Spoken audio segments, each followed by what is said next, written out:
What is up, YouTube, Facebook, Twitter, Twitch, Apple, Spotify, and everyone tuned in on the Texas Sports Unfiltered app? Welcome in to another edition of Bucky and BK live on Texas Sports Unfiltered and on the free TSU app. Today is Monday, November 24th, 2025.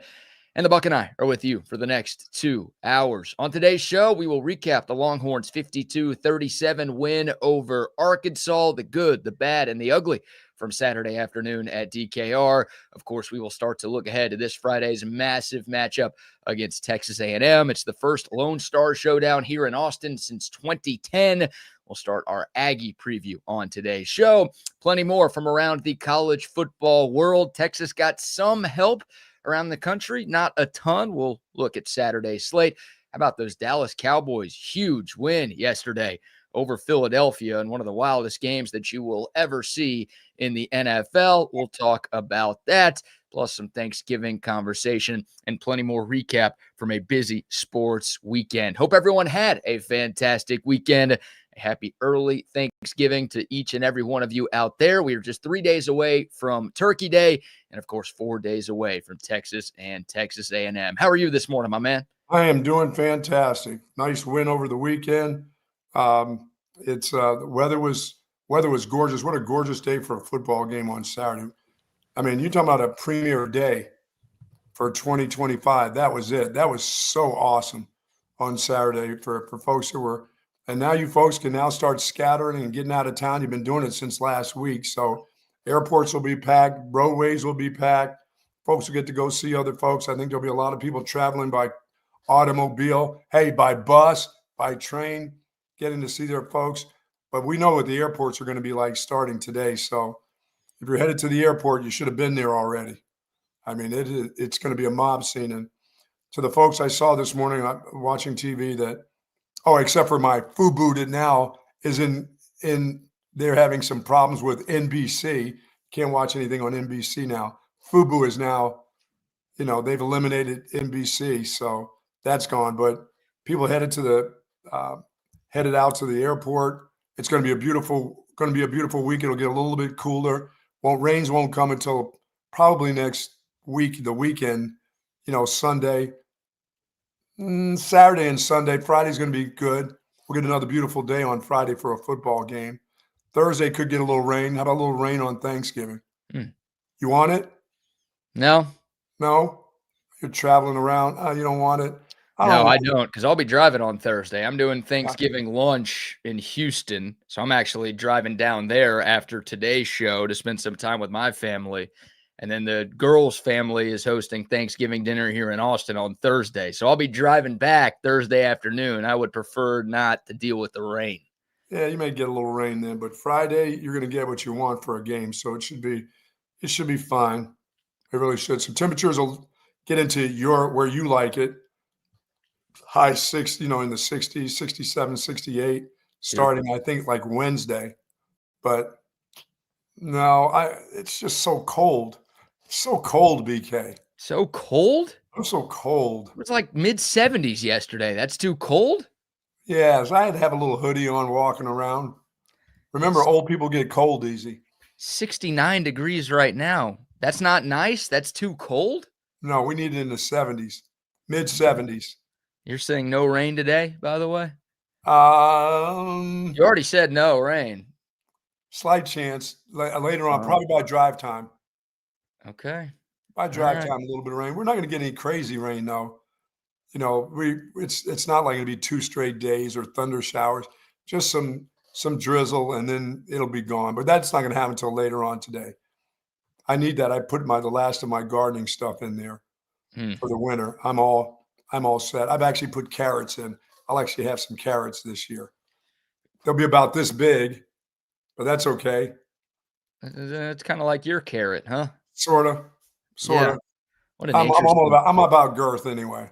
Oh, okay. So your carrot's like this short, but like this wide. Huh? Yeah, there you go. What a great weekend, though. I hope folks had a great weekend. And to the folks that have been a part of the Central Texas Food Bank, thank you for all your donations. It's going to be a tough week for people coming up. There are people that are used to having Turkey Day are going to struggle with Turkey Day, but people are lined up already in cars since about 3 o'clock this morning, and they've got plenty of food. The Central Texas Food Bank has been storing up for a long time, wanting people and wanting them to have a happy Thanksgiving. So to all the donors of Central Texas Food Bank, thank you so much.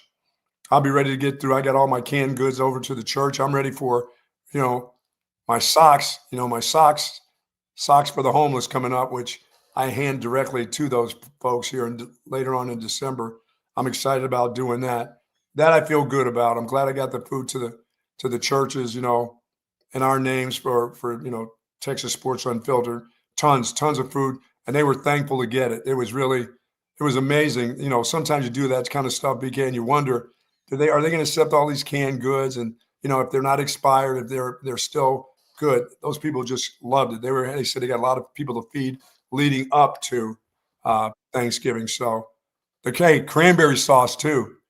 Case of cranberry sauce, Ocean Spray. They can't wait to get that Ocean Spray to those food people that need the food for sure. Good morning to the soldiers at Fort Hood, Texas, the soldiers in the state of Texas, and all those that fight for us each and every day. Thank you. Hopefully you'll have a wonderful Thanksgiving. For those that can get to their families, that's awesome. For those that can't get to their families, we're praying for you and wishing you a happy Thanksgiving. No matter where you are in this world, please keep your head on a swivel.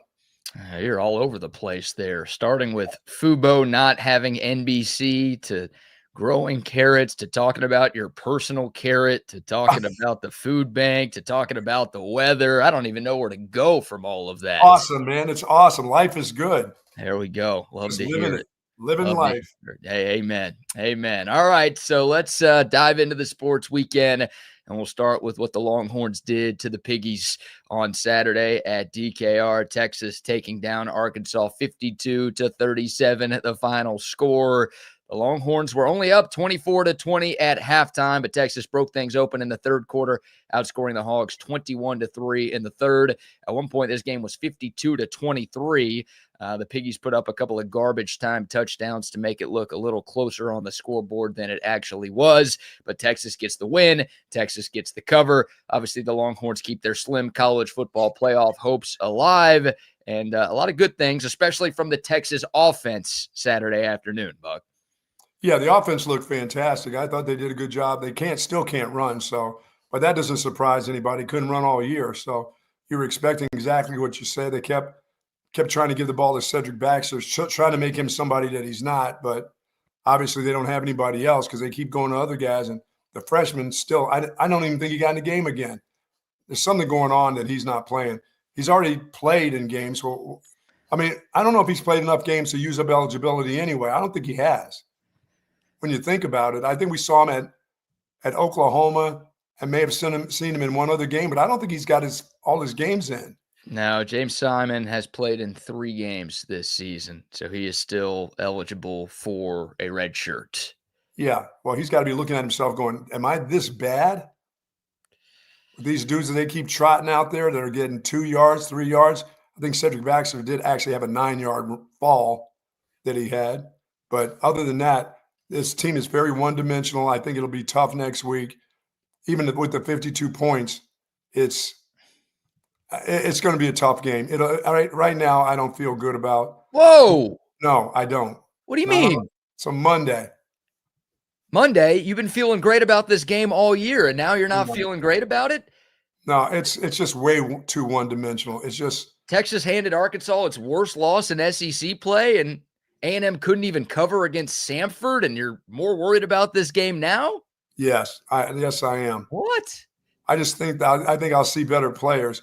Plus, I mean, as good as the defense has been playing for the last 3 years, this thing is a slow melt. I know they were one of the highest scoring offense, if not the highest scoring offense in the SEC, but what a slow melt to the way some of the defensive players are playing right now. This was it really was never scary, but just some individual play just didn't look that good on Saturday. And you got to bring everything on Friday, but on a Monday, I'm not feeling all that great about. I'm feeling great about 52 points and getting it done in the air and Arch Manning, because I picked Arch Manning to be the player of the game, and he absolutely was again the last couple of weeks. But and by the way, the offensive line protected well too. But we knew what Arkansas had defensively. I mean, we went into the game saying you can score some points. I just don't like Texas, even in late time, giving up 37 points to that group. Yeah, I mean, there's some good, some bad, and some ugly from the game for sure. And there wasn't a lot of ugly. It's not a lot of ugly because you beat anybody 52-37. I'd like to have been 52-10. But if you beat anybody like that, that's a hell of a game in all aspects. How many P words did they have? I haven't even looked. 7. Ooh, 1 under the 8. It's okay. They did win the penalty battle for just the second time this season. How bad is how comes Arkansas is not the number 1 penalized team in America? Did you see some of the penalties that group? How many did that group have? They had 9. Damn. So, yeah, I mean, you saw why Arkansas was a 2-9 football team, right? Yes. Like, they played Texas pretty close in the first half, and they started shooting themselves in the foot with penalties. I mean, Talon Green had one of the dumbest turnovers you will ever see a quarterback have. Obviously, credit Texas for making the play, but I don't know what Talon Green was trying to do there when Jelani McDonald made that play. That's one that you could. Yeah. He was like trying to flip it to a tight end who wasn't open. I'm not even sure if that tight end was running a route. And he had no idea. That tight end had no idea that ball was. No. And as he was trying to flip it, he got hit. So the ball just floated in the air for what felt like 20 seconds. And then it went right into the waiting arms of Jelani McDonald, which that was a huge sequence in the game, by the way. Again, this was 24-20 at halftime. Texas gets the ball first to start the third quarter. They march down the field, score a touchdown. But with the way the first half went, you're kind of thinking, all right, well, now Arkansas's turn. They're about to go score a touchdown. And instead, tell me about that touchdown. Green, I never saw it. When I came back, I just saw the score. I went downstairs, at halftime. I came back. That first series was gone. I came back, and they had scored. It was at 34. I'm like, what happened here? How quick was that? Quick, like 2.5 minutes quick.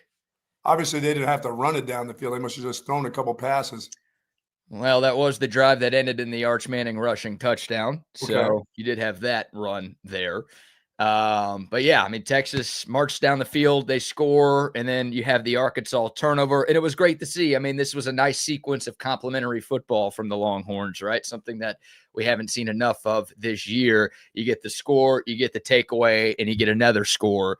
So it was a 4-point game, all of a sudden becomes an 18-point game, and the Longhorns were in firm control at that point. But yeah, I mean, Arkansas, they've got some talented players. They do some good things offensively, but ultimately you saw why they are now a 2-9 football team that fired their head coach 2 months ago. Yeah, they like you said, they shoot themselves in the foot. They have a lot of goofy penalties. Texas still has a bunch of penalties. The number 24 is the leader of the pack, which I still can't believe that guy's even getting. How does that dude get on the field at this level? He had another 2 penalties. I'm like, come on, you got to have it. You can't continue to let the one guy have all the penalties. Share them with somebody else, will you? Yeah, Roberson had a defensive holding penalty that kept an Arkansas drive alive, and I think it was on a 3rd down too, while Arkansas was in the red zone, and it was a hold that was on the complete opposite side of the field. It wasn't even close. Yeah, it wasn't even near where the play was. No bearing on the play itself, but it gave the Hogs a free 1st down. So, yeah, look, the defensive backfield, I mean, the bad and maybe the ugly was the way Texas started the game on defense. They got into a bit of a groove, and there was a long stretch between Arkansas's first 4 drives and then those 2 garbage time touchdowns at the end of the game where the Texas defense did a lot of things right. But the Hogs scored on their first 4 possessions of the game, Buck. 2 field goals and 2 touchdowns. Like, they had no problem early on getting whatever they wanted. Yeah, thank goodness they suck in the scoring zone. Wow. Well, thank goodness. Yeah, I couldn't quite figure out.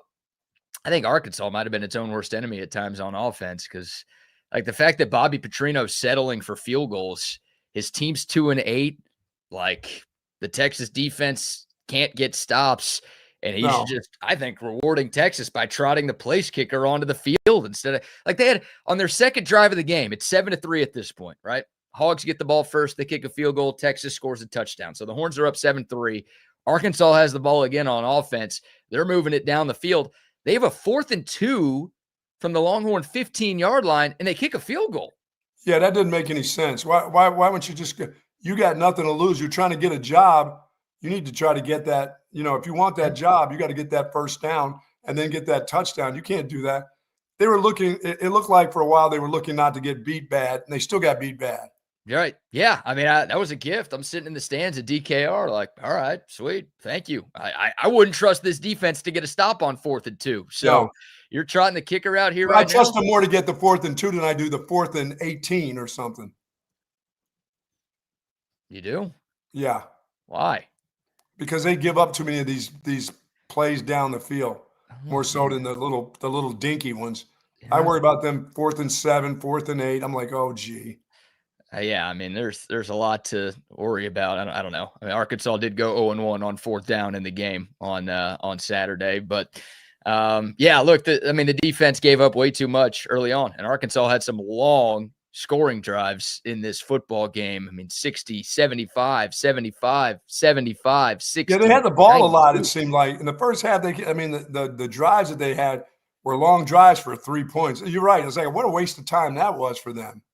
Right. Yeah, that was kind of a gift. But yeah, the Texas defense, it's now 4 games in a row, Buck, where they have struggled. There's no way around it. I mean, they're giving up more than 35 points per game in the last month of the season. This was an elite group. Through the first 7 games of the year, Texas had given up a total of 79 points. And that included the 2 losses to Ohio State and Florida. Yeah. They were giving up 11.3 points per game in the first 7 games of the year. The tackling is really bad right now. It's all really bad. The tackling, there's coverage bust. It's soft. It's just everything that you could do wrong on a defense.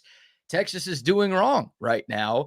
And you're about to play one of the most elite offenses in college football. And you want me to feel good? I should feel good on this Monday? Well, you better clean some things up. You better clean some things up on the defensive side of the football, because you don't want to be giving up points to the Aggies on their first 4 possessions of the game, because their defense is a lot better. So it's going to be a lot harder for you to match what they're doing on the scoreboard. Yeah, I'll feel better by Wednesday, but on Monday, I just don't.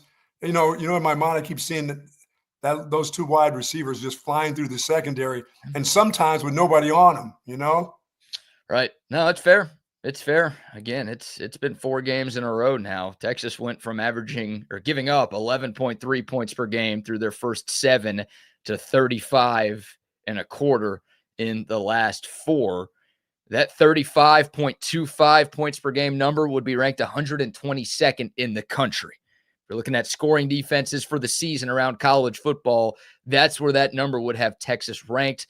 They're also giving up 434 yards per game since Mississippi State. Man. So, yeah, it's brutal. And then the run defense, which has been reliable throughout the year. Arkansas had more than 100 yards on the ground in the first quarter.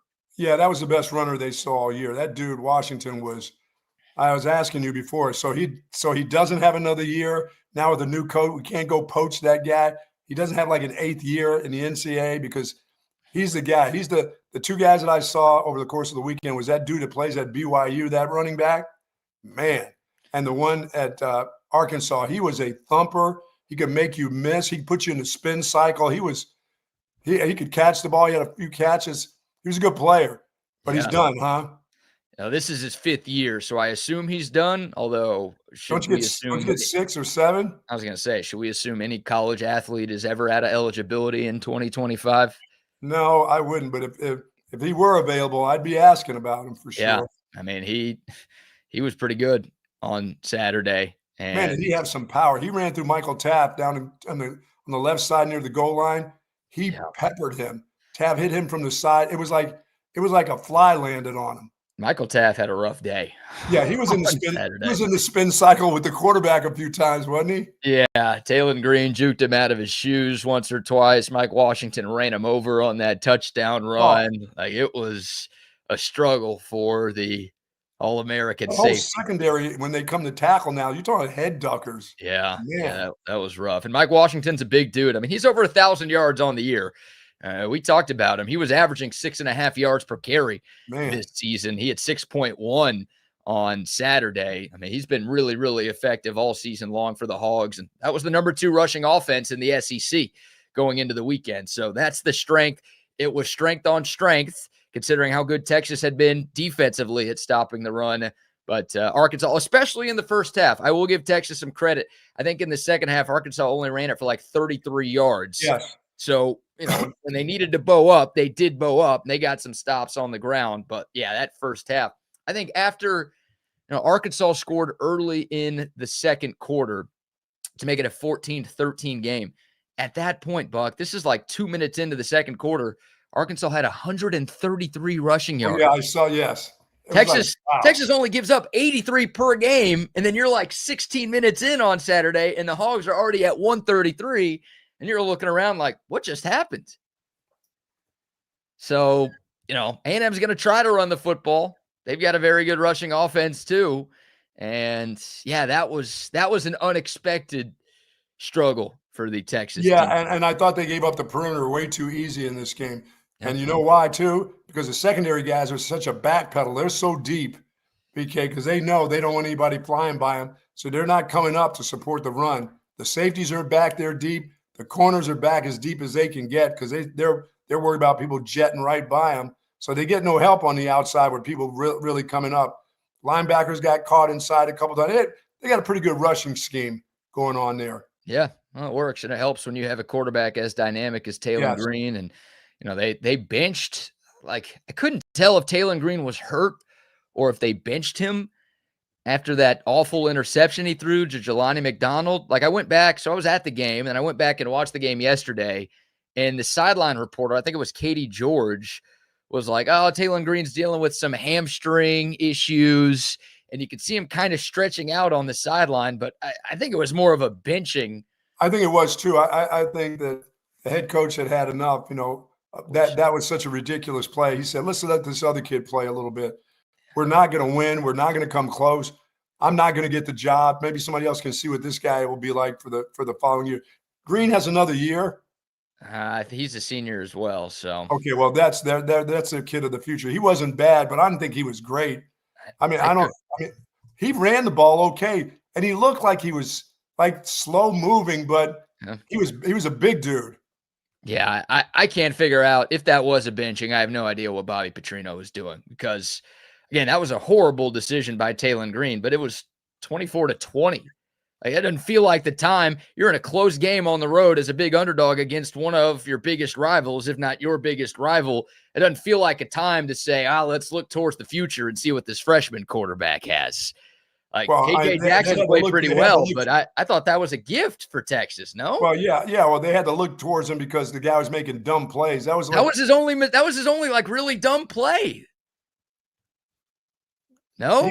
Yeah, and he was effective doing some things. Like I said, when he would run the ball, when he'd pull that ball on that option, it was like, oh shit. Once he got to the outside, I'm like, who's going to actually tackle this dude? He's going to make the first guy miss, which he did. Oh, both guys ran. I mean, KJ Jackson, the backup, had a rushing touchdown. He broke 4 tackles on that play. Yeah, that surprised me about him because he was kind of lumbering at times, but he still made guys. He had enough movement, and he was big. I mean, he was another 6'3", 6'4" kid with some weight on him that, they couldn't – the arm tackles weren't going to get it. Yeah. But when you got a bunch of guys ducking their heads that, I don't know, they weren't shying away from contact. They're just poor technique in the secondary. And not only the passing when it comes to the pad, but the run stopping stuff. This group there hasn't been a tackling epidemic around here in a while. It's starting to get that way in that secondary. Yeah, it was a struggle. There's no doubt. Maybe a covering epidemic. Right. Yeah, that's definitely been the case. And, not having Anthony Hill out there on Saturday, I think impacted the Texas run defense. They could have used him out there. They tried. Trey Moore was all over the place, but he couldn't cover the guys. He couldn't. Well, they tried Trey Moore at middle linebacker early on, and he sucked there. That's what I thought. I was like, where's he on some of these runs? He's not around. Why isn't he going face-to-face with this Washington kid? And they got to him for sure. You're right. So they pivoted. They put LaFau in there, and things were a lot better when they did that. That cleaned up some of the issues, some of the run fits early on in this football game. But, no Anthony Hill, which Steve Sarkeesian after the game on Saturday sounded very confident that Hill will be ready to play this Friday against Texas A&M. So that's the good news. Yeah, I was thinking that hand must hurt so bad. He's like, I can't do this. Yeah. I don't know if it was a him decision or a medical staff decision or a coach's decision or hey, Arkansas is 2-8. So let's For a just business rest. decision. Yeah, let's just rest a little bit. Business decision. What, like Anthony Hill sitting out for? You think he's done for the year? No, I'm saying, well, it could be. We've seen him do it. People do it before.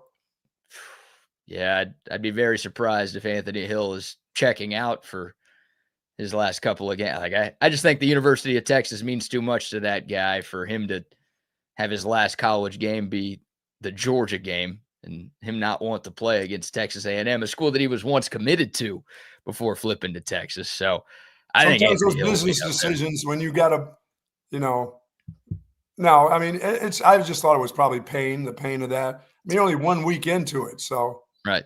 Yeah. I mean, business decision. He can make himself a lot of money with a good game on Friday. It almost be a good business decision to play. Like you can, if he has a great game against the high-powered Texas A&M offense in a game that everybody's going to be watching, kind of in a standalone spot on Friday night, then that's good business for me right there. bad business is going there and getting it hurt again. Oh, yeah, that would stink. That's not what any of us are looking No, for. they need him. They need him. They need him.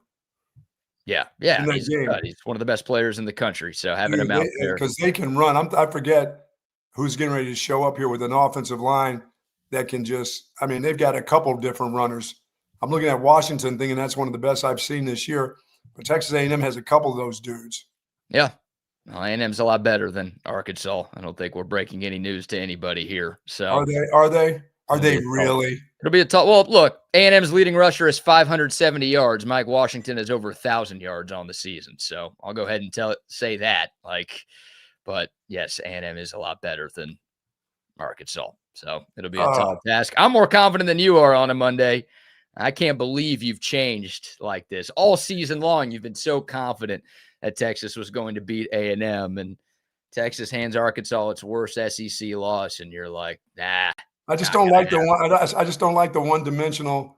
Hold on to your life. Arch Manning has to do it all with the receivers because nobody's going to fear the run game. They're not loading up the box to stop Trey Wisner. Believe me, those dudes are going to be in back pedals, thinking that ball is going down the field because they're not.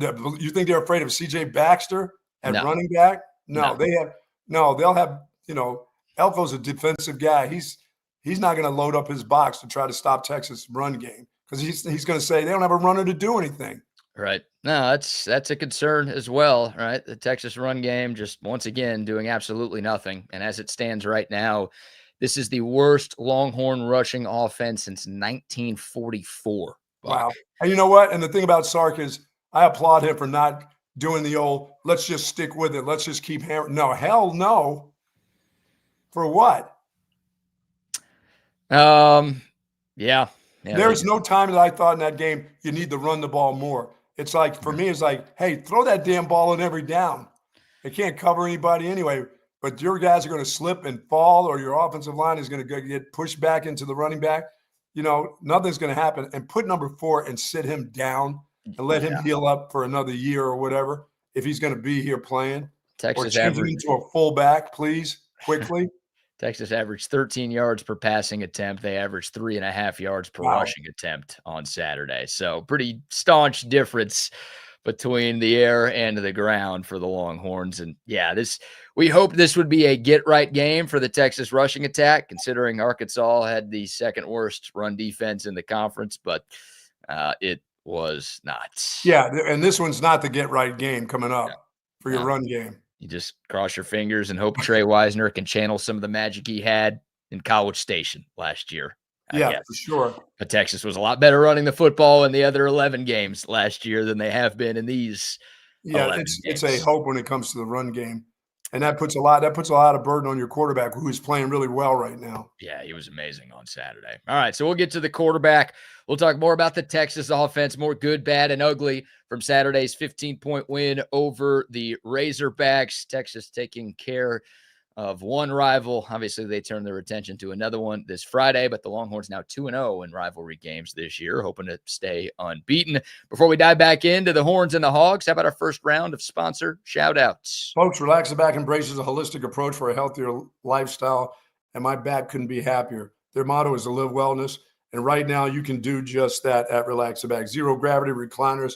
Folks have got Tempur-Pedic pillows, mattresses. They have all the accessories that you're looking for: office chairs, desks, And as I said, all the accessories you need to make your shoulders, your lumbar area, your thoracic area, your hips feel absolutely fantastic. If you know somebody that's struggling from back or neck pain, please call on our friends at Relax the Back. They've got 2 great locations in BK's at the Hill Country Galleria right across the street from Whole Foods, and in North Austin at the Gateway Shopping Center across from the Container Store.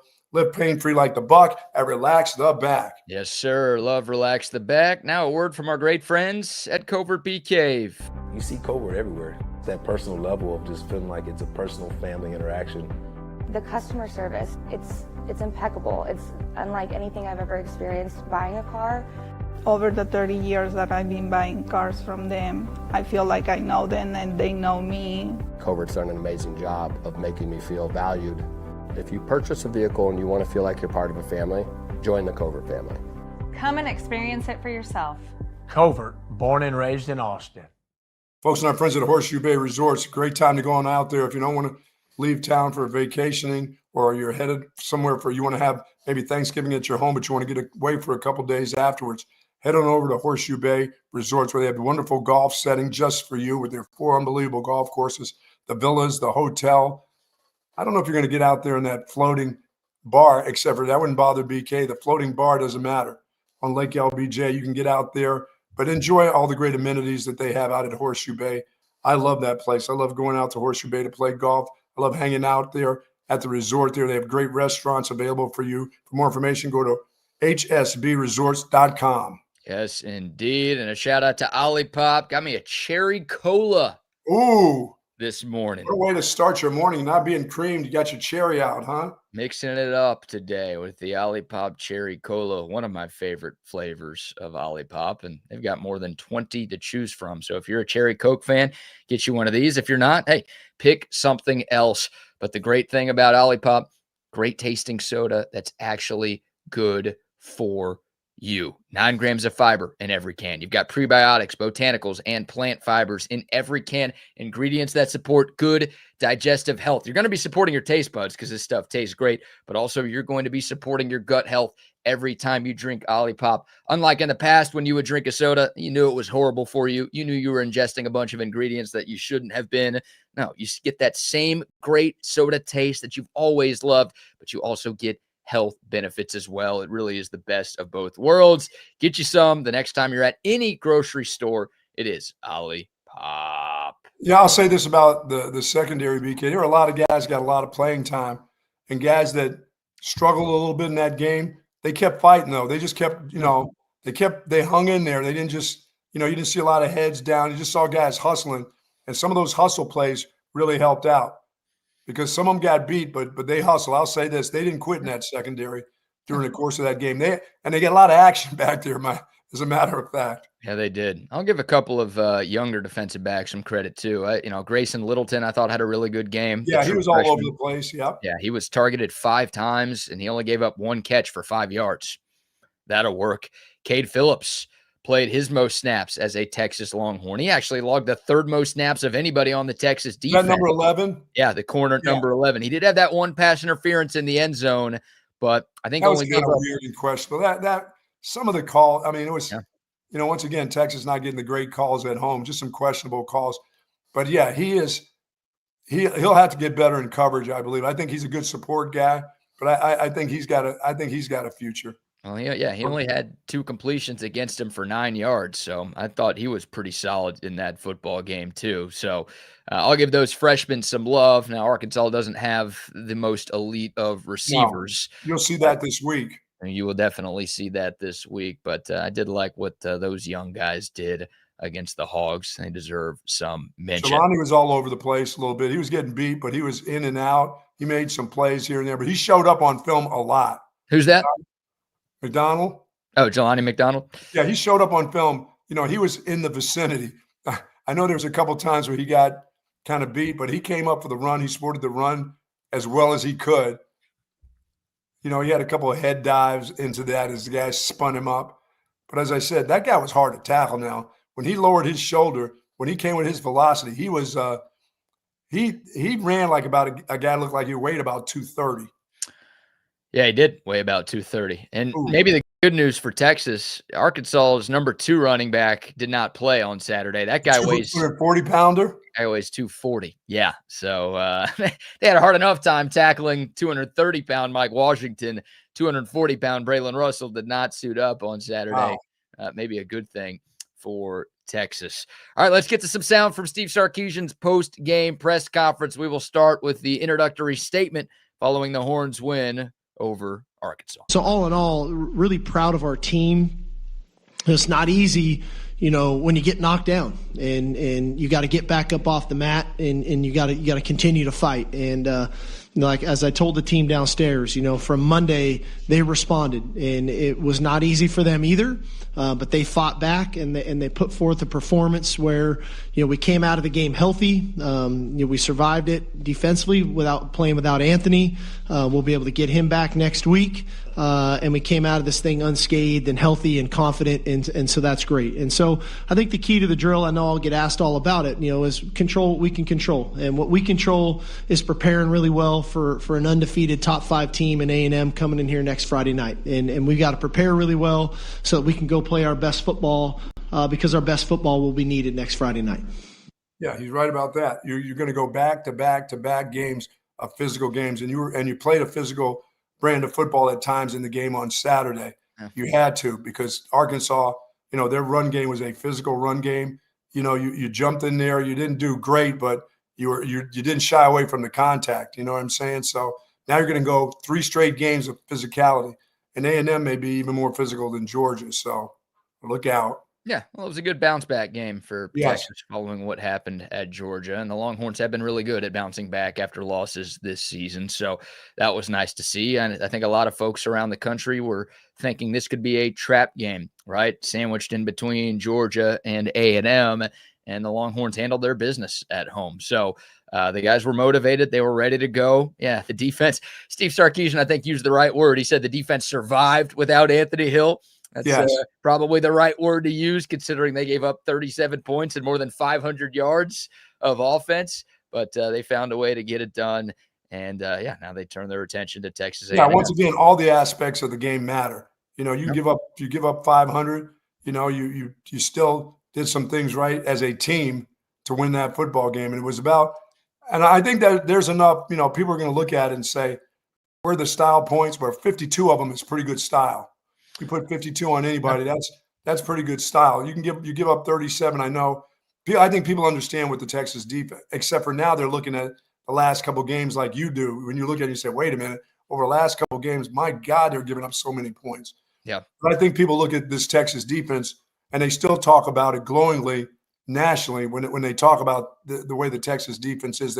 They worry about the Texas offense when it comes to the run game. They see they're scoring points. But they still don't say much about, they're giving up a bunch. They said this is a pretty good team. And missing Anthony Hill was a big deal against the run. Yeah. I don't know how many people were watching the Arkansas game, but I do know everybody will be watching on Friday night. And nobody will care whether Anthony – they won't – if you give up a bunch of points and you lose, they're going to just say, hey, no, you got to win. There's still style points to be had in this game. Yeah, it would help. It would definitely help, right? Texas got, speaking of help, a little bit of that from other teams around the country on Saturday. USC losing to Oregon was good. They were ranked 15 in last week's college football playoff rankings. Georgia Tech losing to Pitt. Nice. Oh, God. Nice call on that one. Your biggest unit play of the weekend was on Georgia Tech, and they lost to Pitt. So dude, they got peppered. It was nonstop by the freshman quarterback in Pittsburgh. Yeah, maybe we should be thanking you for your service on that one. But at least those 2 teams lost. So Texas will move up a couple of spots, one would think, in the college football playoff rankings. But yeah, they're still on the outside looking in. They are not going to be in the field of 12 when tomorrow night's bracket comes out. So obviously, if you lose, it's over. If you win, you've got a chance, but the more convincing you are in a win, the more of a chance you have. So yeah, style points are going to matter. I think Texas did a pretty good job with the eye test. I sure as heck hope that the fact that Arkansas scored 2 garbage time touchdowns won't be the difference between Texas making the playoff and not making the playoff. I don't think that's what's going to determine it. But, 52-23, that was the score at one point early on in the fourth quarter.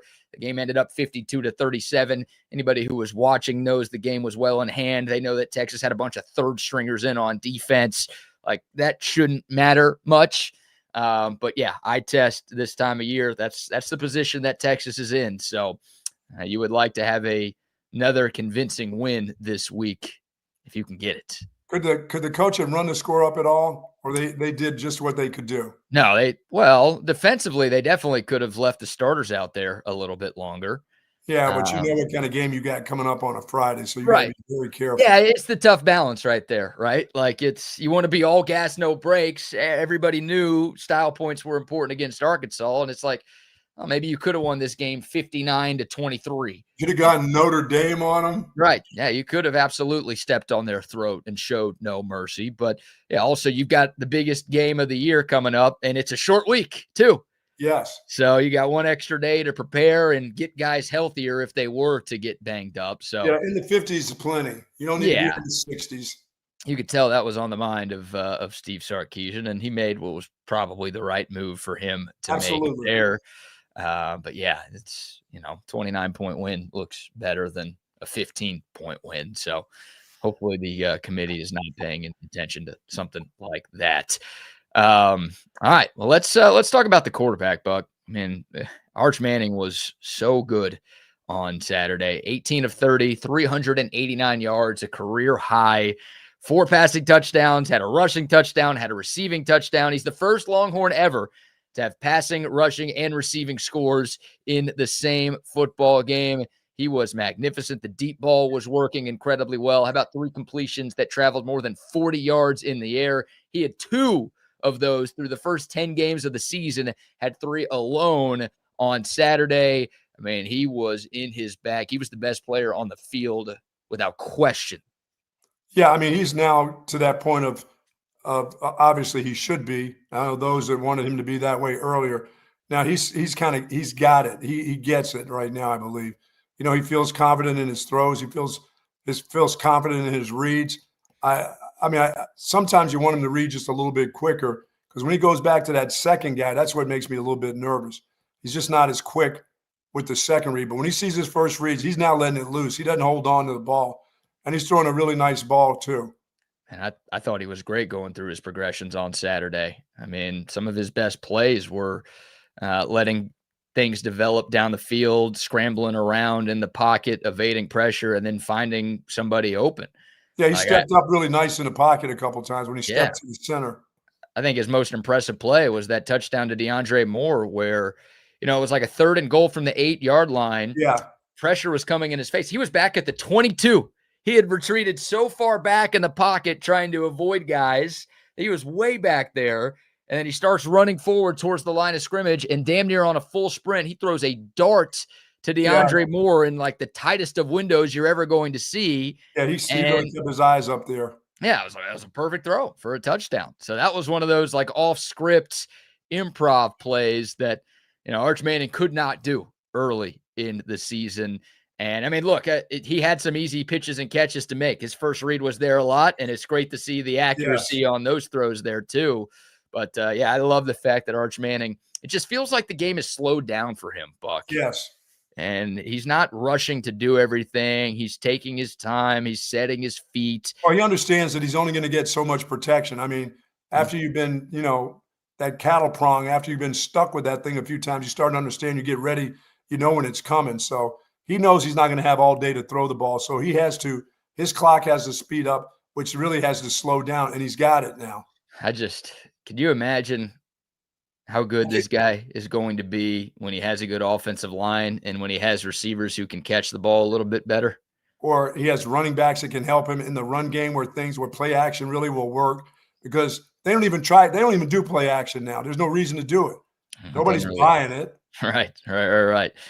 I mean, he carried the offense, and if Texas is going to upset A&M, by the way, the Longhorns opened up as a 2.5-point underdog on Friday. So if Texas is going to upset the Aggies, then it's going to fall almost squarely on the shoulders of number 16. No doubt.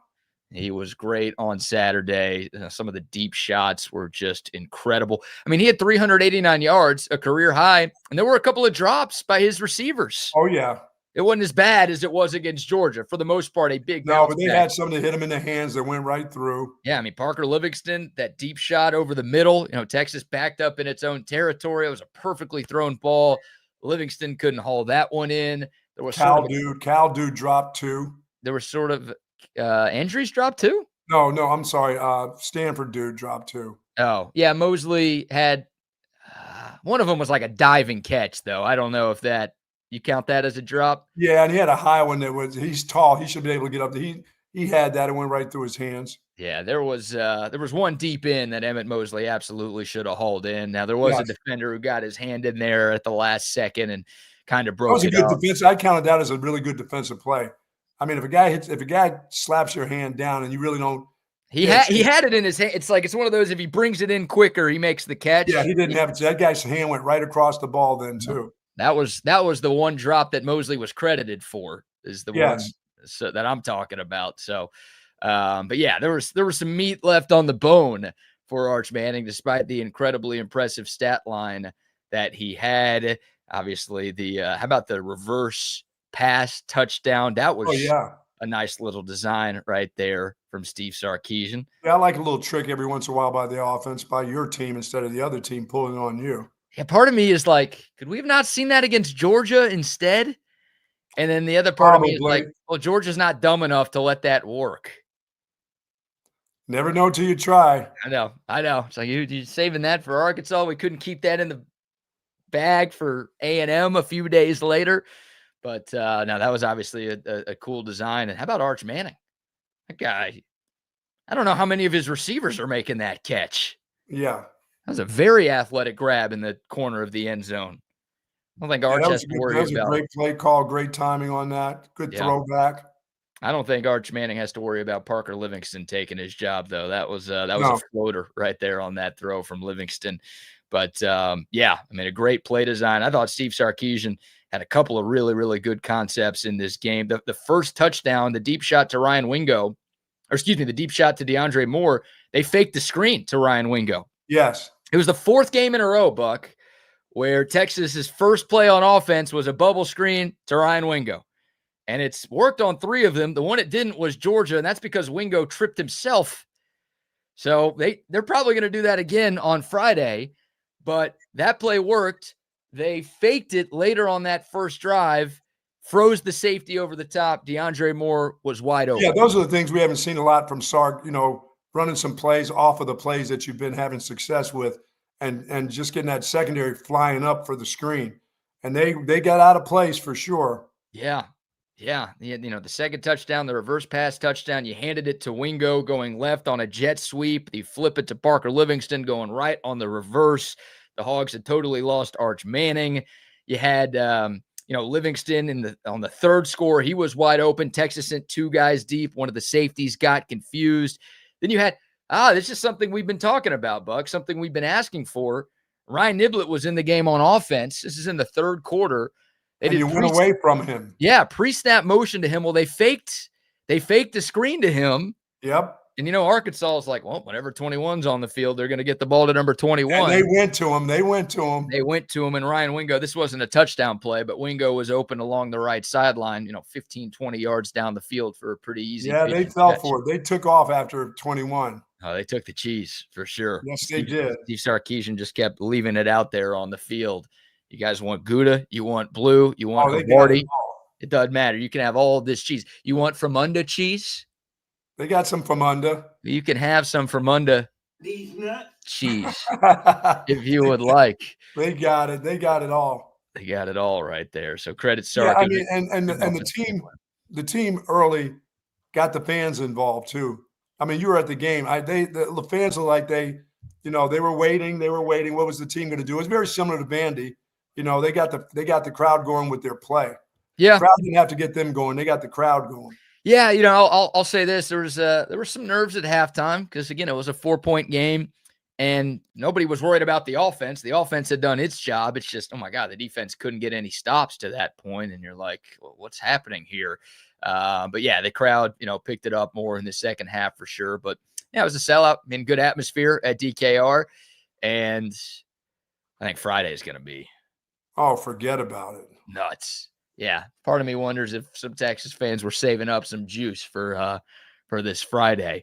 But wow, it will be that place will be smoking. I mean, that place will be on fire. Yeah. It might literally catch on fire this week. Yeah. It's going to be crazy. You may need 50 in this game, the way your defense is playing right now. You may need 50. I will say this in defense of the Texas defense. Texas A&M did give up more points to Arkansas than the Longhorns did. The Aggies only beat Arkansas 45-42. Texas beat them 52-37. I'm just saying. But defense could be optional on Friday night. Oh yeah, it could be 62-54. Could be. I mean, it could be crazy. If that's the case, I will be shitting myself at Oh my goodness. Yeah. Sorry for that visual there, people. Yeah, but I had Texas on top with the 62. There you go. Oh, nice. You've changed. Yeah, by Wednesday I'm changing anyway, no matter what.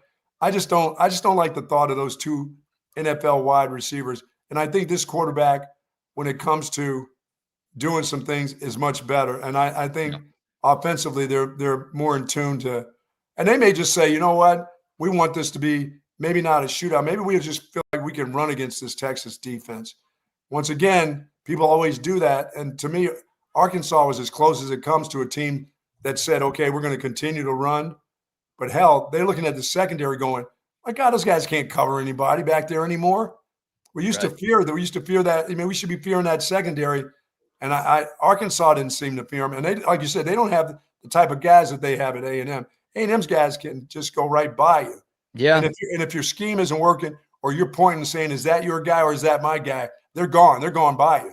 Yeah, there's got to be some concern. Like if you're a Texas fan who's not panicking at least a little bit with the state of this defense right now, I would love to know why. I mean, you could pick Texas to win. I'm picking Texas to win, and I'm panicking about the defense. But if you're just like, no, everything's fine on defense, they're going to show up on Friday, I have zero doubt about that. I would love to know why, because it's, again, 4 games in a row where it's just been way too much bad.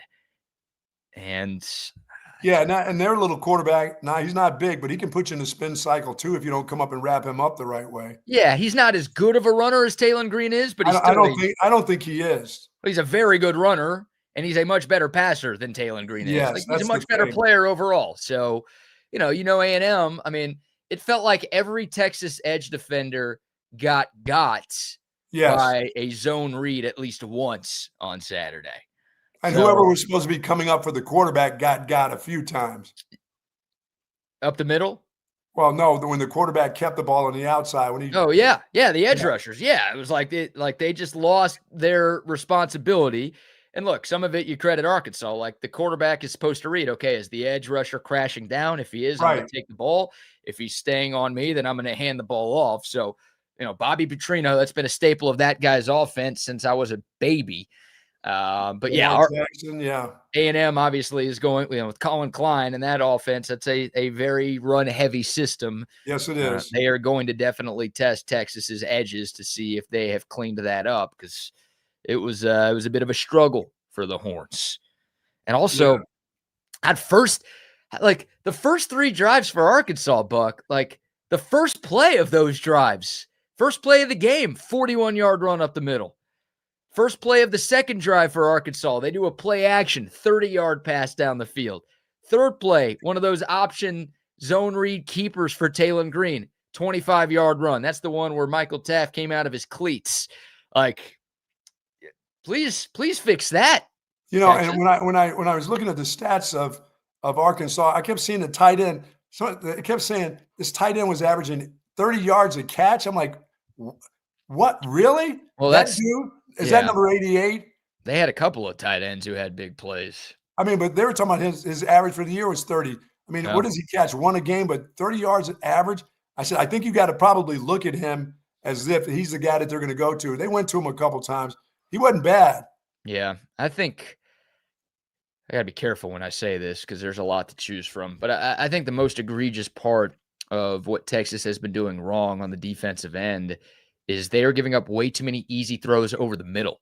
Yeah. I'm not just talking about like soft coverage on the outside. I'm talking about like Guys easy thinking, throws over the middle of the field. Arkansas's quarterbacks, plural, because they played 2 of them, those guys aren't good enough to throw it to the numbers. No, right? You're absolutely right. Like, you need to take away the middle of the field and make them throw it to the outside, yet Texas didn't do that. It's been kind of a theme in the last month.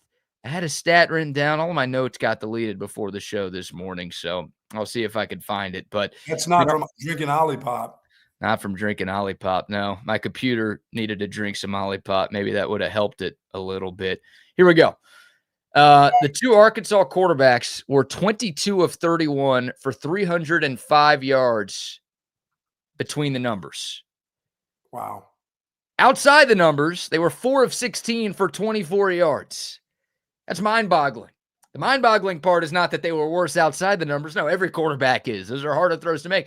The mind-boggling part is they were able to just continue to go over the middle of the field to those tight ends a lot of times. And just that was their first read. Like, they're looking at the middle first, and it was just there for the taking all night long.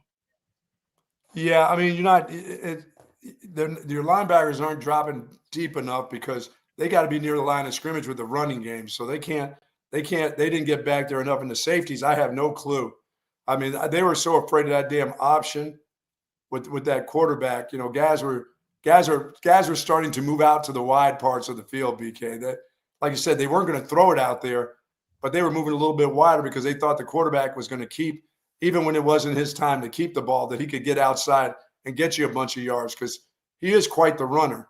Right. Well, the problem is it's not just one game where this is like. No, it's Blake Shapen, Diego Pavia, Gunnar Stockton, right, and Talon Green, and KJ Jackson. We'll throw in Arkansas's backup quarterback too. None of those guys are first-round picks. None of those guys have NFL franchise quarterback type of arms. No. Right? Some of them are better than others. I mean, Pavia's a great college player. Gunnar Stockton's a great college player. We know that. But, like, those guys, you have to force those guys to throw it to the outside because they don't have the arm talent to beat you out there consistently. But all of those guys torched Texas because there were easy throws for them to make over the middle of the field all game long. And it's just, is there not an adjustment that can be made to thwart that? Yeah, there's got to be something. Marcel Reed will throw it on all the areas. Well, no, I mean, he doesn't have an NFL first-round arm, though. He's not like – same thing. You got to force him to throw it to the outside. If you let him have the middle of the field, then it's going to be a problem. But he'll be more accurate than what you saw on Saturday. Right? You know why? Because his guys will be more open. They separate. They kind of separate from guys. That's my point. Like, there's just guys who are running free too often right now. And we didn't see it in the first 7 games of the season. And we're seeing it a lot. Like, some parts of this Texas team have progressed in 2025. Other parts have regressed. And there is no doubt that this pass defense has regressed this year. And it's 2023 level for me. Oh, no, not to that level. Yeah, it is. How could it not be? You're talking about not having faith in Texas's pass defense. Like, how can you right now? You're making me feel like, let's not forget they're Aggies. They will screw that up. Elko will find a way to screw this up. Now you're giving me hope because they can't be that. Aggies can't be that good. Everything that I am saying, everyone needs to remember that I am still picking Texas to win the football game. There you go. Right? But this Texas pass defense right now has been bad. Like, I don't know how you could argue against it. And it's, Dwayne Akina, I was excited. I think every Longhorn fan was feeling a little nostalgia when that hire was made. Aggressive. They don't seem to be very aggressive. No, they're not. They're not at all. And it's not working. So, again, maybe they're saving all that aggression for this Friday. Yeah. Now you're talking. That's what we want to hear on Monday. We're going to see a different beast this week. But, yeah, it's a concerning sample size now where the Texas secondary has struggled. So, I don't know. No, they got to stop. You're right. They got to make Marcel Reese throw the ball outside. They can't have because they got a big old tall tight end. It's like 6'6", 6'7". That'll, if you let him wander down the middle of the field, they'll throw it to him. Yeah, they got weapons, man. They got a ton of weapons. They got a ton of weapons. And it's, Concepcion and Craver, those guys are their two best by far. I mean, they dominate the stat sheet every Saturday. Yeah, you have to be on cue in the secondary with those guys. Of course. Yeah, of course. And the second corner position is going to be a big one because, Manny Muhammad's going to be on one of those guys, and Muhammad will get beat a couple of times because those are NFL players that they have. But you would think that A&M's game plan is going to be like, well, whoever Cade Phillips or Warren Roberson or Jalen Gilbo is covering, we're going to look to that guy first on every single drop back. So Roberson can't cover guys. He can't cover you. It was good to see Cade Phillips play a very, very good game, I thought, but that's still a true freshman. A&M is going to be going after him if he's the starting second corner. Can you imagine him on Craver? Can you imagine that? That's a little scary right there. But I'd rather Cade Phillips than Warren Roberson. Oh, for sure. He's going to be holding him all game long. Just grabbing him right at the line of scrimmage and tackling him to the ground. Maybe that'd be better than some of the plays he'd give up through the air. Okay, now I'm down again. No, that you did it. You are so fickle, sir.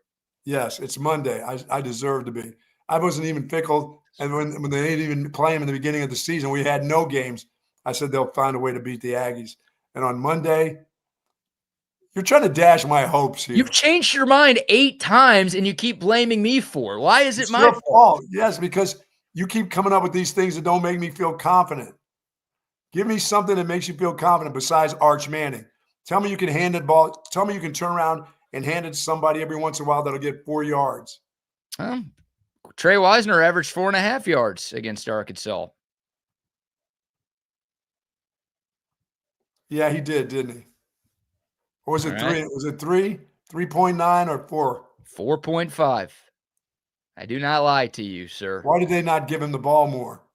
You said earlier that it was dumb to run the ball on Saturday. It is dumb to run the ball. It'll be even dumber to try it. Where are you? Are you okay? Are you awake? I'm telling you. I don't feel there's something about this game that I don't feel like the Aggies are just dumb enough to give it away this time. All right. Well, I hope you're right. I guess I got. We fooled them on some. Will they fall for some of the trick plays? I think you could get A&M on a trick play or two. There you go. Their defense hasn't been. They gave up 30 points in the first half to South Carolina 2 weeks ago. Now, don't ask me what happened in the second half, but they've given up a lot of points to some not so good teams. Now you're talking. Now I'm feeling better in this league this year. Again, Arkansas put up 42 against them. South Carolina put up 30 in the first half against them. They gave up 40 to Notre Dame. Like they can be got on that side of the football.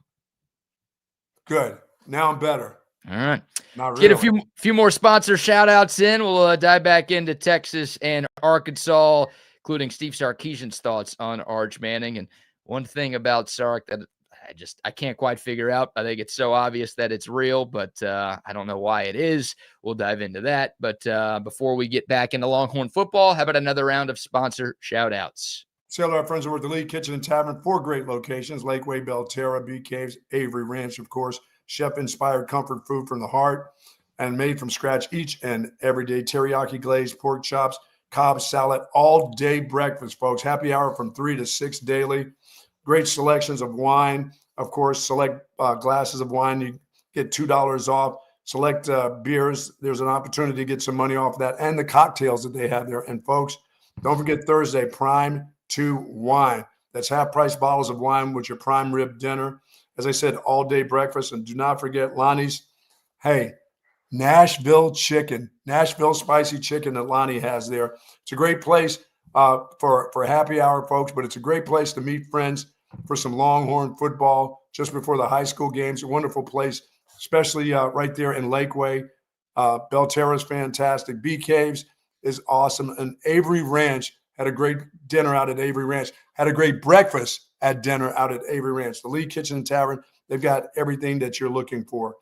And, of course, the great Cobb salad and the all-day breakfast at the Lee Kitchen and Tavern. Yes, indeed. Love the league. Also love audiovisual consultations. If you want to upgrade your home TV setup, how about a holiday gift for yourself?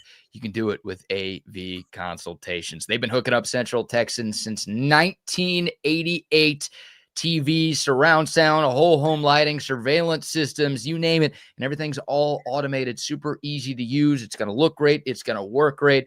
Audiovisual, they are the absolute best at what they do. So if you want the 4-screen man cave like I have, if you want the giant 85-incher like the Buck has, home theater room, something for your outside area. I know Wags just got a pool at his house. He's having AVC come by and hook up his outdoor area with the new TV and surround sound speakers. AV Consultations can take care of anything for you. All you have to do is give them a call. 512-255-8678.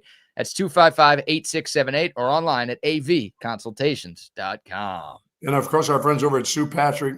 How about this? Free shipping on online orders over $59 or more. 5222 Burnett Road is the place. I saw folks with all their gear on Saturday, of course, from Sue Patrick. And we'll see a lot more this Friday. We'll also be there Friday morning.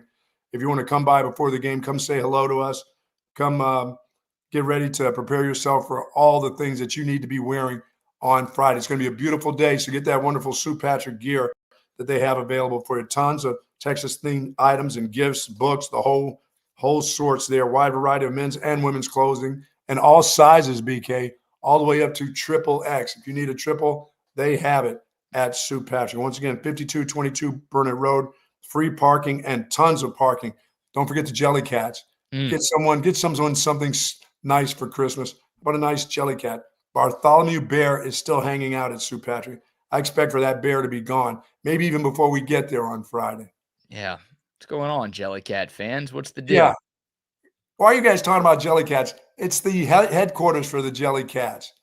Got to get something for my granddaughter. We got a birthday. Oh, as a matter of fact, we got a birthday coming up on December 1st.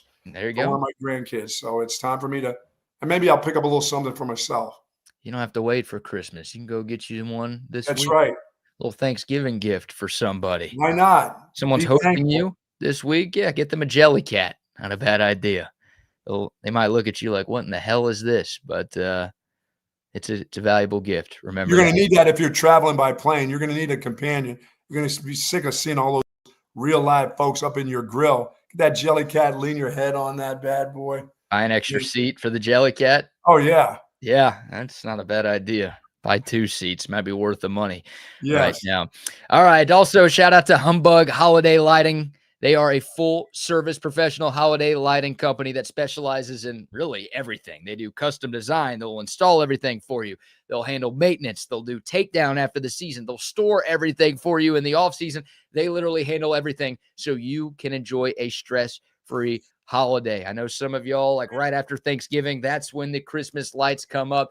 You don't want to do that yourself. Come on, you want to be watching football this weekend. You don't want to be up on ladders dealing with that kind of crap, and it's not going to look nearly as good as it would if you call Humbug anyways. These guys are pros. They can do residential. They can do commercial as well. If you have a business that wants lights for the holiday season to make your place stand out, Humbug Holiday Lighting is here for you. They're all about hassle-free, elegant displays, and their slogan, all the magic without the hassle. That's really what they're about. They have a client happiness promise as well. So if you are not happy, they will make it right. Don't do this stuff alone. Call on the experts at Humbug. 833-4HUMBUG is the number, or you can shoot them a text, 512-222-1820. Check out their website, humbuglights.com, to schedule your free design consultation for Humbug Holiday Lighting. Yeah, now doesn't Sark have to break some streak of these top 5 teams?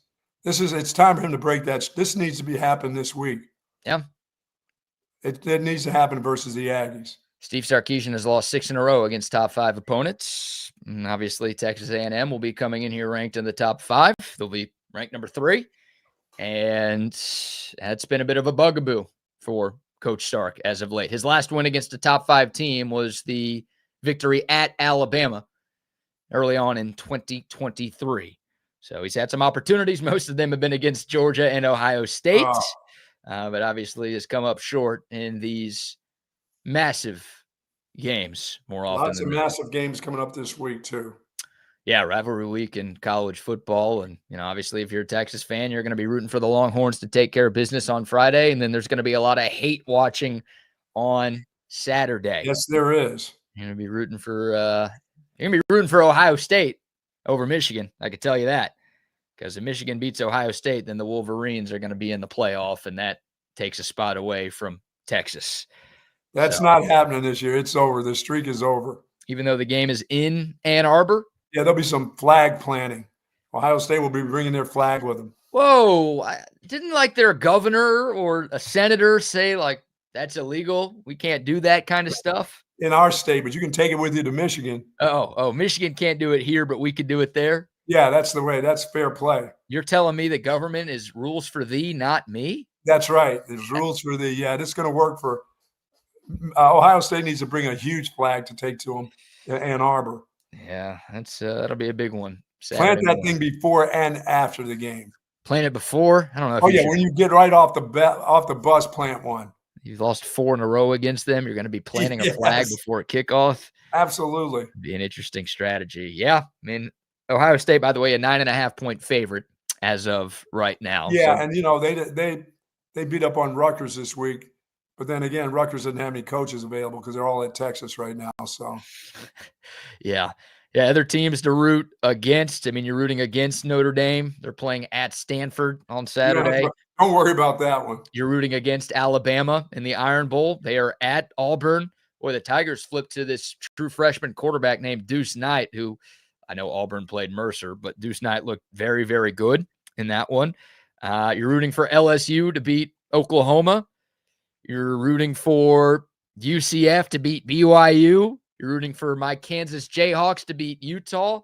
Boy, wow. Utah dodged a freaking bullet against Kansas did they ever on Saturday night. There was some very shady officiating going on in that game, too. That looked kind of weird, didn't it? If Yormark put in the call, which probably should, as the Big 12 Conference Commissioner. Hey, refs, we need 2 teams in the playoffs, so whatever you have to do to make sure Utah wins this game and doesn't lose to a 5-6 Kansas State, let's make it happen. That would have been great for Texas. K-State had a 12-point lead midway through the fourth quarter and choked it away in Salt Lake.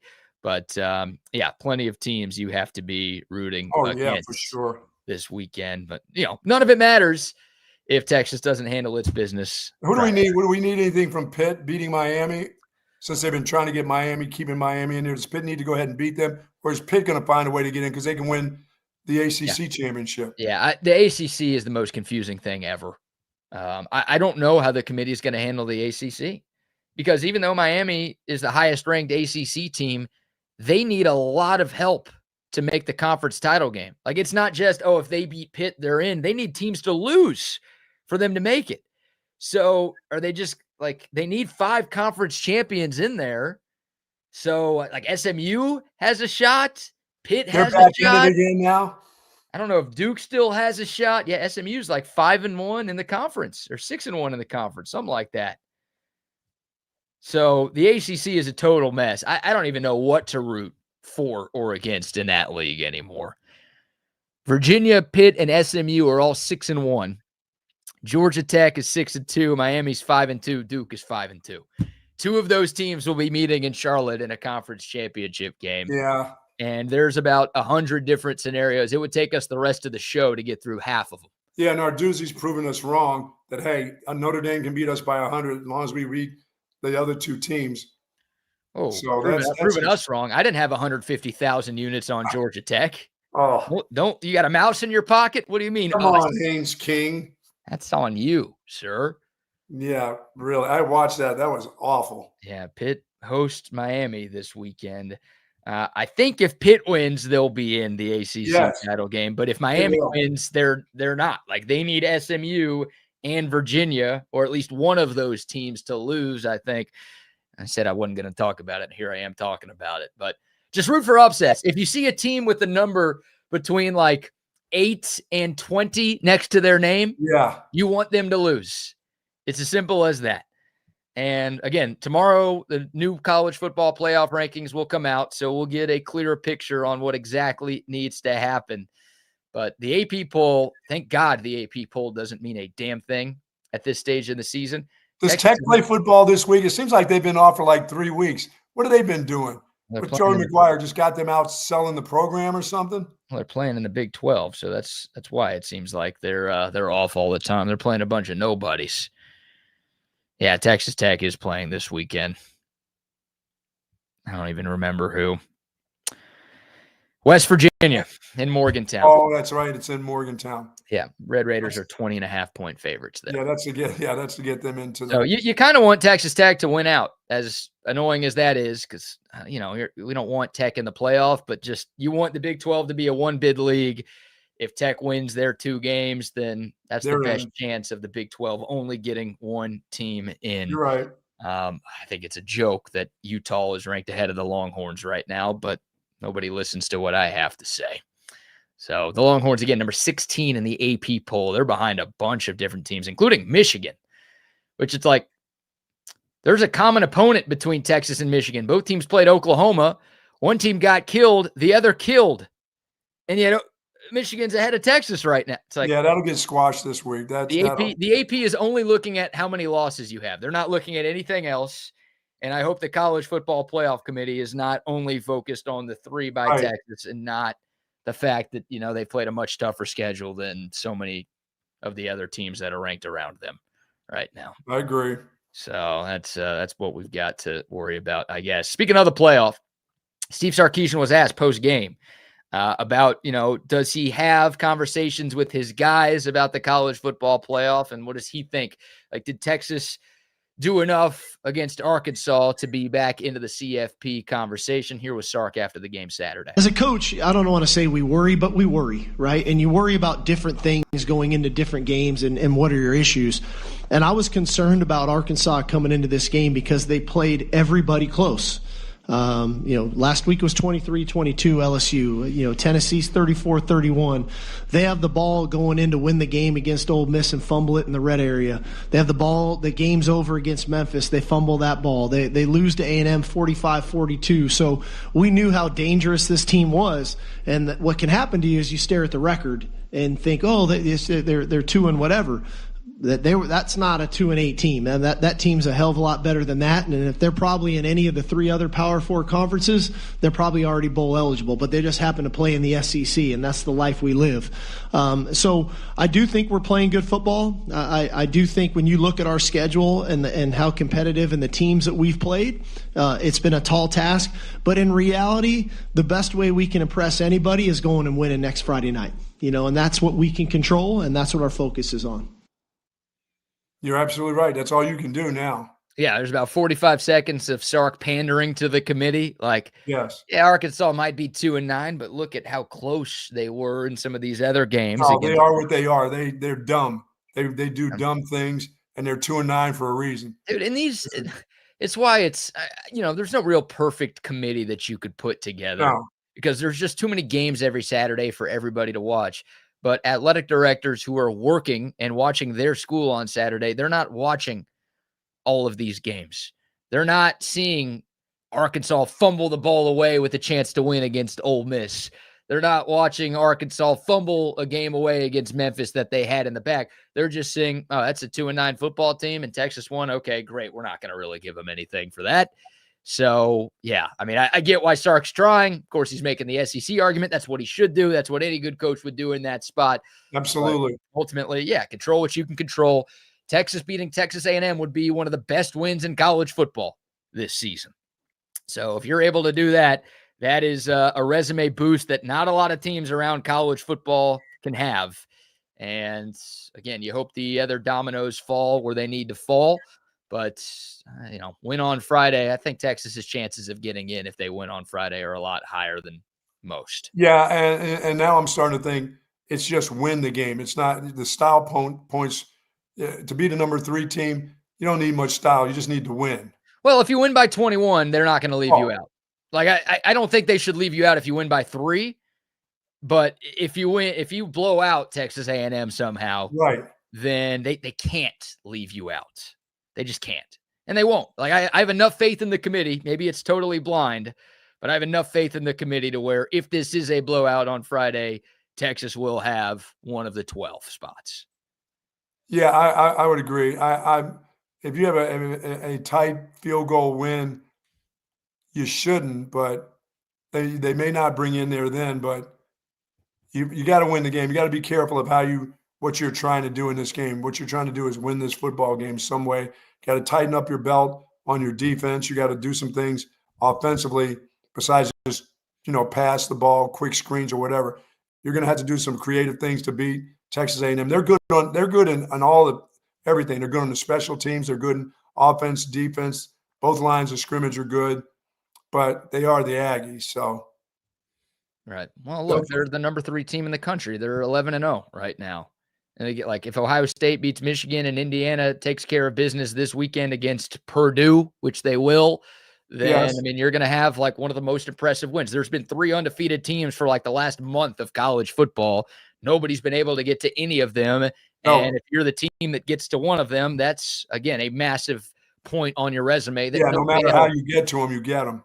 Yeah, nobody else in America is going to have. So, of course, I'm biased. Of course, I'm going to advocate for Texas to make the college football playoff. I think they should be in with any win against Texas A&M.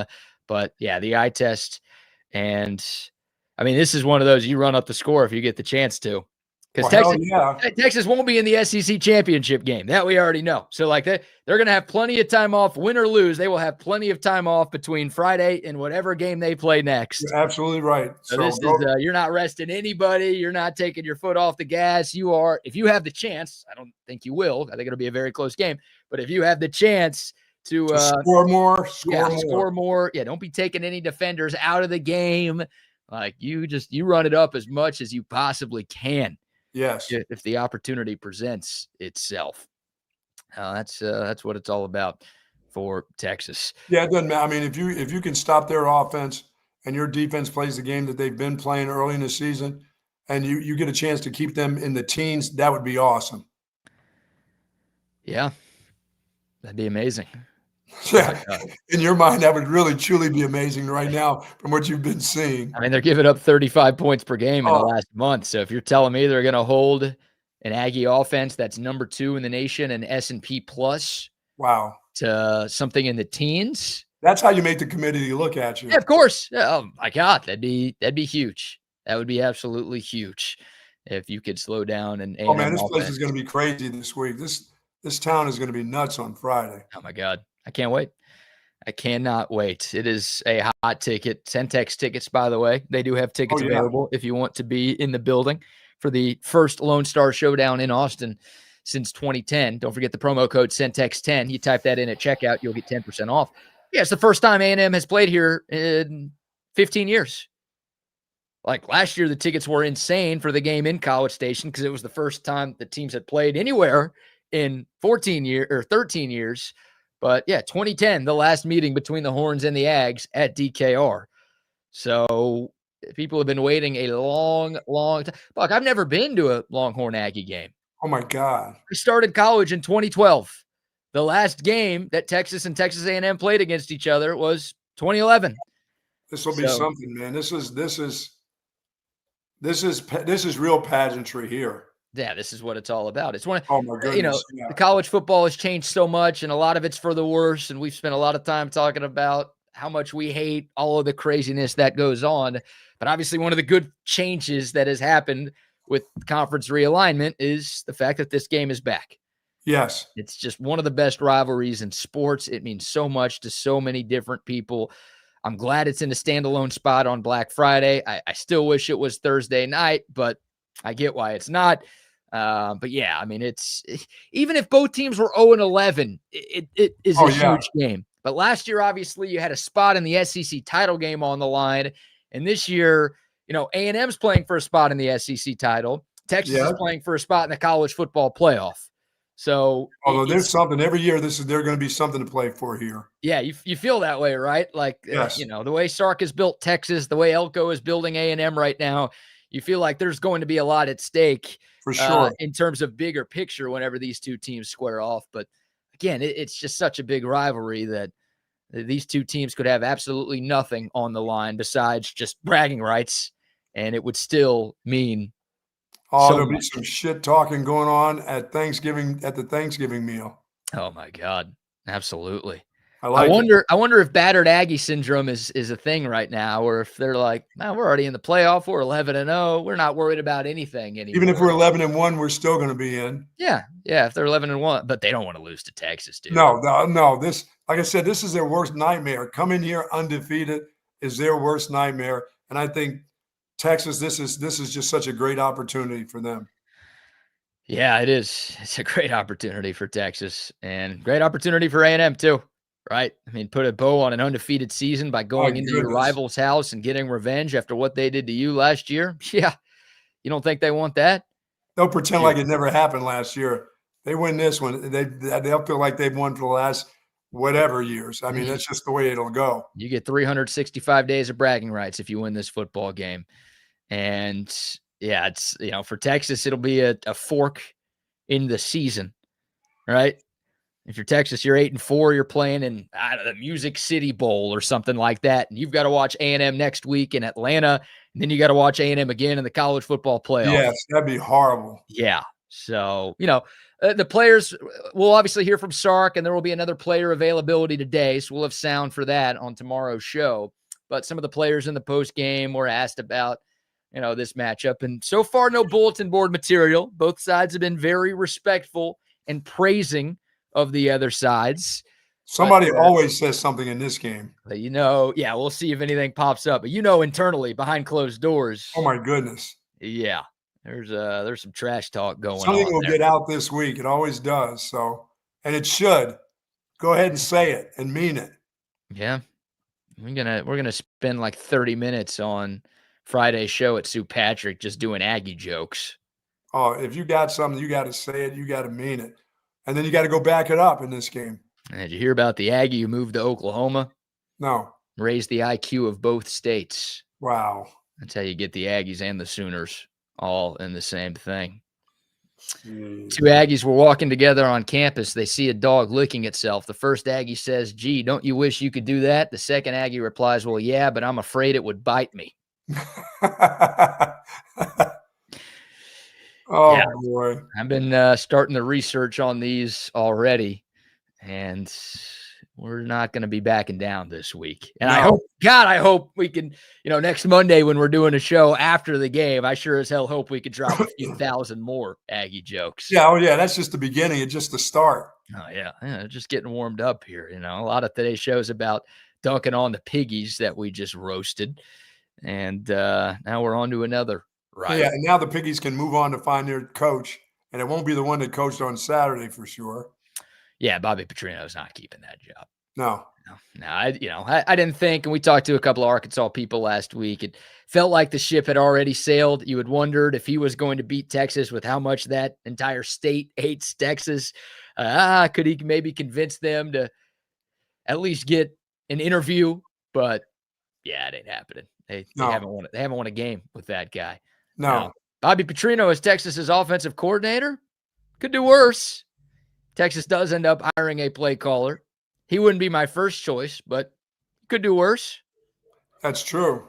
He definitely could do worse. He still clearly has some stuff up there on offense because that group has been really good all season long. They score a bunch of points for sure. I've been able to stop a nosebleed. Man, are they bad on defense, though? Yeah, they are. Texas took advantage. Really, Arch Manning and the Longhorn wide receivers took advantage. All right, we'll take your thoughts. More takeaways from Texas, Arkansas. Some early thoughts from y'all on Texas A&M.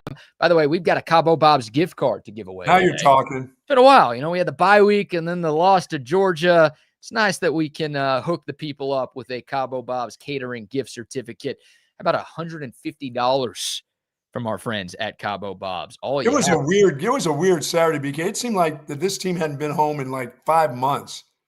I mean, yeah, it's been a weird year, man. Like the schedule has not done Texas a whole lot of favors. I know a lot of folks don't want to hear it, but Texas is top 10 in the country in strength of schedule. I think there are only 2 teams that are like in the playoff conversation that have faced a tougher schedule than the Longhorns this year. And then also you had the 42 days without a home game. And then you finally come back to play Vanderbilt at 11 a.m. the day after Halloween. Not great for recruiting. And then you have 3 weeks between that and your next home game. Yeah, and then the other thing is, I like the early schedule where you play somebody good right off the bat. but these Week 11 games by some of these SEC teams, Yeah. Texas needs to grab one of those games. They need to bring Louisiana and Monroe in here late. Forget the 3 in a row. They patch these 3 in a row, play a tough one early. I'm fine with playing a tough one early, but this Week 11 with some of these SEC groups, when it should be meaningful games and they're playing Mercer, that's a bunch of garbage. If they're going to do garbage, join in with them. Well, we kind of had a patsy, didn't we?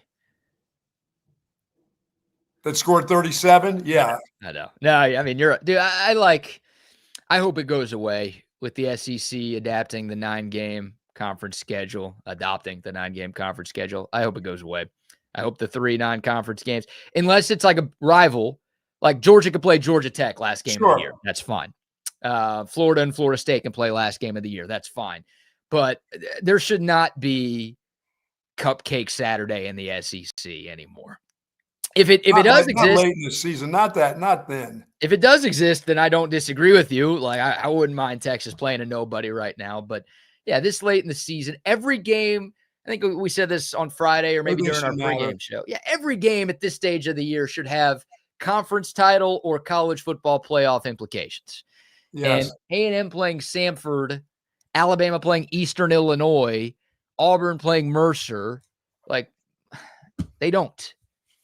Georgia playing Charlotte. Yeah, what is that really? Yeah, it's bad for the sport. Like, come on, man. Everyone's locked in, and you should be playing somebody a lot tougher than that. And I hope it all goes away, to be perfectly honest. Yeah, I would agree. If it doesn't, you better join in with them. Yeah, I don't know if I disagree with that either. All right, we'll take your thoughts. Again, if you want to enter for that Cabo Bob's gift card, I'm not sure if I said how to enter. All you have to do is send us a text on the Coda text line, 512-222-9328. You send us a text, any text, you will be entered to win 1 entry per phone number. So texting in 100 times doesn't increase your chances to win, but hit us up for your opportunity to get hooked up by Cabo Bob's. All right, Bug, before we dive back into Texas football, we also got to talk about the Cowboys' big win over Philadelphia yesterday. Before we get to either of those, how about a few more sponsor shout-outs? Several of our friends by Woods Comfort Systems, as the weather starts to turn a little bit here, as we move along into the winter months or fall here, you need to make sure that everything is working properly. Your air conditioning system is still cranked up, but this week it's going to get a little colder, as I said, in the 60s, and some of those nights will be in the 40s. You want to make sure that your heating system, when it comes on, you don't get a bunch of smoke billowing out of your vents here. You want to make sure that the filters are clean and ready to go. And at Woods Comfort Systems, if you call them, they will get to you. Close to 70 years in Central Texas. Folks, nobody does it better when it comes to plumbing, heating, and air conditioning than Woods Comfort Systems. No, they don't. WoodsComfortSystems.com for more information, or you can give them a call, 512-842-5066. Also, a shout out to McCall Custom Homes. Oh, man. If you're traveling this week because your home just isn't equipped to host people for the holidays, maybe this would be a good wake-up call for you that it's time to upgrade your current space. Travel is a pain in the rear. Maybe you want to be hosting friends and family this holiday season. McCall Custom Homes can help you elevate your home. If your kitchen's not big enough, boom, McCall can upgrade it for you. If you don't like your bathroom situation, boom, McCall can upgrade it. If you want to add on to your home, if you want to add some life to your outdoor space, see where I'm going here? McCall Custom Homes can handle everything. It's a father-son team with more than 40 years of experience in Central Texas, so they know what it takes to turn a Central Texas home into something truly, truly special. They've done so much work at the Bucks house. They've done work at Rodney's house. They're A+ rated by the Better Business Bureau. Tons of 5-star reviews online. We trust our homes to McCall Custom Homes. You should too. McCall Custom Homes, ATX.com. That's their website. They're offering free estimates right now to TSU listeners, so you can have them out to your place. Tell them what you want to do. They'll talk about what they can do, and then boom, you can turn your dreams into reality. McCall Custom Homes, ATX.com, or you can call or text Mike McCall directly, 512-633-9580. PK, I love Joey Freshwater being able to tell Mississippi, I'll let you know after the Egg Bowl what I'm going to do. That was sweet. That's a nice move, huh? I don't even know what to make of the Lane Kiffin situation now. Dude said, hey, I'll let you know after the Egg Bowl. The AD says, okay, that's fine. Yeah, the AD released a statement on Friday saying that, there will be an announcement on Lane Kiffin's future after the Egg Bowl. So I What if guess Lane Kiffin says, hey, listen, I need 2 more days. And now you've announced this after the Egg Bowl. He says, I need a couple more days. What does the AD do? Say, you're fired? He's not going to do that. yeah, an announcement on Coach Kiffin's future is expected Saturday following the game. That was the end Right. of the statement from Ole Miss athletic director Keith Carter that he tweeted out on Friday. Ole Miss did not play on Saturday. And yeah, they've got their big rivalry game against Mississippi State coming up Friday. So yeah, I mean, Lane Kiffin's holding 3 fan bases and 3 programs hostage right now. That's what he's doing. And I don't know how you can look at that statement and feel great if you're an Ole Miss fan. Yeah, I wouldn't feel good if I was one of their fans for sure. And I said last week, I think Lane Kiffin's gone. So I still believe that. But the only thing that gives me hesitation on my belief, and the only thing that would give me some faith if I'm an Ole Miss fan, is Lane Kiffin is the biggest troll of all time, right? So Yes. he's the type of guy who would get with the Ole Miss athletic director and say, put out this cryptic statement that makes it seem like I'm leaving, so everybody freaks out. But actually, yeah, we've got this contract extension already agreed upon, and then we'll just announce it after we kick our rival's ass. Yeah, I got a piece of property in Oxford I want. So let's make this look like I'm out of here. So, Right. so I can get, I can get a good deal here. He's the type of guy who would literally come up with a plot like that. Most coaches are like, nah, they don't deal with that trolling stuff. Lane Kiffin is not most coaches when it comes to the way he handles himself. Don't lose to Mississippi State. No. Because you may take a job that maybe you didn't want to have to take. They may ask you to go. Well, you maybe should go ahead. No, they're not asking him. Even if they somehow lose to Mississippi State, they're not asking him to leave. They can't lose to them. He's the best coach they've ever had, dude. Like, if he stays, they're going to build him a statue. That's how good he's been for them. A little Lane statue. They don't want to lose to Mississippi State. That'd be a bad loss. They could still make the playoff. I mean, they only have 1 loss right now. Right. They could still get into the playoff at 10-2, even when they lose, or if they lose, if they lose. Yeah, no, Ole Miss wants this guy. LSU wants this guy. Florida wants this guy. And none of the schools can do anything until this guy either makes up his mind, but more likely tells people what his mind is. It's already made, I think. Yeah. But who knows? I got to believe it's already made. Win, lose, or draw this football game coming up. I think he and his family have already, made a decision. He and his wife have made a decision. Nobody else knows but them. This is, it could be a bidding war going on right now. Could be Lane Kiffin's agent just like, hey, here's what LSU just offered. Florida, what are you going to do? Hey, Ole Miss, here's what Florida just offered. What are you going to do? Like, drive up the price a little bit. Get these teams bidding against each other for your services. Why not? Boy, that guy leaves Mississippi. You talking about not being able to go to the state. How many states is this guy wanted in? Well, they hate him at Tennessee. Yes. They hate him at USC.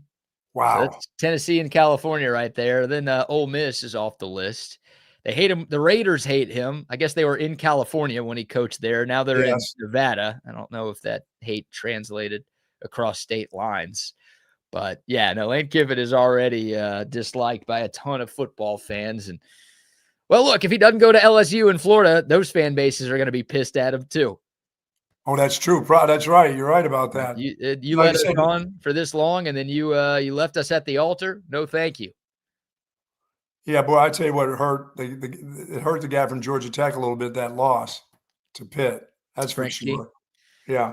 Yeah, I don't know. We've heard Brent Key's name getting tossed around like he could be a fallback plan for a school like Florida or maybe Ole Miss if Lane does leave. So, yeah. Again, he's got a lot to think about because with King leaving, being a senior, he's got to think about his program too and what happens next. So it's pretty insane that there's only been 1 hiring made in this cycle so far. I know the season's still going on, but there have been like double-digit Power 4 coaches who have been fired for months now. Yes. And so many vacant jobs across the country, and Virginia Tech's the only one who's hired somebody. And I think it all stems on what Lane Kiffin does.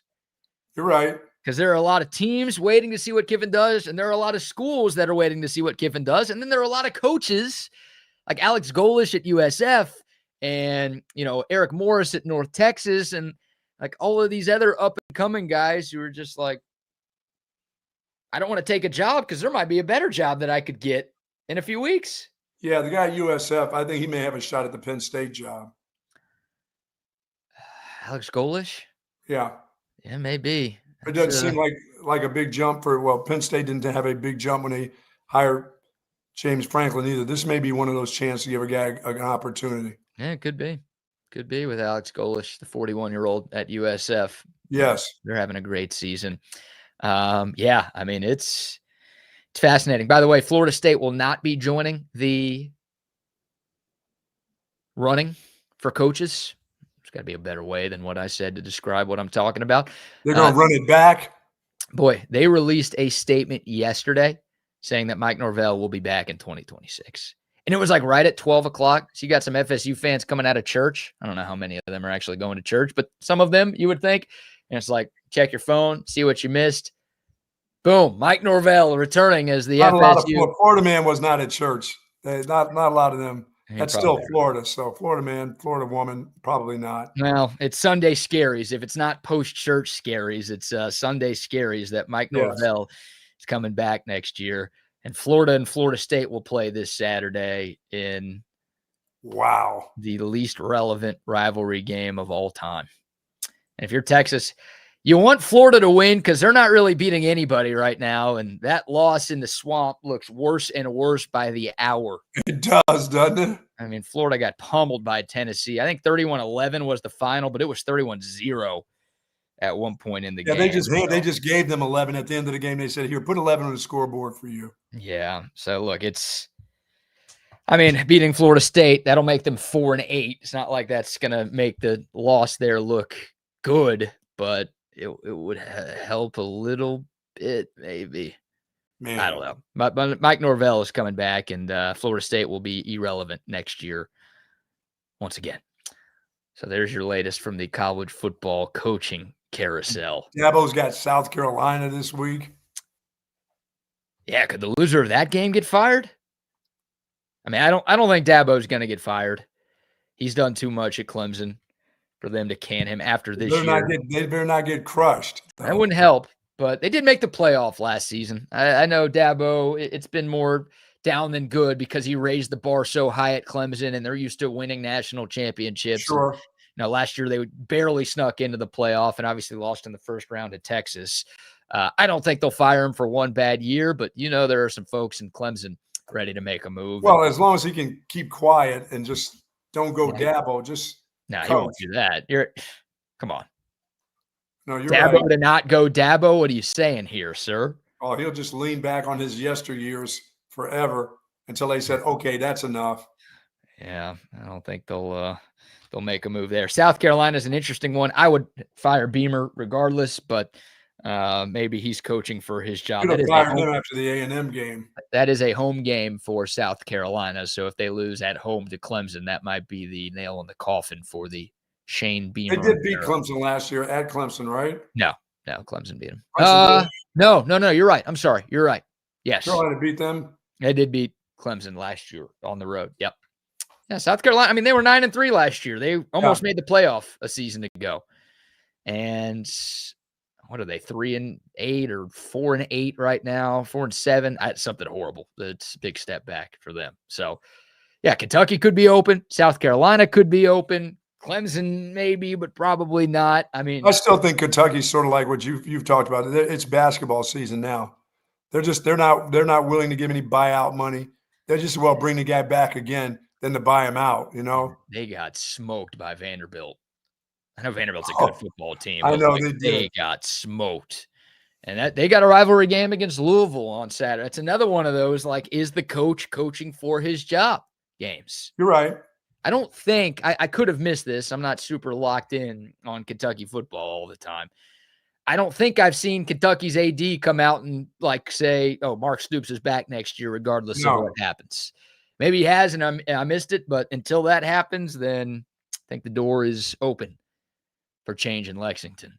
Yeah. God, if only the Aggies would have hired him, man. Kentucky fans would be so happy. Everybody would be so happy if A&M just stayed the course and hired Mark Stoops. We would be so happy because they wouldn't be 11-1 for sure, 11-0. They Right. wouldn't be there if that guy was the coach. Everybody except for A&M would be happy, and that means America would be happy. But no, the Aggie fans had to bully Ross Bjork into hiring Mike Elko instead. Yeah, I just don't see them wanting to get rid of him because, I mean, any kind of buyout for them takes more money away from their basketball program, and they don't want to be dealing with that. That's the most important thing they need to fix. Yeah, they're off to a pretty sluggish start this year under the Pope. Yeah, the Pope's not bringing them to where they thought he was going to bring them. Yeah. So but it's early. It's early. It is early. Texas basketball, by the way, back in action tonight. They open up Maui Invitational play against Arizona State. I believe that game tips off at 10 o'clock p.m. Buck, you going to stay up for that one? Probably not. Sorry. 10:30 Central Time. No. And those games are always dependent on when the game before ends. Oh yeah, of course. You got to clear everybody off the court, give 30 minutes of warm-ups. Yeah, I mean I will stay up for that one tonight, and I'm going to be in a bad mood tomorrow morning. I can tell you. But that's all right. Get yourself some Altstadt beer. Of course, that's all you need is a couple of Altstadt. You'll be just fine. That'll keep me awake till 1 o'clock on a Monday night. Goodness. Oh, man. So, yeah, Texas basketball in action tonight. This will be a good test. Texas has played one elite team. They lost. They played 4 horrible teams. They smoked them all. So now they're getting some, average teams here.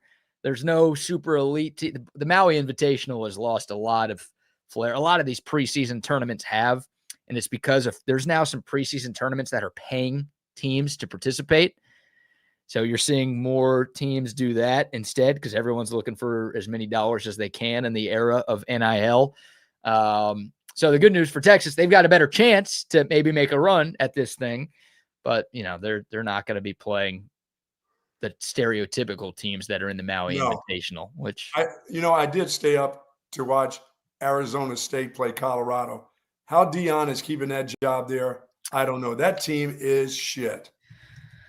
Yeah, it's been a really rough year for Coach my goodness. Yeah. When his sons got out of there, he probably should have bailed on out. But his contract's like $54 million. I mean, he's got a lot of money. He got a lot of money in him, and obviously he'll be looking for more. As he says, I'm the right guy for this job. Yeah, that's why he didn't leave.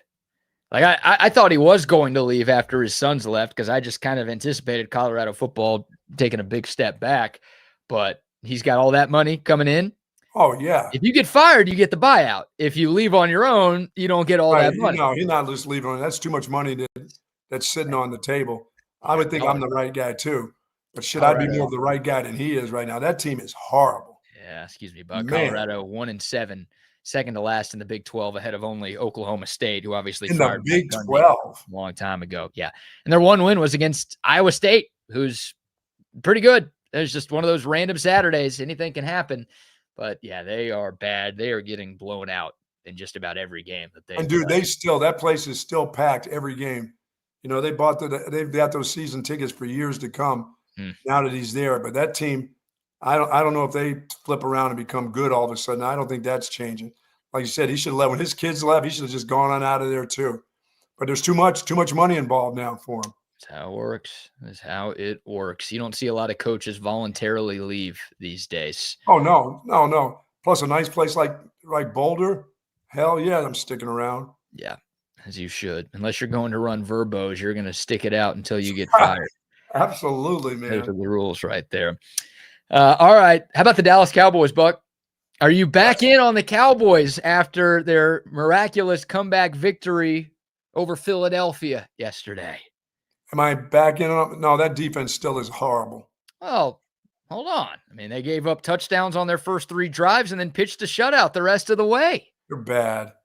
The Eagles had their worst rushing success rate on offense since 2015. They wanted to make sure their wide receiver caught a bunch of passes, and they did early. A.J. Brown caught a bunch of early passes. And then where was that dude late? They covered him up. They're too busy trying to satisfy people and how they win the games. They gave up on the run. I mean, the run got stuffed, but they didn't stick with it. They really didn't. I thought they could, and they did throw the ball, but they didn't throw the ball except for one bomb he threw to Smith, just like a Hail Mary. Yeah. That he made a great play on. But I don't think they throw the ball down the field enough. They're quick out team right now. Quick out, and here's Saquon. Try to run off tackle and see what you get. Yeah, well, that's there were reports last week out of Philly where Eagles players and coaches were not happy with Jalen Hurts because he was not throwing the ball down the field enough, right? They thought he was just being too passive, too risk averse, and I think he only has one interception this year, which is good. You don't want your quarterback turning it over, but also with all of the money they have invested into A.J. Brown and Devontae Smith and Dallas Goedert, it's like, maybe you should be taking some more shots. You know what? I don't even know if Goddard caught a pass yesterday. Dallas Goedert, 2 catches for 20 yards. Man. Yeah, not a great day for him. And, man, I mean, what a comeback by – like, everything went Philly's way in the first half, and then everything went Dallas's way in the second half. And, shoot, the Cowboys made life harder on themselves than it needed to be. Yes. They had a golden opportunity. They recovered a fumble at the 8-yard line. Yeah, what was that play? Those sequences of plays there. What the hell was that? Yeah, it's fourth quarter. It's tied at 21 at this point. Cowboys are putting the ball away. The Eagles return man decides to try to bring a punt out from basically the end zone, pulling a DeAndre Moore buck. We didn't get to that from Saturday. And the Cowboys forced a fumble. They recovered at the 8. And then you're right, the sequence of plays. They ran it on first down. They got 6 yards to the 2. And then they went pass. Incomplete. You also had a CeeDee Lamb drop. That dude was point shaving yesterday. Dude, both games against the Eagles this year. Like what? The CeeDee Lamb an Eagles fan or something? He's got Wingo hands. Oh my God. But like only against Philadelphia, it feels like. Insanity. And then he's like yelling at Dak. He's throwing a tantrum on the sideline. It's like the ball hits you literally like right in the chest. What more do you want as a wide receiver than that? Catch the ball. No kidding. And then I'm like, go ahead and kick the field goal. Yeah. Really struggling. What's the fourth down go for it deal? I didn't agree with that move, right? Yeah, because the Cowboys defense, again, they were pitching a shutout after the first 3 drives. Right. Like, just take the points, give yourself a lead here. And they didn't. They went for it. And thankfully, at the end of the day, the Cowboys got the ball back. That was a long 2. That wasn't like, that wasn't tush push area. That wasn't turn around and hand it off. That was another throw. Right. That was strange. It was, the Cowboys, they that ball pretty effectively yesterday. And I thought they went away from it a lot more than I would have. Not that Dak was playing poorly. Dak had a pretty good game, especially as the game went along. But I thought there were more opportunities to just run the ball, especially in that sequence there. Yes. Again, you pick up 6 yards on 1st and goal. I would have ran it the next 2 plays. Absolutely. And they decided to go to the air. And look, Shoddy called one good play. CeeDee Lamb, again, was wide open. It was a great throw from Dak, and he just didn't haul it in. Yeah, Overshown had a good game. Yeah, good to see Overshown back out there. He had a good game, a couple of big tackles in space. He had 5 tackles for the Cowboys yesterday. Yeah, still not playing a ton.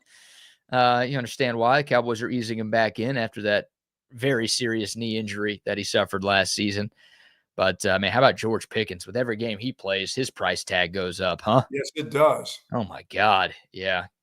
Good move by him to not negotiate a long-term deal after the trade. He bet on himself playing this season out, and it is working. He is awesome right now. Some of the 50-50 balls that he's coming down with.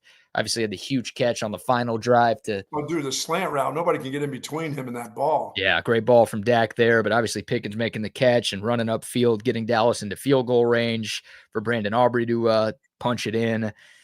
George Pickens, he is awesome, man. That's credit where it's due to this point. That looks like a great trade for the Cowboys. Now they got to find a way to lock him up long term. Yeah, Jaden Blue is not going to be on that team after this year. I don't think. I mean, the backup, you might be right. Running back looked pretty good. Davis, he looked like he's got his feet under him. And Jaden Blue, he just doesn't show up. Yeah, Jaden Blue, another healthy scratch yesterday for Dallas. So, yeah, the 5th-round pick, the early returns, not very good. And you're right. Yeah, Malik Davis had a couple of nice runs for the Cowboys yesterday. So, I think Jaden Blue's days in Dallas might be numbered. And maybe he'll be a practice squad guy next year. Yeah. I don't know, but I don't know if he makes the 53-man in 2026. Cowboys now 5-5-1, Buck. What do you think? You were dunking on their defense. I thought their defense played a really good game. Again, after the sluggish starts. Give them any chance to make a run here. Dallas currently the 10th seed in the NFC. They are a game and a half out of the final wild card. Who do they play over the next 2 games? Who do they play on Thanksgiving? Kansas City at home. And then at Detroit, which neither of those teams look as good as they were supposed to be. No. I mean, the Lions needed overtime to beat the Giants yesterday. Kansas City, nice win over Indianapolis. I know the Colts have been good, but Kansas City's 6-5 right now. It's not like they're running through teams right now. So those are winnable games. I don't know if the Cowboys are going to win either of them. They could lose both of them. But before the year, I had chalked that up as 2 guaranteed L's. Yeah, and both of those teams will be favored against the Cowboys, whether it's home or away. Yeah, I think you're right. But do you think the Chiefs are unbeatable right now?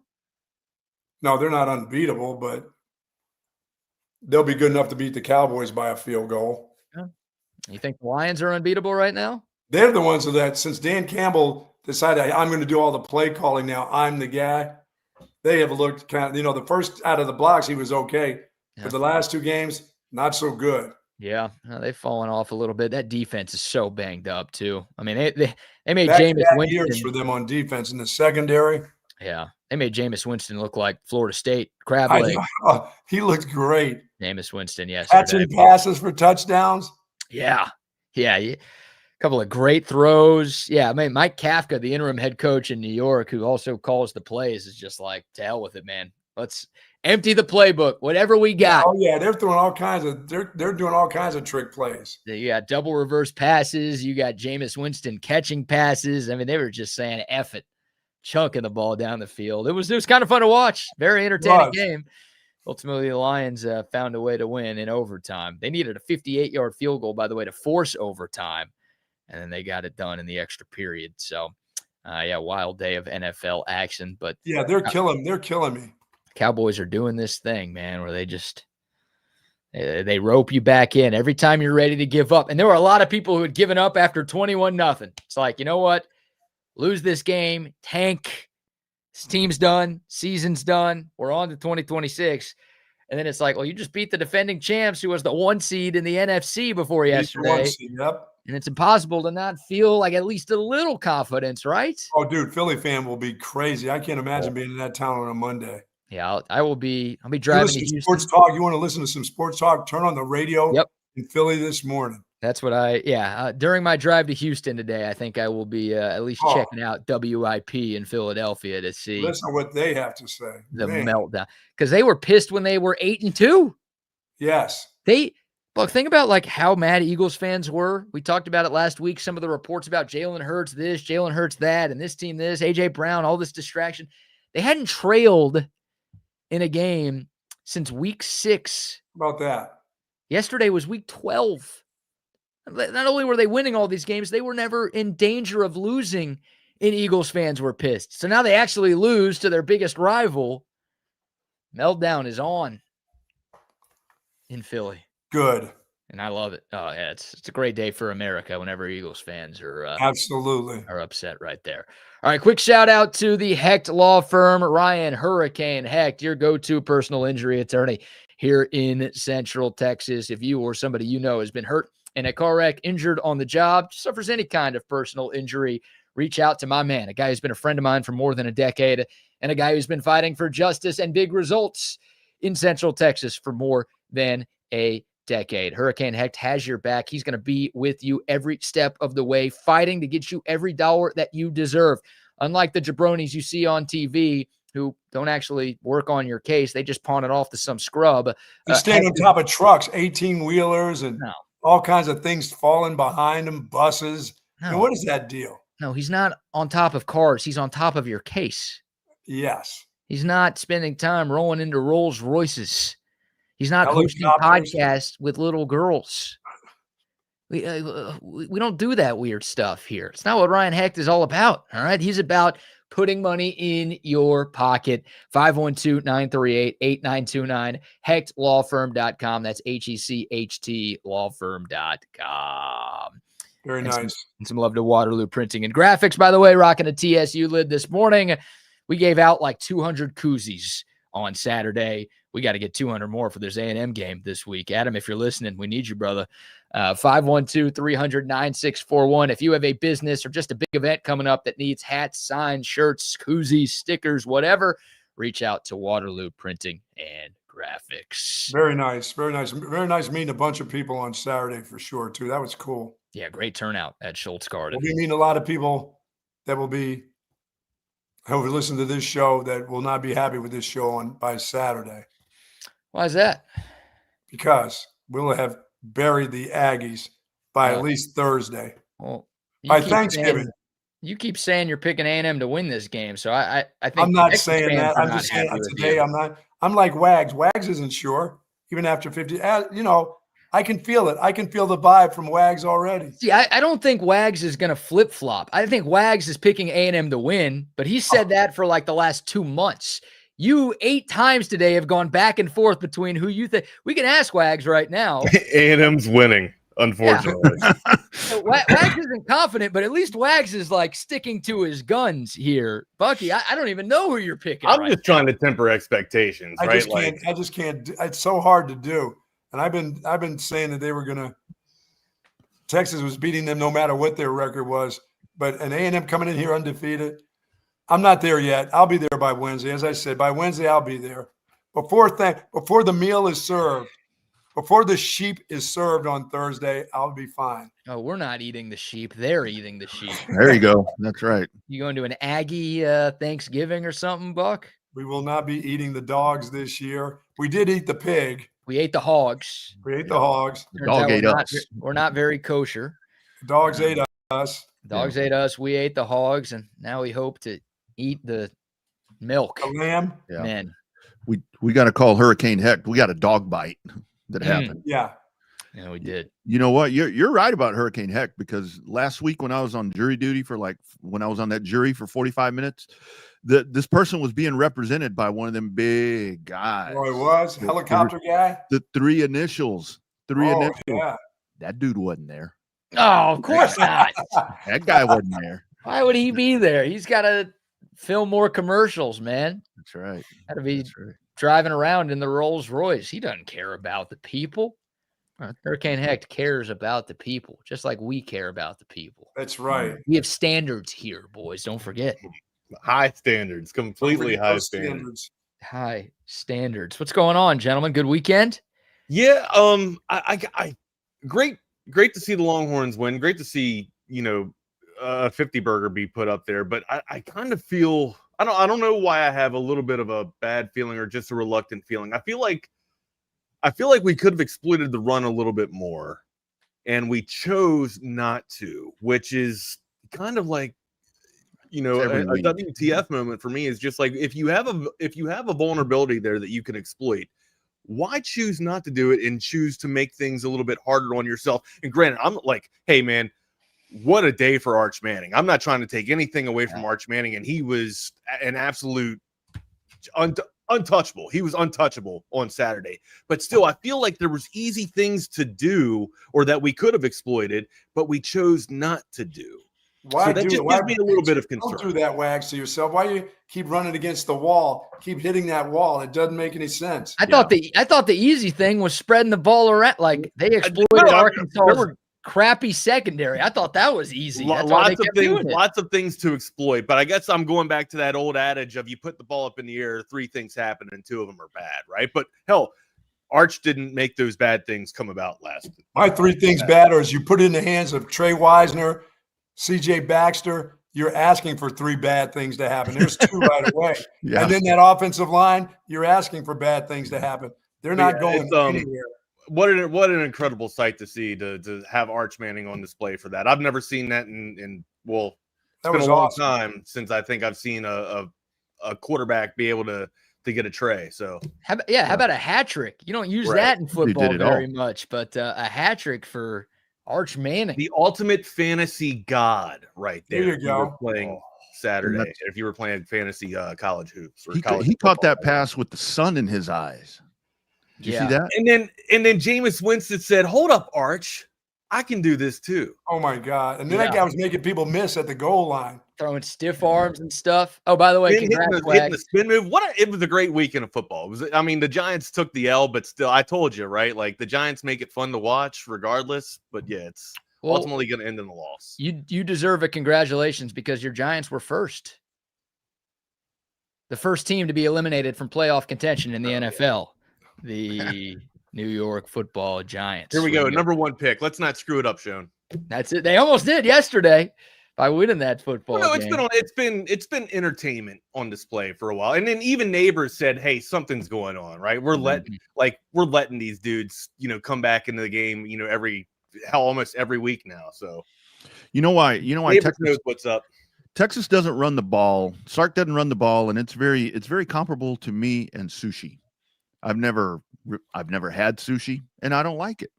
Texas has never tried to run the ball, and they don't like running the ball. So that's why they don't run the ball.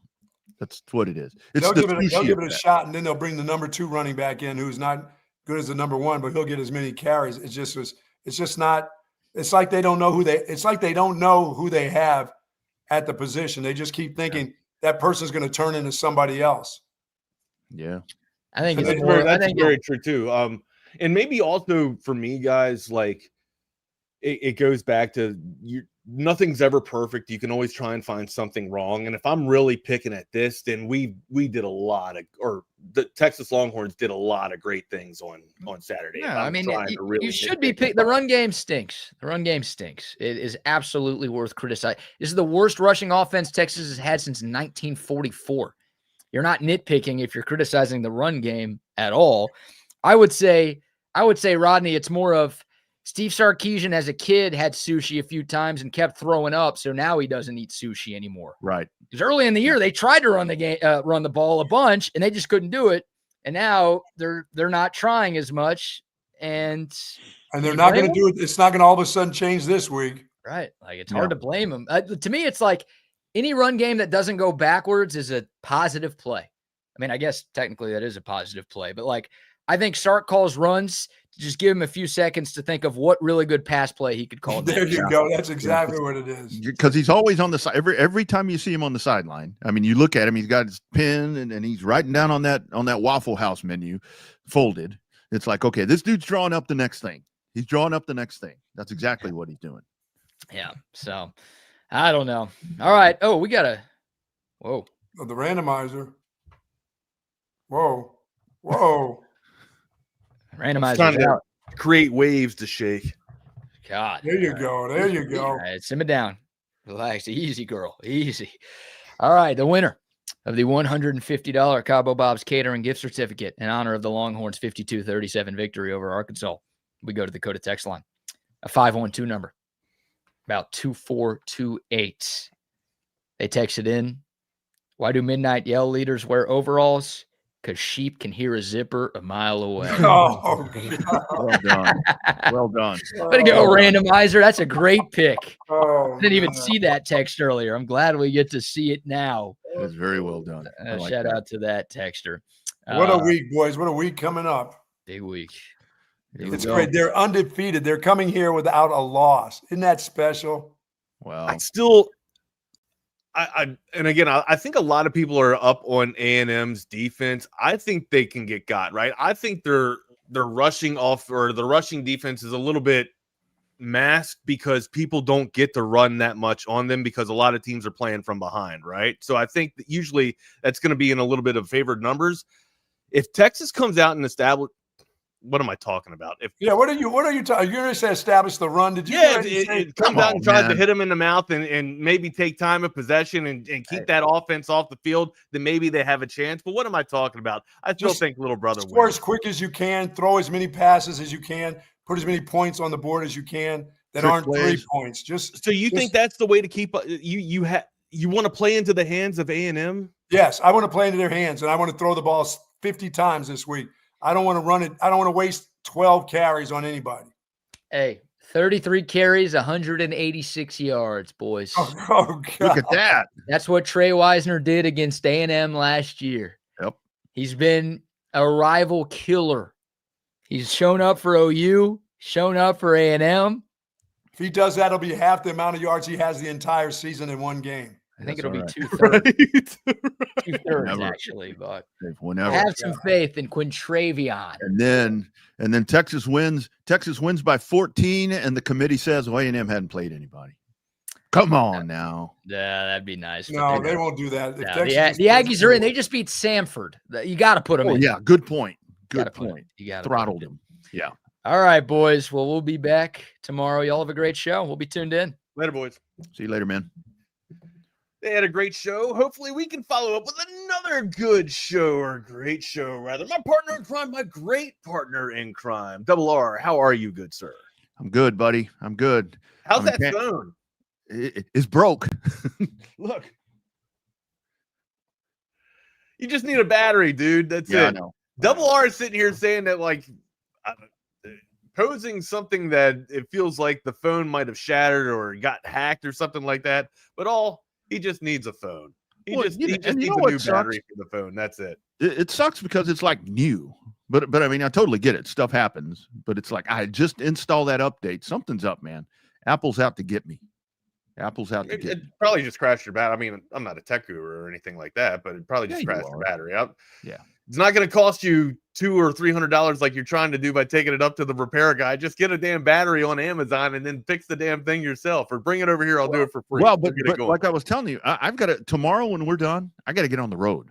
So to get the battery here and all of that, I mean, Where are you going? I got to go to Houston. I got to go work at Autorama over the holiday. Oh, how about that? I got to be there tomorrow. So yeah, I got to get this done. So I'm having to use the burner. Having to use the backup phone, the studio burner line. account. 52-37, my guy. Your thought? I didn't get to hear post game. Your thoughts? I was out and about. The 37 is concerning because it's like it just seems like this team has totally flipped the script on us, right? To where it's like so much of the season, it's like just wait till the offense comes to life with this defense. It's going to be, you've got the best team in the country, and the offense has come to life, and the quarterback is looking like he was, highly touted, but the defense has gotten very susceptible to stuff. And I know it was in garbage time, right, Wags? But still, you shouldn't give up 37 to Arkansas. Right. Is this the third game that I think it's the third time that Texas only allowed over 24? I don't have that stat right off the top of my head, but I mean, I guess it's too often now to say it's an anomaly. So it is something to kind of keep your eye on there and it issues some type of concern. Yeah. But ultimately, I think PK will correct this. Here's the thing moving forward. I mean, maybe optimistically, right? It felt like we were in kind of a base package, or not. What we brought not the house, but we brought 4 and 5 a couple of times against Arkansas. Well, hell, we were getting great, pressure off the edge from Simmons that we didn't have to bring too many people there, and we were also in the spy a lot. So I'd like to think that there's going to be extra pressure dialed up to kind of move Reed off the spot, right? Kind of like what we did with Green. If you let Reed get going and let this offense get flowing and shit, it's going to be a nightmare, right? You're probably going to see close to 37 again, probably even on the other side of 50, honestly, because this offense can absolutely score, which brings me to my point when we were in crosstalk. I really don't want to get into a shootout with this team. Like, I would love to kind of keep that offense on the field and at bay as much as possible and wear down the defense. The defense is kind of, they got great rushing numbers. I understand that, but I feel like it's masked because of how limited rushes against them, I would say, right? And also in favorable moments, right? When you can keep an offense at one phase and just have them play from behind, it's pretty easy to pad the stats a little bit, in my opinion. I think it's a team that can get got. I think, this defense, it's very vulnerable. It can be vulnerable. BK kind of hit on it, man. I don't see why we don't have Wisner or Baxter, maybe even, a sprinkled little combo here to get 150 or close to 200 on the ground. This team can allow that yardage, can yield that yardage on the ground. I say go ahead and take advantage of it. Keep that offense off the field and don't let them be able to run it up on us. If you play into their hands of running it up, and make it a track meet, I think it's going to be a nightmare. This is the time where because what I've always said about the Texas offense is they attempt to run the ball somewhat, and then even when it's, like against Georgia, when it's somewhat successful, and then they get away from it. I think and again, like it's 3.9 easily turns into the 4.5, right? And again, like I know the Longhorns, I think combined rush for like 28 attempts, right? Close. Yeah. It was very close to a balanced offense towards the end of the night, right? But it didn't. It wasn't. It was a lot of pads. It was a lot of quick passes and high tempo offense, and then kind of wearing them down towards the end. Maybe you got to break tendency here, Double R. Kind of do what they did against A&M. What BK was alluding to against A&M last year. Your thoughts? Same thing. This is the game where I think you once again try to establish the run game. But here's what'll happen: that they'll flip the script. The run game isn't working, and then they're going to do what they did at the first part of the year, like he was talking about, to where you try, and don't vary away from it. So I think it needs to be a very short little leash there of how long you want to try to establish the run game, because I do think if you can pop one, and I think that the whole thing with the running game is just get. So what are you saying? Abandon it if you don't get.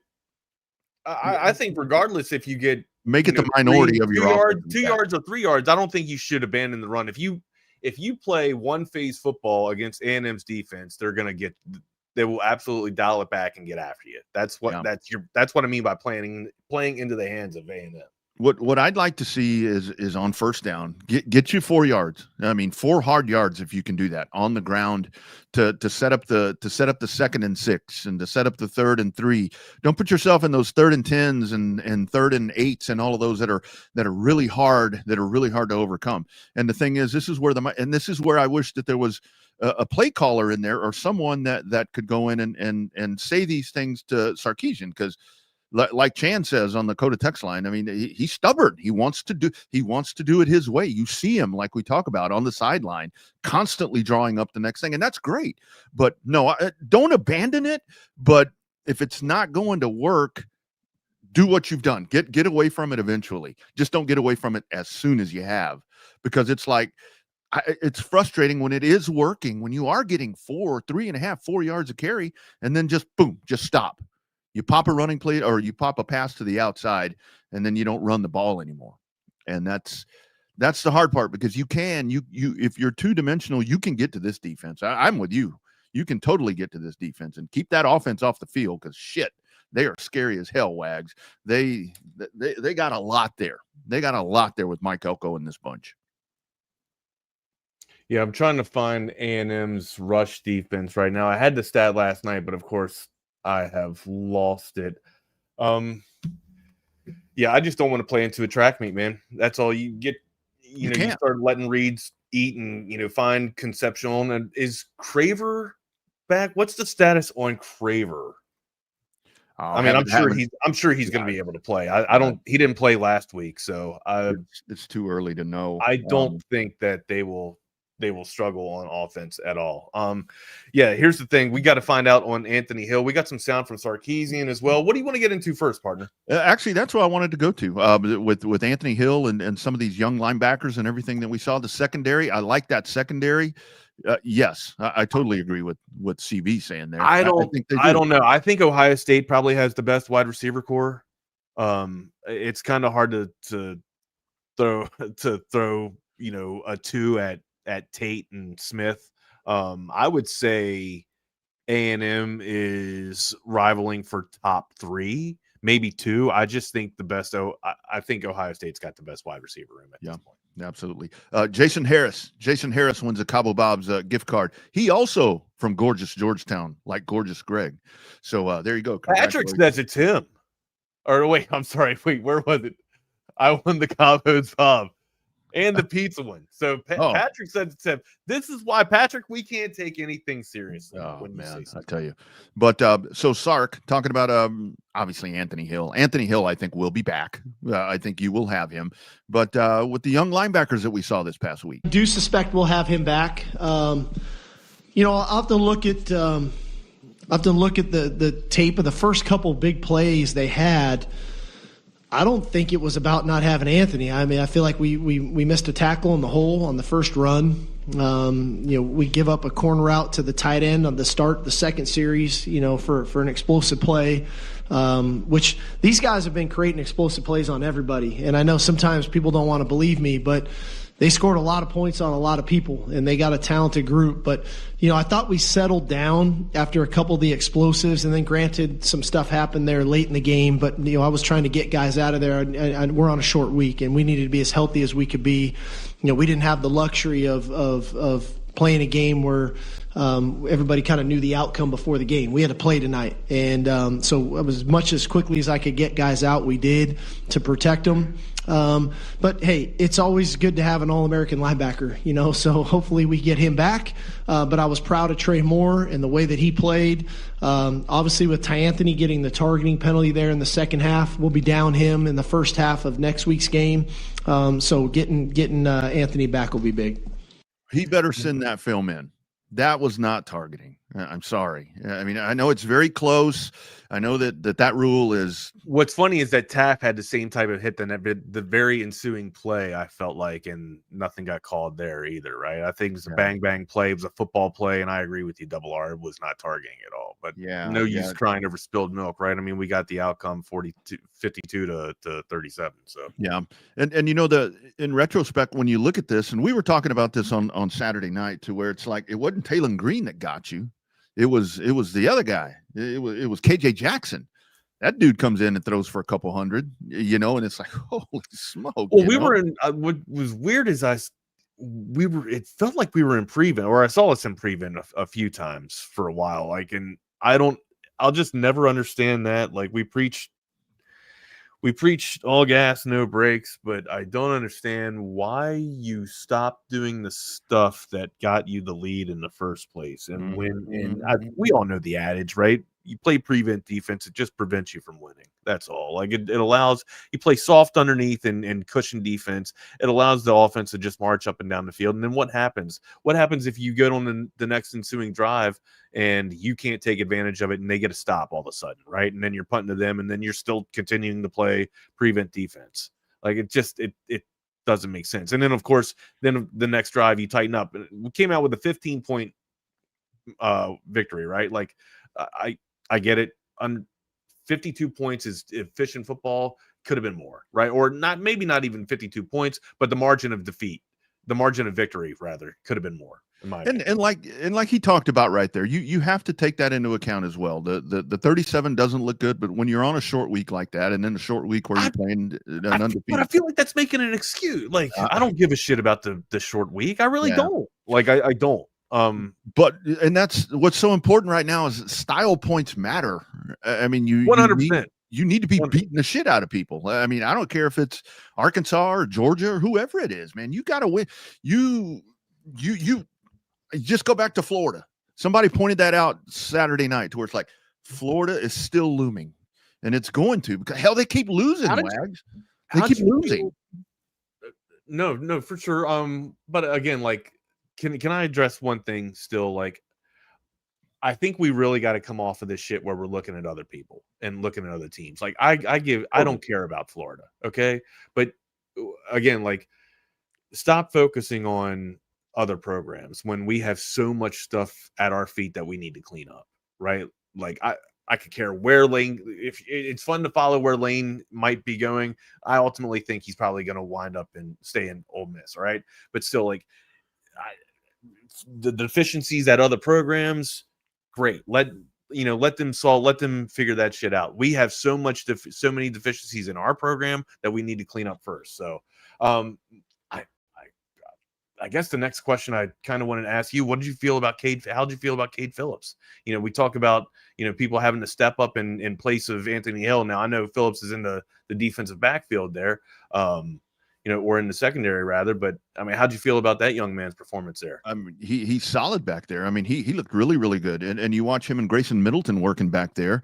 I mean, if you want to, I know that there's a lot to take care of right now. Future's bright, isn't it? The future looks good, doesn't it? Yeah, man, future looks really, really good. So that's what I'm liking to see right there, because they are locking people down. Again, this is Arkansas, but when you have young dudes like that, so we talked about it. Arkansas can still put the numbers up though, right? They can still play.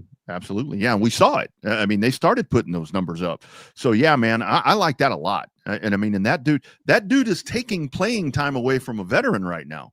When you watch that dude, he's in at pivotal times of the football game to where it's like, okay, we can see what's kind of happening right there. Here's Sark on the development of his young freshman defensive backs. You like Cade, he's got a great demeanor about him. Even when it's not perfect, the ability to bounce back. And I know I talked about this on Monday in the press conference, but he's got a really good demeanor about him. He's tough. He tackles well. He's got good length. I appreciate him at the end. They called pass interference on him. He was trying to pick it, and I don't know if that ball was catchable or not for the receiver, but man, he plays like he's trying to make plays. Jonah's growing more and more in the system. Grayson's been what he's been all year, and I'm really proud of him. But again, a lot of these young players, they're developing, and there's some guys that are still in the lab that you guys don't even get a chance to see right now that are improving, that are getting better. And so, again, we try to pride ourselves on being a developmental program, but it takes character in the player to understand, hey, I might not be where I'm at, where I want to be today, but I should surely get closer to it tomorrow if I keep working. And I think that's a common theme in this team meeting room, that our guys are willing to work, and our young players came here to compete and to work, and they're trying to get better. And, when their moment's called, we try to get them out there to give them some opportunities to do some of the things that they came here to do. And it may happen next week. It may happen next year. We don't know yet, but there's definitely a workman-like mentality that a lot of those young guys have. And to this point, and Jake kind of hit on this too, right? Phillips hopefully has taken over for Gilbo permanently.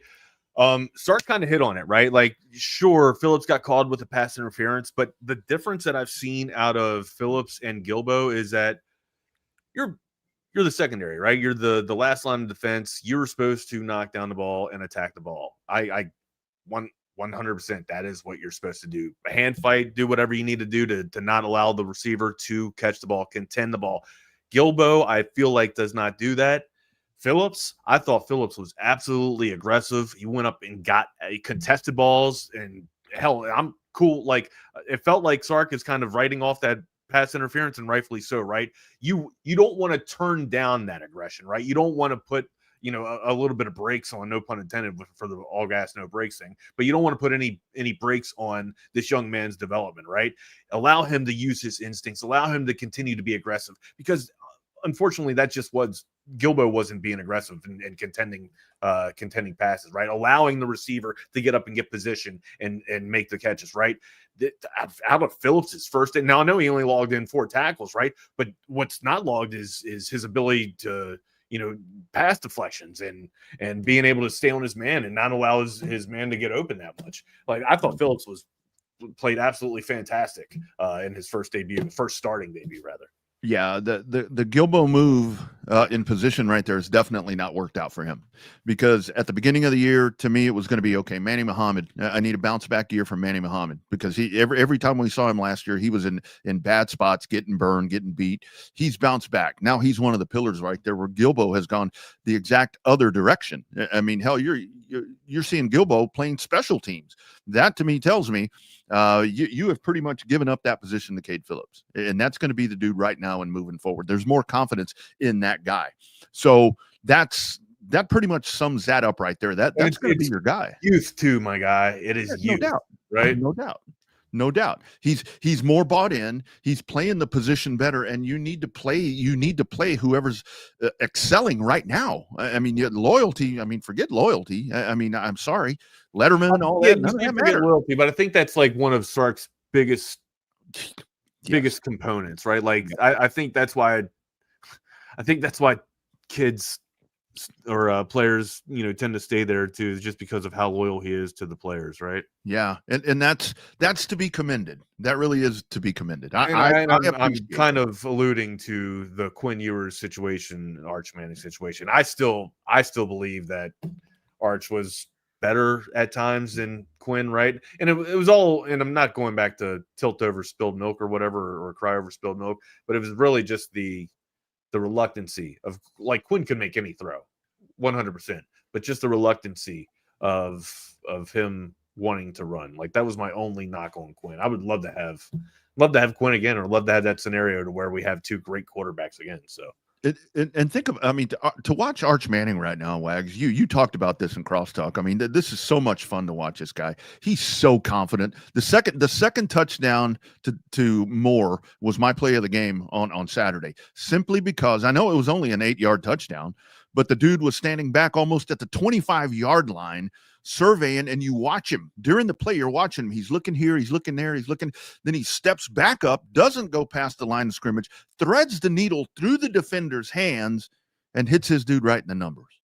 Thing of beauty right there. that was busted coverage, though, right? Like, we can all like it was almost like he was in shock to see, oh my God, surprise, that he's that wide open, right? It felt like busted coverage out of Arkansas, and you shouldn't miss on a play like that.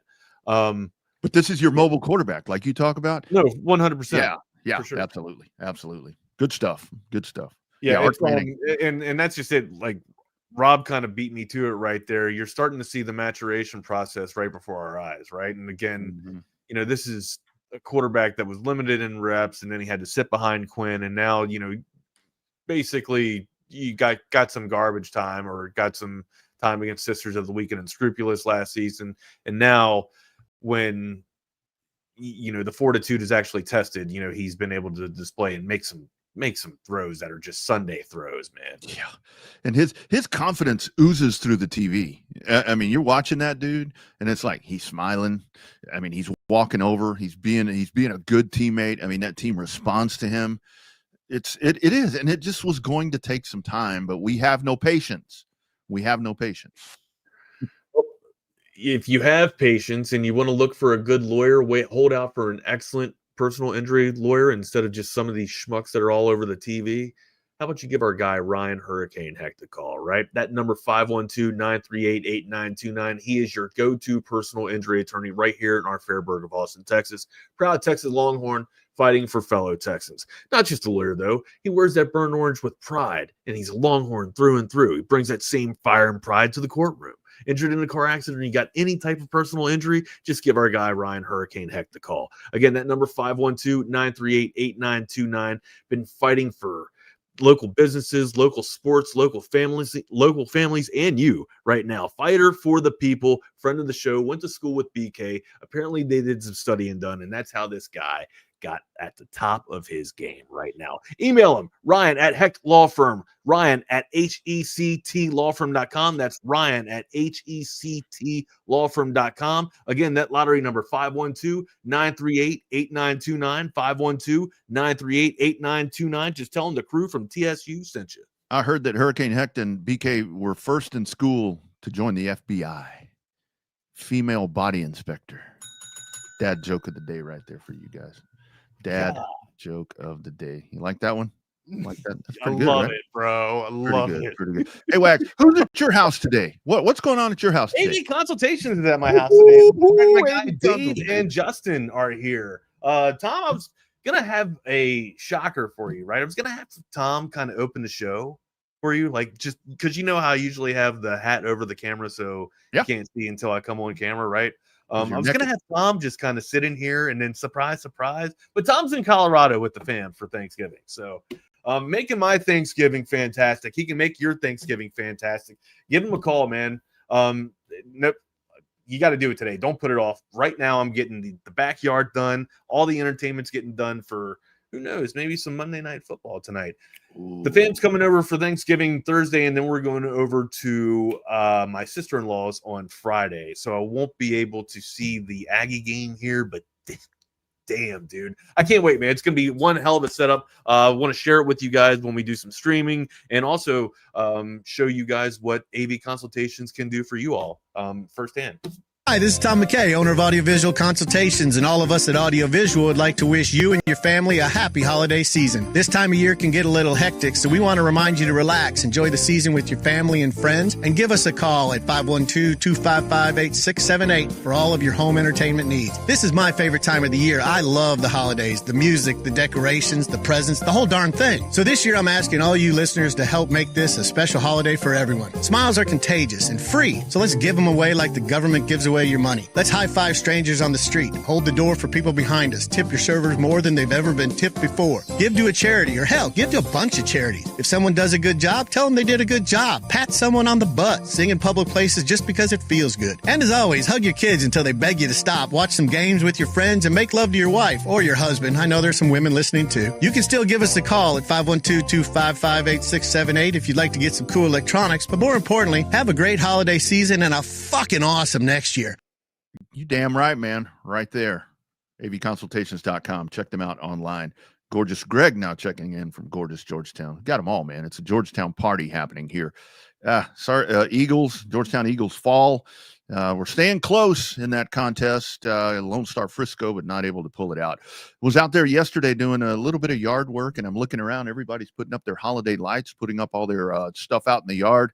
Mine's been up for a week and a half. So I'm just kind of sitting there laughing. Then actually one of my neighbors said, well, look at you. Yours has been up for a week and a half, blah, blah, blah. I'm like, hey, man, you got to get with the game. Here's what, don't do this yourself. Call Humbug Holiday Lighting. Let them do that for you. I'm talking about custom holiday lighting designs. Whatever you're looking to do with your property, every house is different. Like mine's got very high peaks, so I wanted lights up there because there's never been lights up there in the history of this house. They're there now, and it's my folks over at Humbug Holiday Lighting that took care of that. Professional installation.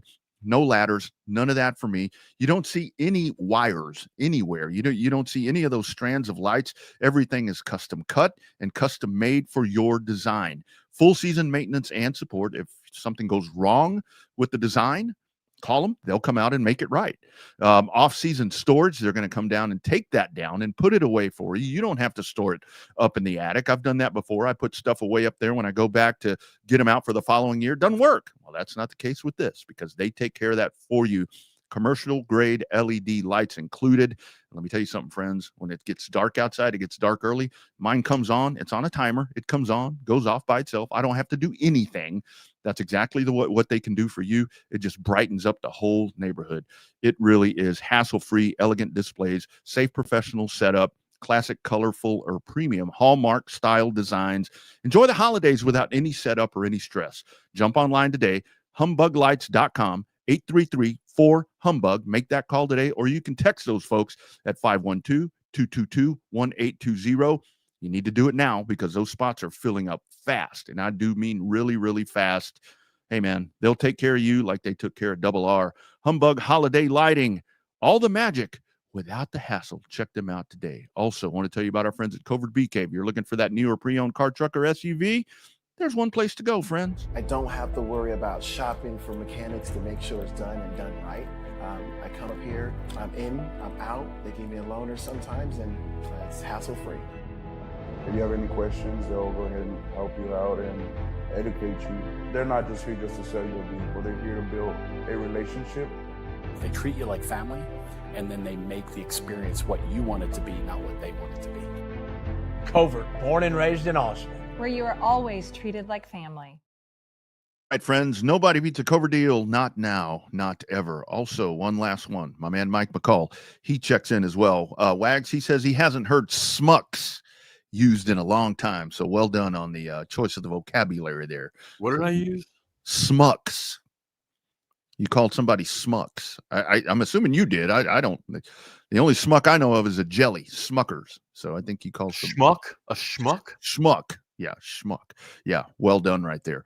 If you're, yeah, good job. Sometimes it's like Will Ferrell, outer body experience. Just comes out. It just comes out. Looking to upgrade your property, looking to do something inside, need a bathroom remodel, need a kitchen remodel. You've got extra rooms that you want to modernize and make them look out of the 1990s and into the 2020s. Well, check out the gallery of projects at McCall Custom Homes ATX.com, or Get your free holiday estimate right now by simply calling or texting Mike at 512-633-9580. For over 40 years, the father-son team have been doing it right for Central Texans, and they are ready to tackle your project. Put your ideas together with them. Let them come out and take a look. Once that work starts, the trades have the utmost respect for your property. They're going to treat your property as if it were theirs, and they will have you living high on the hog. Sorry, Arkansas, like I do with my primary bathroom over there. Again, McCall Custom Homes, ATX.com. Call or text our man Mike at 512-633-9580. It is McCall Custom Homes. We build value into your home. Looking at some of these stats, Arch Manning had a rough middle of the year. Mm-hmm. But Arch Manning's stats right now are now. I know damn well he's not going to win the Heisman. I completely understand that, but he has, should I say, salvaged or made his season stats look pretty damn impressive, especially after the performance he had on Sunday or Saturday, rather, where he was basically He did it all. The fantasy player of the day for college football and the college football landscape with the hitting with the tray there. And you have to, because a lot of the development of the offense, what you're starting to watch is it looks like the wide receiver room is starting to develop a little more, the reliability with the wide receiver room and so forth, and that's just very much a comfort level and maturation process. Meaning like we're finding like new wide receivers are starting to blossom and emerge, or are you thinking that some of the old guys are finally ballooning into what was kind of expected of some of them. In the initial part of the year was Parker Livingston. It was that. And again, there was a comfort level that was already there. But like DeAndre Moore the other day, 3 touchdowns for that guy.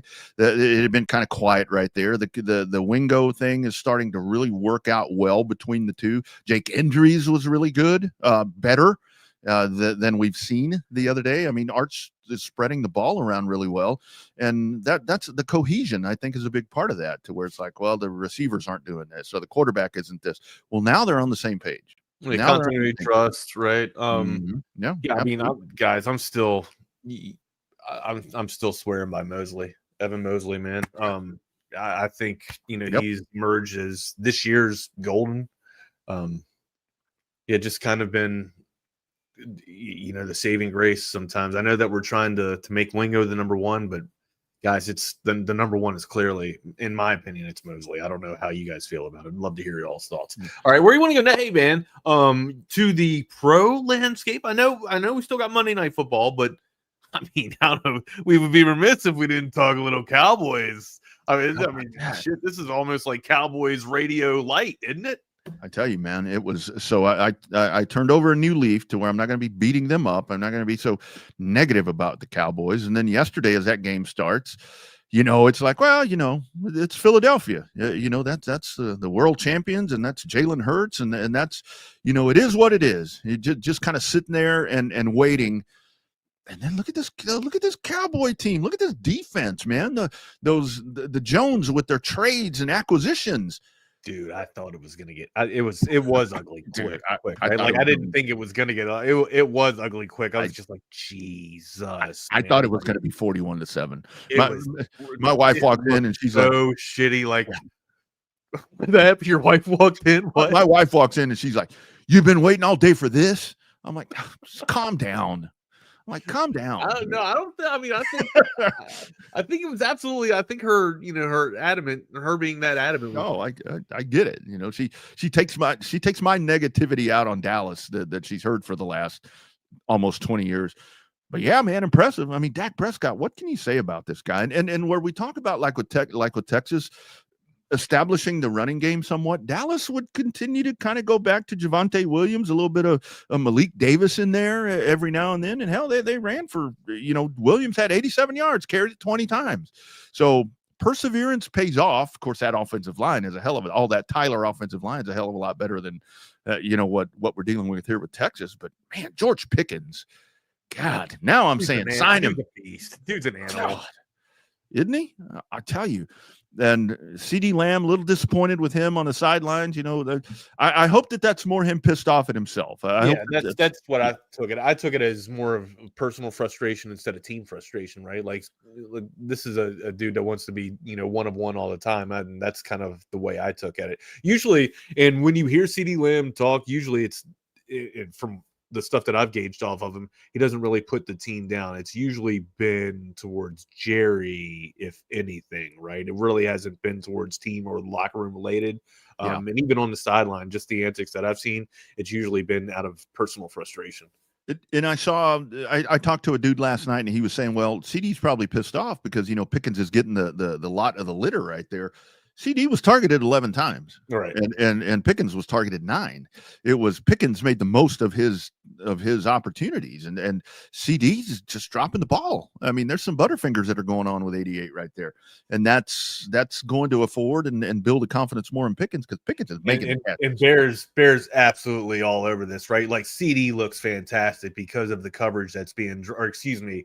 Pickens rather looks fantastic because of the coverage that's being drawn of CD, right? Like CD gets a lot of attention, a ton of attention. So, well, and Wags, then you got Jake Ferguson. Jake Ferguson's sitting there, and it's like this dude's like, where's Ferguson coming from? Well, the outside's covered up with those dudes, and here's Ferguson. He gets but I mean, not all the time. Like the outside's covered up with Pickens, right? Now you're seeing Turpin getting sprinkled into the damn, magic here, right? You put him into the arsenal. And then, Ferguson eats inside the hashes, but also CD Lamb eats inside of those hashes too, man. It's a very versatile offense that defenses have trouble planning for, clearly, right? You have one of the top defenses in the league that still can't, even in the beginning, the first matchup that they had, right? Dallas essentially had them beat. Yeah, they not like Dallas pretty much had them beat, and then all of a sudden just lost the game. At the end of the game, there, like just kind of gave it away. Right. This was the time where it felt like it turned a little bit because Dallas wasn't able to give it away. Like Dallas actually, the food was on the table and they devoured it. They crushed it. Yeah, and the thing about it is, it's been one of those things where early in the year we said if Dallas can just get a little bit of defense, I mean, to get a little and they have. I mean, they made the moves there to bring. I mean, Jadeveon Clowney. I mean, I laughed at that move. Hey, look, so did I, man. And I clowned a lot of Cowboys fans thinking that they couldn't make a run at this thing, right? But because I was figuring that they were going to lose to the Eagles here, right? But you guys know what I say, man. If you get a division win, that's almost like a ×2 win right there, right? Yeah. I mean, statistically, it's not, but you do kind of get like a head-to-head a little bit of advantage there, right? Now they're going to split, so we'll see how this goes. But yeah, Dallas needed to get out of the cellar, needed that one mightily, and sure as shit, man, they pulled through and got the 24-21 victory over the Eagles. Over the Birds. We can all celebrate. Even if you're a Giants fan, you can celebrate that, right? And this is where, like with Quinnen Williams. Nobody likes the Birds. No, I can't stand them. And Kenny Clark. And I mean, yeah, those moves are starting to pay off. And Agent Zero's now there. I mean, the secondary with Donovan Wilson, it's like, okay, Deron Bland. I'm like, yeah, there's still opportunities there. But you got Kansas City. You got Kansas City coming up on a short week, and then Detroit. So you got a couple of them back to back there, but this win was huge. This was a good ball building win for the Cowboys because in the past, this is where the Cowboys fizzle out. But I think a little bit of that shoddy mentality is rubbing off on this team to where it's like they know that they can get back in football games, and that was real damn impressive. That was real damn impressive yesterday. And yeah, it only helps it is against the Eagles. God. Zero looking pretty good too. Pretty good on Rams. Not at first, right? But again, once they were able to settle down, it felt like that defense, like you were saying, platoon in the middle there by Overshone looked pretty damn good, man. Once they kind of figured it out. Credit to Eberflus too for making adjustments, right? Sure. Like a lot of times, he gets shit on a lot, but give him credit for being able to make the adjustments. And again, being able to switch up packages too, not just staying in man coverage, but being able to come out of man and being able to dial up some zone blitzes and shit too, man. Where do you want to go next, partner? Hell, let's stay with the NFL. Did you watch Shador? I watched it. Yeah, I watched it. Did you watch Jameis though? I think the fantasy demon of all, You got 35 in my league. Jameis Winston eating W's. Actually, he didn't eat any W. They still got the loss, but it was one hell of an entertaining loss, right? Dude, it's just Troy, get Team Money. You were close. You were very close. But this is, as a Giants fan, like as Sal and I are the residential Giants guys here. This is just, I feel like this is what they do, right? They put the circus on display. It's Olay, right? It's fun. It's great to watch, but ultimately, we know we need to be eliminated so that we can build more talent around Jackson Dart. Like that's what this is all about. But damn, we can make it look entertaining, right? Yeah. Jameis Winston first, like the end around and then the step up in with the QB throwback, not just go in, unscathed and clean. He actually had to fight this off. He had to stiff arm, hit the spin move, hit circle, and then hit RB with another juke move to get into the end zone there, man. And then eating dubs, bro. Fantastic. Yeah. It was fun. I know they got the loss, but it was fun to watch. It was. I'm like, at some point, I'm like, all right, Giants, calm down. Calm your ass down here. Remember what the number one objective is, right? Yeah, you're supposed to lose. And I did see when they went to overtime, they have found a way to get Russell Wilson involved. He's out there, the captain. He was out for the coin toss. So it's like you're getting all these dudes involved. Well done, well done. But hey, it was such a good. And then with Shadur, such a good job with Shadur. He got Chip Kelly fired. yeah. Well done. I mean, the Raiders stink, man. The Raiders are absolute garbage.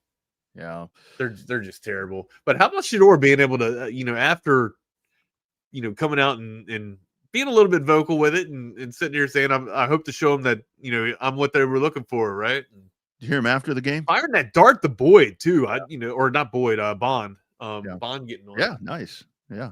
After the game, he's like, that's after 1 week. He's like, that's after 1 week. You just wait. I'm like, dude, calm down. Hey, maybe that's their quarterback. Maybe if he backs it up, I'm all about it. If he backs it up, I'm all about it. Dude. Yeah. I don't like young quarterbacks doing that, being that brash, especially when they don't know what the league's about to do to them, right? Tread water lightly in the league for the first year and then come out and be in that brash. But if you can back it up, by all means, go ahead and talk your shit, dude. And it's like you beat the Raiders. I mean, no offense. If you go out and I know they got Max Crosby. I understand they got Max Crosby.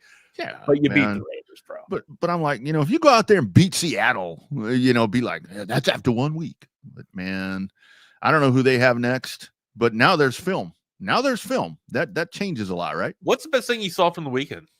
I think the best thing that I saw from the weekend best play was probably player performance was probably Arch, right?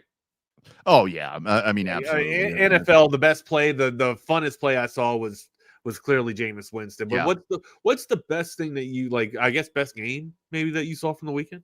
I hate to be a homer, but the Cowboys. I mean, the Cowboys come back. I mean, there's nothing in that. Kansas City. We had a few overtime games, right? Kansas City and the Colts. I don't know if that is a preview of what's to come for these playoffs, but Kansas City is, again, we talk about them. We almost whisper about them because we're afraid that they're even going to wake up again. You wake the beast up, but have they awoken? They find ways, even without Rashee Rice, being on a lame hamstring. They find ways to still be able to get active and beat one of the best teams in the AFC, who arguably, people are wondering, is it going to be the Colts? Is it going to be Broncos? Well, is it going or Patriots? Don't want to leave Rabel and company out, but is Andy Reid's crew catching fire at the right time again? It's 20-6 in that game. So, I'm just curious to see what's going on. I go to X before my phone took a shit, and it's like people are like, okay, that's it for the Chiefs. And you step away for a little bit. I make that analogy all the time to where the grave is dug. The hole is dug and the casket's already in there and people are starting to dump dirt. There's a lot of dirt being dumped on the Chiefs yesterday, and then boom. Not just shovels either, brother. People were taking the dump trucks and letting the hatch fly, amigo. And it's like this is another time where I go back to I did that to Baltimore. Yeah, look at them. I mean, you watch Lamar. This isn't vintage Lamar either, to where it's like this is becoming, and their defense is still not great, but they've done like Dallas. The defense has gotten good enough to win football games, and they're right in the thick of this again. And now, I mean, you go back and you look. And then the Rams. Holy shit! Whew. Wasn't expecting quite that. Is Stafford the MVP? Got to be, absolutely. Maybe I'm prisoner of the moment after yesterday, but I mean, shit, dude. Like, when's the last time he threw a pick? That's a serious question. I don't know. I don't know when's the last time he threw a pick. The guy's just solid, and he's got a team around him, and those young dudes on defense. There was a lot of loss, with that defense with some really damn good players about a year and a half ago, and they've plugged new dudes in there. Sean McVay has this. I mean, the Rams obviously yesterday solidified themselves as the best team in the NFC with that Eagles. I think so, crash. Man. Like I keep wanting to say it's the Eagles just because of the defending champions, and they still got a ton of youthful talent, right? Rams got a pretty young defense too, right? Yeah. And their quarterback Stafford is playing absolutely lights out. Yeah, this guy. It's like the older he gets, the better he gets. 270. He only got sacked one time last night, or one time yesterday too. 273, 3 touchdowns, no interceptions. Fantastic day for that dude. And I mean, you look at all of that. I mean, with the Rams and then with the NFC picture, this Panthers 49ers game tonight, that's one where the first part of the year I looked at that and I'm like, oh, great. Can they flex that? Shit. This is big. This is a big game tonight in that vastly changing NFC because Green Bay wins. So, it looked like the Green Bay team you expected a little bit more yesterday. Just taking care of the Vikings, and boy, the Vikings. God, you want to talk about disappointment for Viking fans? You put all your money in JJ McCarthy, man. Yeah. I know you should have kept Sam Darnold. I was talking with Hunter about that yesterday. Had a good conversation with him. Sidebar off of that, but yeah, Sam Darnold right now 30 tutties, 2 interceptions. Yeah, just two. Jalen Hurts, 1 interception, but only 17 touchdowns. So yeah, absolutely, solid year. Yeah, I mean, if I had to vote, Matthew Stafford would be my vote for MVP. Yeah, and how about here? Jake calls it the Bears. That is wild. The Bears 8-3. It's been a wild year. It has. It's been a crazy year, right? And again, we were just kind of talking about it, and Jake kind of beat me to it, right? Like I wrote the Ravens off like long. I think a week before Lamar came back, right? I was just like, yeah, they're done. Steelers were playing fantastic in spite of their terrible team defense, right? Being at some of almost the bottom of the league. But yeah, they were playing incredible, right? Aaron Rodgers was not returned to his Super Bowl MVP type of play, but he was moving, man. He was able to look a little bit, flexible, loose with it, and a little bit limber, and like he could actually extend the plays, man, when they were breaking down. I thought Pittsburgh was going to kind of run away with this thing, and just Baltimore couldn't keep up. And now here they are, top of the North. So top of the North, the Ravens. Hey, and then the North and the NFC, the Bears at 8-3. And look, man, give some flowers to Dennis Allen. The DC there for Chicago. I mean, it's like Ben Johnson comes in and you're thinking, man, this offense is about to explode. And yeah, he's done a really good job with Caleb Williams to get him to the next level. But I mean, Dennis Allen and this defense, dude, that they are just smothering people. I mean, they're leading the NFL in takeaways, and man, that they're winning old school Chicago style with defense. And that's, they yielded 28 yesterday. So they did. Yeah, they did. But to that point, like, I don't think Chicago can keep up with like the Rams. If the Chicago has to play Rams type of ball, like, and Rams can play multiple types of ball, like they can win the ugly games, right? They can sit there because they have a nasty defense. I don't know if Chicago's defense is as nasty as the LA defense just yet, right? And clearly Caleb Williams has had tremendous progression and growth, but he's not Matthew Stafford, and he's not playing nowhere near Matthew Stafford right now. He's had 3 or 4 weeks where he's been, the highest fantasy player out there, but Matthew Stafford is still in MVP level, consistently throwing 3 touchdowns, no interceptions. Yeah, that's right. And Bear has a good call right here on McCarthy, because you go back and you look at the national championship year, Harbaugh did not throw that ball very often with that Michigan team. I mean, they're running the ball that year. I mean, you'd go and you'd look. I think there were games like where they threw the ball 9 times, 10 times. I mean, so 9 times. Yeah, there was 9 a game. times. I don't recall them throwing the ball 9 times. It's a true story, brother. It was one game they threw it 9 times. 9 times. That many.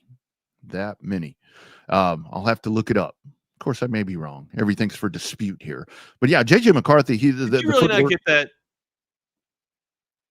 Nope, lost you for a minute, dude. People in the chat, if you got what I just did, please put it in the chat. Give Double R a little bit of a hint of what I just did, and hopefully. Oh, is that a movie thing? Oh, okay, yeah. It'll go. Don't give yourself nicknames. 9 times. I don't remember Bueller being. Oh, yeah. 9 times. Sorry, Mrs. Bueller. Sorry. I'm honed in. Threw you down a loop, buddy. Just seeing if you were paying attention to me. I'm not, dude. I'm not, man. I'm all in. I'm in La La Land. Man, I'm excited because it's A&M week, dude. So I'm like, that's all I can think about. I'm nervous. You're excited. I'm nervous. Dude, I'm very nervous. I'm not even fucking playing. Excuse my language. I'm not even playing. So I don't know. Like, I just seeing 52 get put up, man, it gives me so much hope. And I'm just trying to. I'm still going back to the 37. I'm like, I keep trying to tell myself, I'm just like, Jesus, man. And I get it. Arkansas can put points up. I understand that, right? But I mean, A&M and Arkansas it's a different beast. It's just a different beast. Even Arkansas, even Georgia's offense compared to A&M's offense is a different beast. Like, A&M is just on a different level on offensive side, offensively, right? Offensive side of the ball, they're on a different level. Okay. Yep. Georgia had a great day against us, 100%. And how Stockton looked like he was the MVP of the league when he played against us, 2 weeks ago. But still, like, the hope, right? The hope that the Horns give me on this past Saturday, I just got to keep telling myself, man, I'm just trying to temper expectations. I'm trying not to be a shit on Thanksgiving, right? Yeah. You know what I mean? I'm trying not to be a Debbie Downer on Thanksgiving. So yeah, with Concepcion and Craver and even Bethel Roman, I mean that's a lot there. And Reuben Owens that has now stepped in. That dude still plays. Yeah, he's. I don't think that he's Frazier or anything like that out of the backfield, but he's still, it's a formidable back, and this dude can get you, a century if you feed him enough, right? Clearly, anybody can get you a century if you feed him enough. But I mean, this dude's got breakaway speed, and also it's the one cut back, the one cut type of style with this dude too. That just hell, man. If they hit the Longhorns right, and the Longhorns are dialed up on the wrong thing, could go for a home run, man. And that's shit. There's just a lot of speed on this team with A&M on their offense, right? Their offensive side of the ball. It gives me a little bit of pause and reluctancy to think that we can win, right? Again, I'm not trying to be a downer. I'm just trying to temper my expectations for things. Yeah, you're going to see it at a totally different. We'll break it down more, and who knows? Who knows? I might even get on the optimistic side of the house. Double R. Well, and so you guys know, so we're on today, we're on tomorrow, and then we're off until Friday morning. I think is that the schedule? I believe that's how that works. So it'll be a little condensed. No Wednesday or Thursday, obviously, but yeah. So lots of time to discuss A&M, and they do, man. They got lots of ways they can hit you, and they are so damn fast. They are just so fast. They can cook. They can cook. Rush the passer. Anything else from the weekend you want to get off your chest? Anything? Let's see. We covered everybody, right? We talked about Shedeur Sanders. We got him out of the way. Talked about the Ravens. Just tonight, 49ers Panthers. Like I said. How about that? Yeah. We are talking about the Carolina Panthers that can actually still be in the hunt. They're right there. Yeah. They're there. And it's like a wild year, dude. But like even yesterday, I mean, the fact, like, we were kind of laughing there about the Giants, where it's like, hey, wait a minute, we can't win. But it's like these teams that we think are not elite are like taking elite teams to overtime and hell, in times beating them. So it's like, Jose chimes in. He says, "I think the fact that Texas has played good teams and has been tested in good is good for this matchup." I'm with you. That gives me the optimistic side of the house. And Jose, honestly, man, like I'm drinking the Kool-Aid. If you guys know this, dude, when the camera goes off, man, I'm sitting here. All the lights are programmed to be on burnt orange and everything. I'm wishing for the Longhorns to win. I'm telling myself that it's going to be a very tough game. It's going to be a different type of outcome because I'm really just trying not to have a shitty Thanksgiving, honestly, right? Like I'm just if we can spoil A&M, it's not just about getting into the playoffs. If you can just, and again, I know I don't look outside at other programs, but this is a special situation. It just is, right? Because it does add leverage. Like you still stay, you have air in the lungs a little bit to still stay in the fight to maybe with a miracle get into the playoffs somehow, some way, right? But you got to continue to keep winning. And damn it, to spoil their Thanksgiving dinner and the shit in their chocolate pie, right? That would, yes, Double R, this is the one time where I'm looking outside and being like, yeah. Eat shit and fucking grin, bro. And the other part of this is that's so important right now because I think that they have, if they haven't surpassed Texas at this, they're right on the heels of doing that, is recruiting. I mean, because there's a lot of... That's a great point. Yeah. Where you get those conversations happening and this whole, is Sark leaving? And I know Sark is saying whatever, but if you're Texas A&M, now you're telling recruits, you don't know if that dude's going to be there. You want to go there and hit the portal? I mean, so this is where that's the big one. And I know that's 3 or 4 years down the road, but this is. But still, it's still the long game, right? If you're playing for culture, yeah. Here you are. Hunter chimes in. Winnable game for the Longhorns. I agree with you. It is winnable. I still feel like the Aggies have us this year based off the offenses. But I love what Jose says too. Like, and here's the thing: 52 against Arkansas, like. That's efficient football. You guys know whenever you see a 50 burger, I've always said that. I've always doubled down and said that's efficient football. I don't care who the opponent is, the opposition. Whenever you're playing that well and your offense is firing like that, that's efficient football. Things are clicking, right? That gives me hope going in. But again, like hope can be a fool's gold sometimes, dude. Like it just God. And I've been let down before, right? Like I've been let down before, and I don't want to feel that again. And Texas just needs to. I mean, just go take care of your own business. I mean, let the other chips. There are a lot of chips that need to fall into place. I mean, so for the playoff thing, but this win only intensifies your cause, if you want to call it that. Notre Dame's not losing. Notre Dame's winning out. Notre Dame's in. I mean, they're solid. I mean, and that's just a byproduct of the way that the system is built and the schedule that they play. I mean, they're done. You just need to go. That's where, like with this rivalry, I think all the years that it took off. And again, I say that it did soften up a little bit with the bonfire thing, as it should. That was a horrible situation.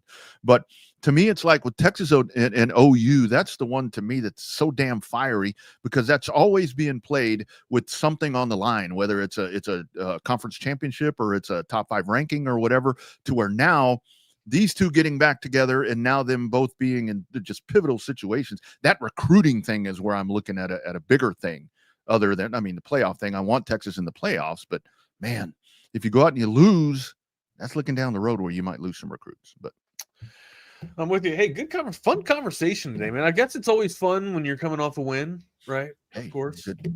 Winning like the Dallas Cowboys. Telling me. Huh? How are we doing, guys?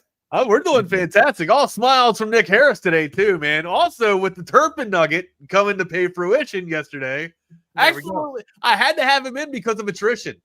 This late in the season, you got to have people. You got to have a deep bench, right?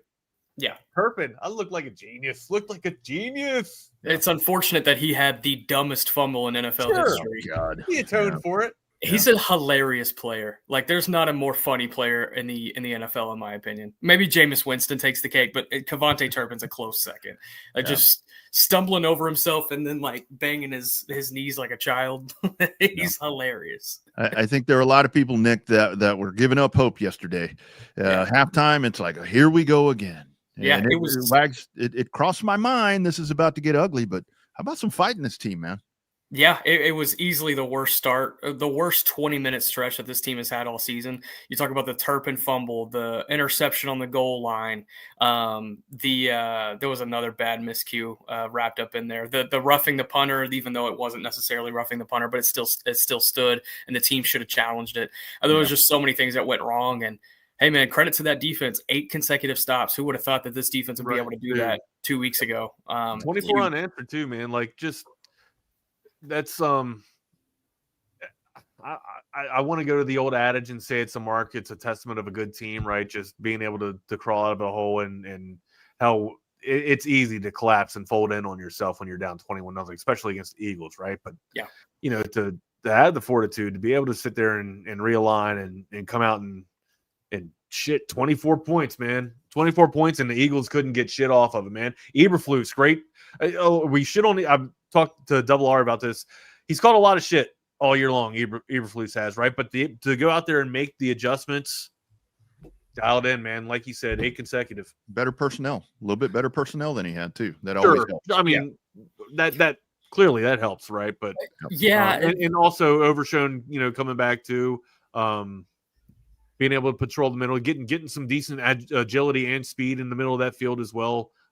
Just I don't know. It's Dallas being able to make, and this is a real type of bid too, right? Like Dallas has a chance to make the playoffs. Longhorns, we say it tongue in cheek because we want to sell some hats, right? But I mean, this is actually Dallas has a legitimate shot because there's been so much chaos in the NFC. There's been chaos in all the NFL land. So I think they can only afford one more loss down the stretch, but the win yesterday at least gives you hope going into December. Win or lose on Thanksgiving, it gives you hope going into December against what I think is going to be the biggest game of the year in Detroit here in a couple weeks. So I don't know, man. Jerry Jones, he has that new brand of hopium. It's out on the streets. It's selling fast. You better get you a vial or two. Yeah. He did not have it in the first half. He had to go back to the lab. Yeah. It was not up in the booth in the first half. He looked somebody shitting his Johnny Walker. He said, "Where's Heisenberg? I need some more opium." Good stuff. Wags, I gotta ask you before y'all get out of here. How are you feeling? The greatest player ever. How are you feeling about the Giants? Just fired their D coordinator yesterday. Like, realistically, who do you want to be the coach? I'd love Spags. I've heard whispers of Spags coming back to New York. If Chip that's Kelly. Possible, I'd love to have this dude. I'd love to have Steve Spagnuolo come back. He's got a great thing. They've had a great run in Kansas City, and we've been talking about it. Kansas City, the whispers are there, like they're starting to wake up and start to get back into this, championship contention. But what if the window has kind of closed for them, right? And Spagnuolo's looking to kind of, take the leverage that he's made just off of, Kansas City money or Kansas City value and look for that second shot. And I think he's got a great young team in New York that, his motto is defense, right? The offense looks like it's established. You come in there and take a defense that's kind of been at the bottom of the base or in the cellar for the NFL, turn that thing around. There's some pieces on that defense too, right? Like you got JT, you got Burnsy.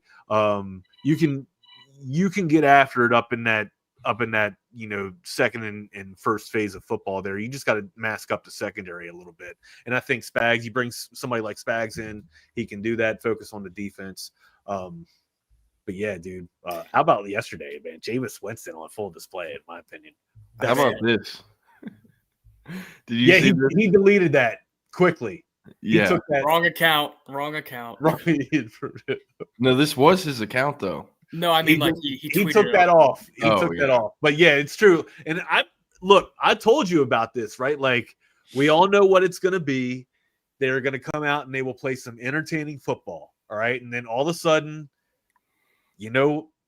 once that clock starts to go to zero, Cinderella's got to show up, right? The real Cinderella's got to show up. The gown's going to flip off, and we know that they're going to throw the game so that they can go get the draft pick. Malik knows what's up. Hey, for those on audio only, Malik Neighbor said, sometimes I think they be making us lose on purpose because it's no way. Bro, you throw the ball instead of running it to make them burn 2 timeouts? Then you don't kick the field goal? Then they have to go down and score. Football common sense. Am I missing something? He's not missing a damn thing. He's missing his ACL. The only thing that he's missing is that he wasn't supposed to put that tweet out. Yeah. Business. Yeah. How do you feel about Joe Brady, Wags? I think that's what's going to happen. I like Joe Brady, but again, and of course Joe Brady would be the name because you want to pair him with the young quarterback, right? And see if you can get that offense emerging. I'm taking the approach that the offense is there and doesn't need that type of help. So I would want to focus on Spags. That would be my guy. I think either one of them, that's a home run in my opinion. I think that's a win. I'll take it. Yes and yes. Look, they have the personnel on both sides of the ball. They need to rebuild their offensive line, no doubt, and they need to rebuild that secondary. But aside from that, I love their defensive line. I think it's top 5 in football. They have weapons on weapons once they get healthy, and Neighbor, Scattaboo, Dart. And then Bobby Okereke, I think, is one of the most underrated players in the NFL. He's such an MFer. And so they have guys. They're going to be good next year, no matter who they hired. It's been purgatory for a couple of seasons. But how about Steve Sarkeesian? No, I'm good. I'm all right. I'm all right. Where do we think Brian Daboll ends up? What was he doing before being Giants head coach? He was offense coordinator for the Bills. Yeah. And that's why he was trying to make Daniel Jones Josh Allen beta. Yeah. Hey, I'll tell you what, you hit on one of those players that is low floor, high ceiling, and you fall in love with that archetype of player. The first example I always think of is Jeff used to always bring it up. In the late stages of Mac Brown, he just started trying to find receivers who are Lima Swede. Mm-hmm. And there's not a Lima Swede type dude every cycle. And if there is, you're not going to get them every cycle. But he kept trying to recruit those, big body types outside receivers. And by the end of the Mac era, pretty much all the receivers in Austin stunk because they were Walmart versions of Lima Swede. So, and same thing with Vince Young, Tyrone Swoops, other guys. As an evaluator, as guys, see y'all tomorrow. See you. People just fall in love with, the types of players they can hit on. Josh Allen, the Trey Lances, the Anthony Richardsons. People get too obsessed with what the future could be and don't look at the actual player. And that is how you end up with Anthony Richardson situations where he's since been beat out by Daniel Jones, another Josh Allen's big ceiling quarterback. Did you see what Kevin O'Connell said to Anthony Richardson after the game a couple weeks ago? Yeah, you got a future in this league. Shit, yeah, he was warming up that hot seat for JJ McCarthy. He's like, look, my guy's not getting it done. Feel free to come here next year. Yeah. Hey, at least with Anthony Richardson. You'll have a great show. Be good. See you, Wax. Peace. At least with Anthony Richardson, you can be, that is a good point, Antoine. Lima Swede was the Roy Williams prototype. But at least with Anthony Richardson compared to McCarthy, you can be like, hey, there's the potential. McCarthy just stinks. And the arrow isn't pointing up either. It's bad. But hey, welcome into the Lone Star Playbook. Forever Burt, I see. We're going to talk about Texas A&M here in a bit. But hey, Cowboys, big win yesterday. What a win. First home game since the loss of Marshawn Kneeland. And they come back and score 24 unanswered. How about that? George Pickens. I've said it before, I'm not a Cowboys fan. Watch a lot of their games. I'm in tune with the drama behind the scenes and being friends with you. So it is interesting to watch, but boy, am I a fan of George Pickens. He is cold as hell. One of the most fun players in the league. The Players Tribune story he did last week was pretty cool like that. And just what an addition for the Cowboys. I know Jerry Jones gets shit on relentlessly and deservedly so. I mean, he deserves it. Don't get me wrong. But hey, So what he's been able to do, the offseason moves, in-season moves, trading Micah Parsons, it's not looking horrible. Not looking horrible. Defense looked pretty good yesterday. I don't know. I know you already talked about it, but big picture thoughts coming out of the win? Yeah, it's big. I mean, the Philadelphia offense had a lot of concerns going into that game, and all those concerns kind of reared their head after the first 20 minutes. And I struggle with balancing how bad the Eagles offense, or more, how inconsistent the Eagles offense can be, with how improved the Cowboys defense actually is. But nevertheless, I mean, it was huge for this defense to get 8 consecutive stops. They haven't done that all season, and allow the offense to get out of their struggles, get out of their own way, and claw back and win that game. They made that game so much harder than it had to be. Like, oh my goodness. Like, if you take away just half of the unforced errors that they had in that ball game, they probably win by 3 scores. I mean, they just kept Dak Prescott said it after the game. He was like, we weren't shooting ourselves in the foot. We blew our foot off. It was bad. And, they were able to claw back from those mistakes and make it happen. But, talking to some players in the locker room after the game, they said that, in the locker room at halftime, there were a lot of very spirited speeches from Quinnen Williams. Was one that stepped forward immediately, which is crazy because he just got here 2 weeks ago. DeMarvion Overshown was another one. Osadi Izua, Kenny Clark, and there was a ton of guys that stepped forward and just kind of was like, hey, this is not the standard we're setting for this defense. We got to go out there and prove it. And Dak even mentioned it post-game. He's like, yeah, I kind of heard what was going on that side of the locker room, and it gave us confidence too on the offensive side. So, they came out in that second half and they blanked the Eagles and came back and won that ball game. But really gutsy win. It was not pretty by any stretch of the imagination. They're going to have to play 60 minutes at some point in the next couple of weeks to beat the Chiefs and Lions. But it was a gutsy win to get back to 500 yesterday, no doubt. Yeah, I know Pickens is great. Are you concerned at all why CeeDee Lamb doesn't want to catch the football and they play the Philadelphia Eagles? Yeah, it's weird, and it's not just the Eagles. I mean, those have been the 2 games that have certainly stood out. But if you go back over the course of his last 5 games, he has had 48 targets and only 28 receptions. So he has not caught 20 of his targets. That's I haven't quite done the math yet on his entire career. I would have to imagine that's the lowest completion percentage he's had in a 5-game span in his career. I'm going to do the math later. But yeah, there's some sort of disconnect happening with CeeDee Lamb right now. I don't know if it's a byproduct of him getting doubled a lot because of and then it opens up George Pickens for one-on-one opportunities or what. But we've seen it over the course of the last few games where CD gets doubled, and then the opposing defense will put their number 1 corner on George Pickens. But Eagles were all over the place yesterday. They didn't travel. Cowboys tried to scheme up CeeDee Lamb open a few times, but it just didn't work out. And so that's going to be, the noise is going to be pretty loud for CD this week. It would have been even louder if they lost, but I'm curious to see how he plans on rebounding. Yeah. Hey, how about Overshown? What, second game back, right? Yeah. Second game back, and forever burnt. We get it, dog. We get it. Yeah. Hey, sideline to sideline. I mean, just great pursuit defender, chasing guys down at the sideline. The main guy I want to talk about, Clark. Is that Damone Clark? Damone Clark has been released. Who am I?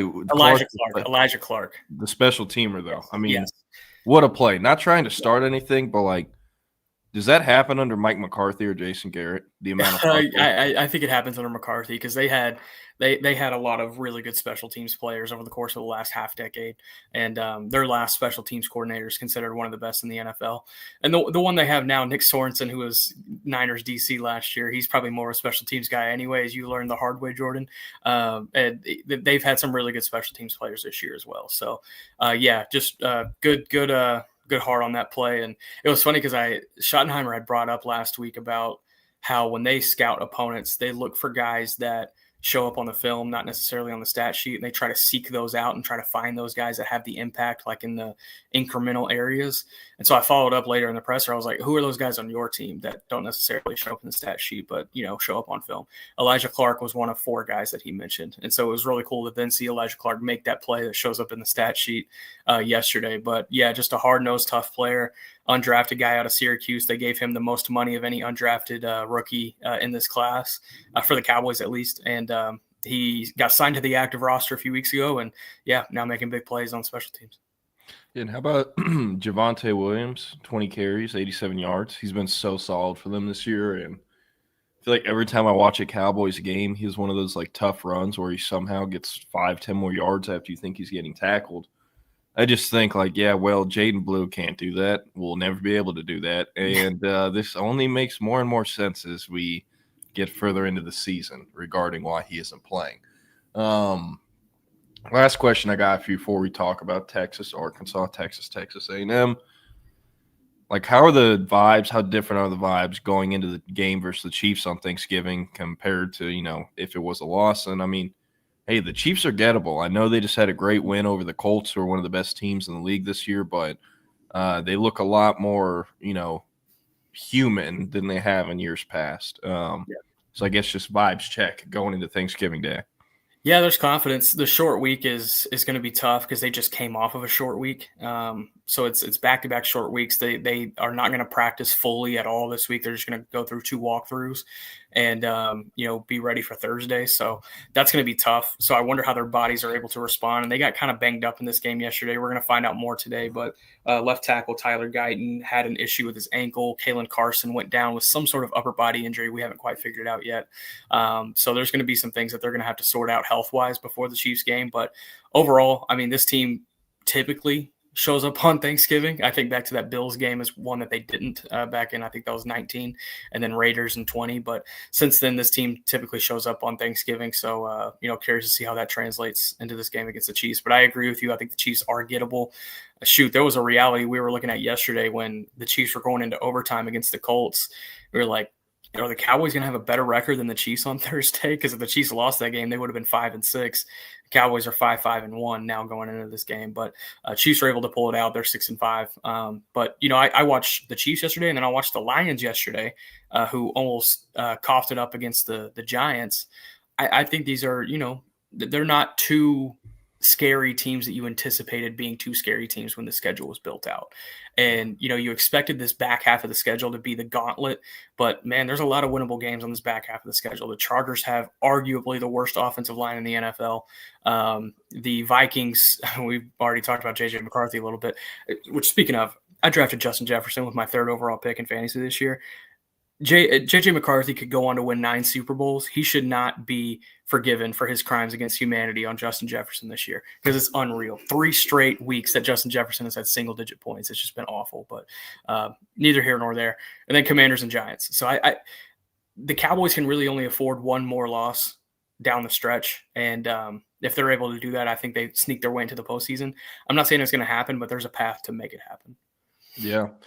Man. I feel for Justin Jefferson. Like, I'm curious what Minnesota can even do to fix the quarterback situation before he requests a trade.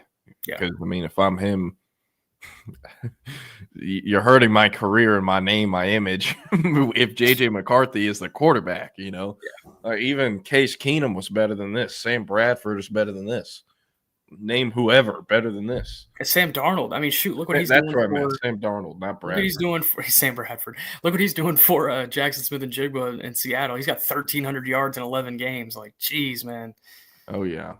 Hey, but how about those Longhorns? Another, kind of similar win. Get off the mat win almost. 52-37, taking down the Arkansas Razorbacks in Austin. What a game from Arch Manning. Arguably the best game he's played up to this point in his collegiate career. In kind of an interesting game plan. Like Arkansas, probably the worst defense in the entire SEC conference, which, in turn gave Texas a deep passing game plan.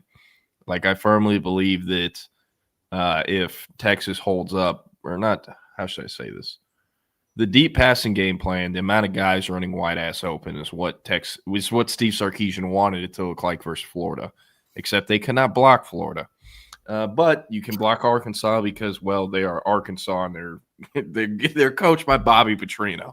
This is not a real football team at times, it feels like. But, just what a game from the Longhorns offense. Texas's offensive line only surrendered 5 total pressures, 2 from Brandon Baker, 1 from Connor Robertson, 1 from Cole Hudson, 1 from DJ Campbell. The O-line had in total 3 penalties, 2 on Brandon Baker, 1 on Campbell. That's, about to be expected. But Only 3 penalties in total from the O-line isn't bad at all. Ryan Wingo, a little bit of a bounce-back game. The receivers as a whole were great. DeAndre Moore with his best game of the season up to this point. Jack Andrews finally getting some touches that aren't, within a yard of the line of scrimmage where he gets blasted upon turning around. So I thought, that was nice. Good to see kind of the ball go through the net with what it should have looked like earlier in the year with injuries and him getting the rock and other things like that. But main thing I want to talk about, how about Cade Phillips, man? Yeah, he's been awesome. Second highest graded defender or second highest graded Texas defender in the game behind only Colin Simmons. He led the entire, or let me double check this. Yeah, was third in snap count on the day, had 51 snaps. The only players with more were Michael Taft and Trey Moore. And again, first start of his career, leads the secondary outside of Taft in snaps, and the highest graded defender behind only Colin Simmons. So, what a debut. I've been talking about this since fall camp, heard from sources like, hey, he's starting next year. And they said that before a game had been played, stepped into the limelight as Jalen Gilbo has kind of been relegated to the bench with his play as of late. And I don't really see that changing. Would he start at nickel or boundary next year? Just kind of your theory. Phillips? Yeah. Boundary. So they have Grayson Littleton coming back. He can play star. I could see them moving Grayson Littleton to outside corner, traditional corner, and maybe Wardell Mack gets a look at nickel. Jordan Johnson, who Bell spent a lot of time at the safeties, but he played nickel for 2 years in IMG's defense, which runs basically the same kind of 4-2-5. They have the same call scheme, and that was actually part of why Johnson Bell, chose Texas. But if they're going to move someone, it would be Grayson Littleton.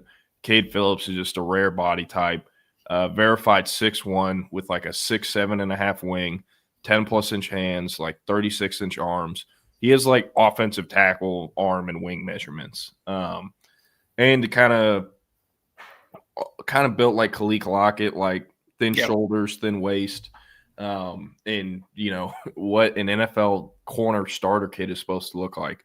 Cade Phillips also high jumped like 6'5" in high school and long jumped like 24 feet. He went to state for the long jump in 6A. So tremendous young player, tremendous duo they have at corner for a true freshman duo. And you also have the number 1 safety in the country, Jonah Williams, back there as well in the same exact class. So Dwayne Aquina, I don't know how much longer to realistically expect him in Austin, but whoever the new coach could be, or if Aquina is back next year, what a young group and nucleus of difference makers to coach with. So very curious what it'll look like this offseason, who the other cornerback will be.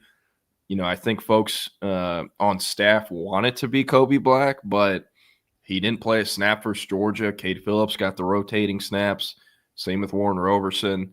And while Black did play versus Arkansas, he is behind Malik Muhammad, Cade Phillips, Grayson Littleton, regarding snap count. He was the 4th highest snap count amongst corners, had 27 snaps versus Arkansas. So curious what it'll look like in the secondary next season. But, what an effort. How about Parker Livingstone throwing a touchdown pass?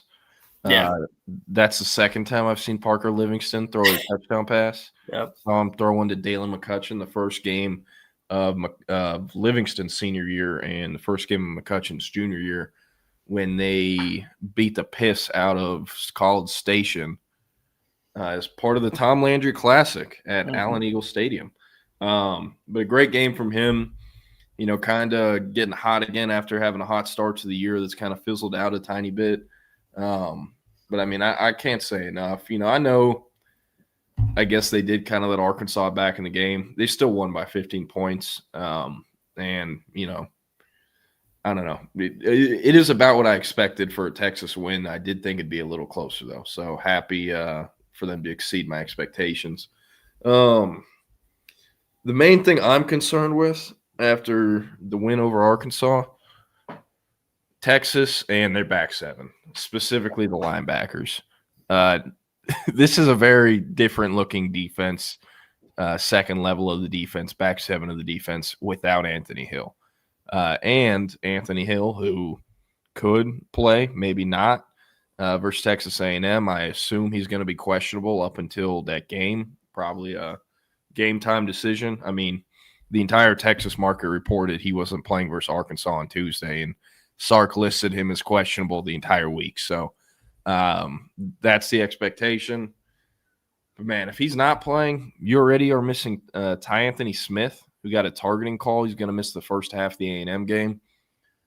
Going to be a very important week of practice for Trey Moore, Brad Spence, and Leon Galafau. Leon Galafau with a great defensive touchdown, throwing the ball at Bevo. Yeah, the cow abuser. Yeah, I'm sure they'll talk about that. Maybe I don't know. The thing is, like, he tossed it in there.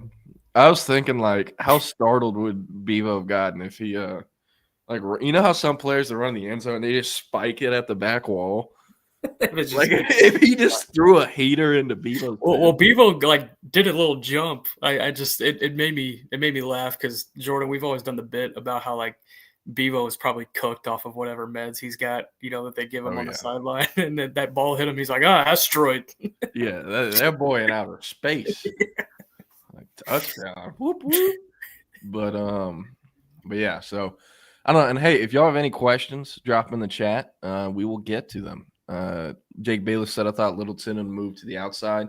I think he can. I just think that, like, with the different body types and lengths you have with those two players, you're going to want Cade Phillips to stay on the outside. So Littleton can still get moved. I just think, like, if they're going to make one of those guys change positions, either Phillips from corner to nickel or Littleton from nickel to corner, I think the move will be Littleton from nickel to corner, which would probably bring Wardell Mack or a transfer in to start at nickel. So, yeah, and Antoine said Warren Roberson has to chill with the penalties. I agree with you, but at this point, like, I don't get mad at Warren Roberson. Get mad at whoever the hell decides it's okay for him to play. Mm-hmm. Like, Warren Roberson has more penalties. Warren Roberson has over twice as many penalties as Malik Muhammad going back to the start of the 2024 season, and Malik Muhammad has almost tripled him in snap count. I know Malik Muhammad's a tremendous player. He's going to get drafted this April, and he's a 3-year starter. That's not easy to do in the SEC or the Big 12. But, I mean, at this point, if Warren Roberson fucks up, it's not on him. It's on the coaches for deciding to play him because he has continuously fucked up his entire Texas career. Yeah. And it makes you think, like, hey, let's live in a hypothetical world where Nick Saban is the coach at Texas. Does Warren Roberson even have shoulder pads on versus Arkansas? Yeah. Probably not. And he probably doesn't even play versus Georgia either. So I still think that has to change, and I'm still very much on the side. Don't get mad at Warren. Get mad at Jeff Banks, Steve Sarkeesian, and whoever decides it's okay for him to play.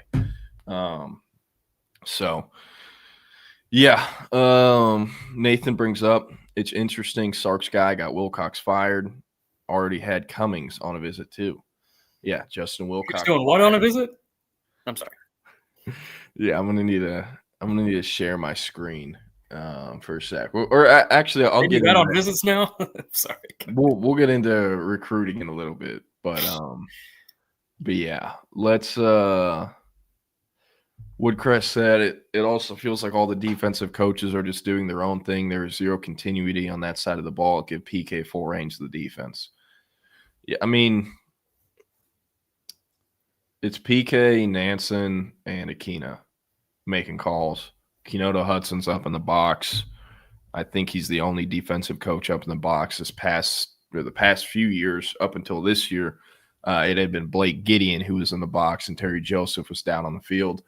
Terry Joseph was the pass game coordinator calling in, the plays on the backside of the defense. This year it's Dwayne Akina. So, but with Dwayne Akina, I mean, I don't, have a ton really to say, but I think the chances of him not being the safeties coach at Texas continue to rise as the season comes to an end. I don't think he's going to get fired, but I think it's going to be hey, you're 75, probably time to hang it up and retire. And, go out with a bang. One final year in Austin, not bad at all for the architect of DBU. Jake Bayless says on the flip side of that, is Arkansas the best offense in the conference? Their worst top 3 or top 4. Yeah, it is kind of ridiculous what they're able to do on offense with the amount of like misfit toys they have. Like that running back, he doesn't get enough love, but I mean, Mike Washington is an NFL player that he's getting drafted, and he ran over Michael Taft, several of the Longhorns, and had a tremendous game for a guy whose only backup was a true freshman that is yet to play this year. In warmups, when they said all his backups are out except for a true freshman that hasn't played, hopped on Underdog, I was like, 15 and a half carries. Yeah. Texas isn't putting this down until the second half. He's getting 16 carries. Are you shitting me? And then I just looked up and down the Texas board. I'm like, okay, what is the easiest gimme? Arch Manning was only 2.5 total touchdowns. I think he had 5. Easy. Free money. So hopefully other people saw the same thing. But, I mean, yeah, Arkansas is a good offense. I don't think anyone on their O-line is really supposed to be a draft guy. But Washington will get drafted. Taylon Green, someone will take a shot on him. Then Omega Blake could probably sneak in somewhere day 3. And then they just have, like, good college players. Like Raylan Sharp is this tiny slot receiver for them. Can't believe he's still quarterback at Allen. Can't believe he's still in college. He was a senior in that game that Jackson Smith and Jigbo went bonanza at AT&T Stadium back in 2019. Yeah, pre-COVID. That was both their senior years. But Sharp played QB at Allen, and then I think went JUCO or something. Ended up at Missouri State, then New Mexico State, and then transferred into Arkansas this year. And he's like 5'7" on a good day and starts for them. But no chance in hell will play in the league, but a great college player. They have several other guys like that. And I mean, it all starts with Taylon Green. Like there are so many highs with him, but there's so many lows. Yeah. And, he's in like year 4 or 5 of college, and he still does the thing where if you pressure him, he's going to throw it to the other team. Like one of the worst interceptions you'll see all year was when he just shot put it to Jelani McDonald. And I mean, that was that. But yeah, I mean, the classic QB where you pressure him, he throws it to you. So yeah, did you get to watch the full Texas Arkansas game? I didn't get to watch the full game, but definitely saw some big highlights, especially offensively. Got it. Sorry, I'm catching up on some of these comments. Woodcrest said, I don't expect Baxter to be on this team next year. Zero juice running the rock. Yeah, it is. That's tough. So Longhorn legend Quentin Jammer, who's a great Twitter follow, by the way, during the Georgia game tweeted, it is astonishing the difference in explosion between their running backs and our running backs. How many teams has Texas played this year in the SEC where you go, yep, Texas's running back room or Trey Wisner, CJ Baxter is better than what they have? Yeah, Sam Houston. Yeah, I'm talking SEC. Yeah. Ohio State hasn't they'll beat the 3 non-cons, but like, I mean, shit, seriously, is it Kentucky? Is that it with the guy who was at OU? Yeah, Seth McGowan. Like, he's about Trey Wisner-esque level. Yeah, I agree. But Mississippi State, Devon Booth, their backup, taking them over Baxter and Wisner. I'm taking Mike Washington and Braylon Russell, who didn't even play, over Baxter and Wisner. A&M's group with Ruben Owens, a healthy Le'Veon Moss, they're over Baxter and Wisner. They have a true freshman playing, Jermary Morrow. Like, that has to get changed this offseason. I think it will. With CJ Baxter, what I assume happens it'll be, hey, CJ, we're paying you this much. This year we paid you this much last year. You're now getting half of that because this is what we determine your value is.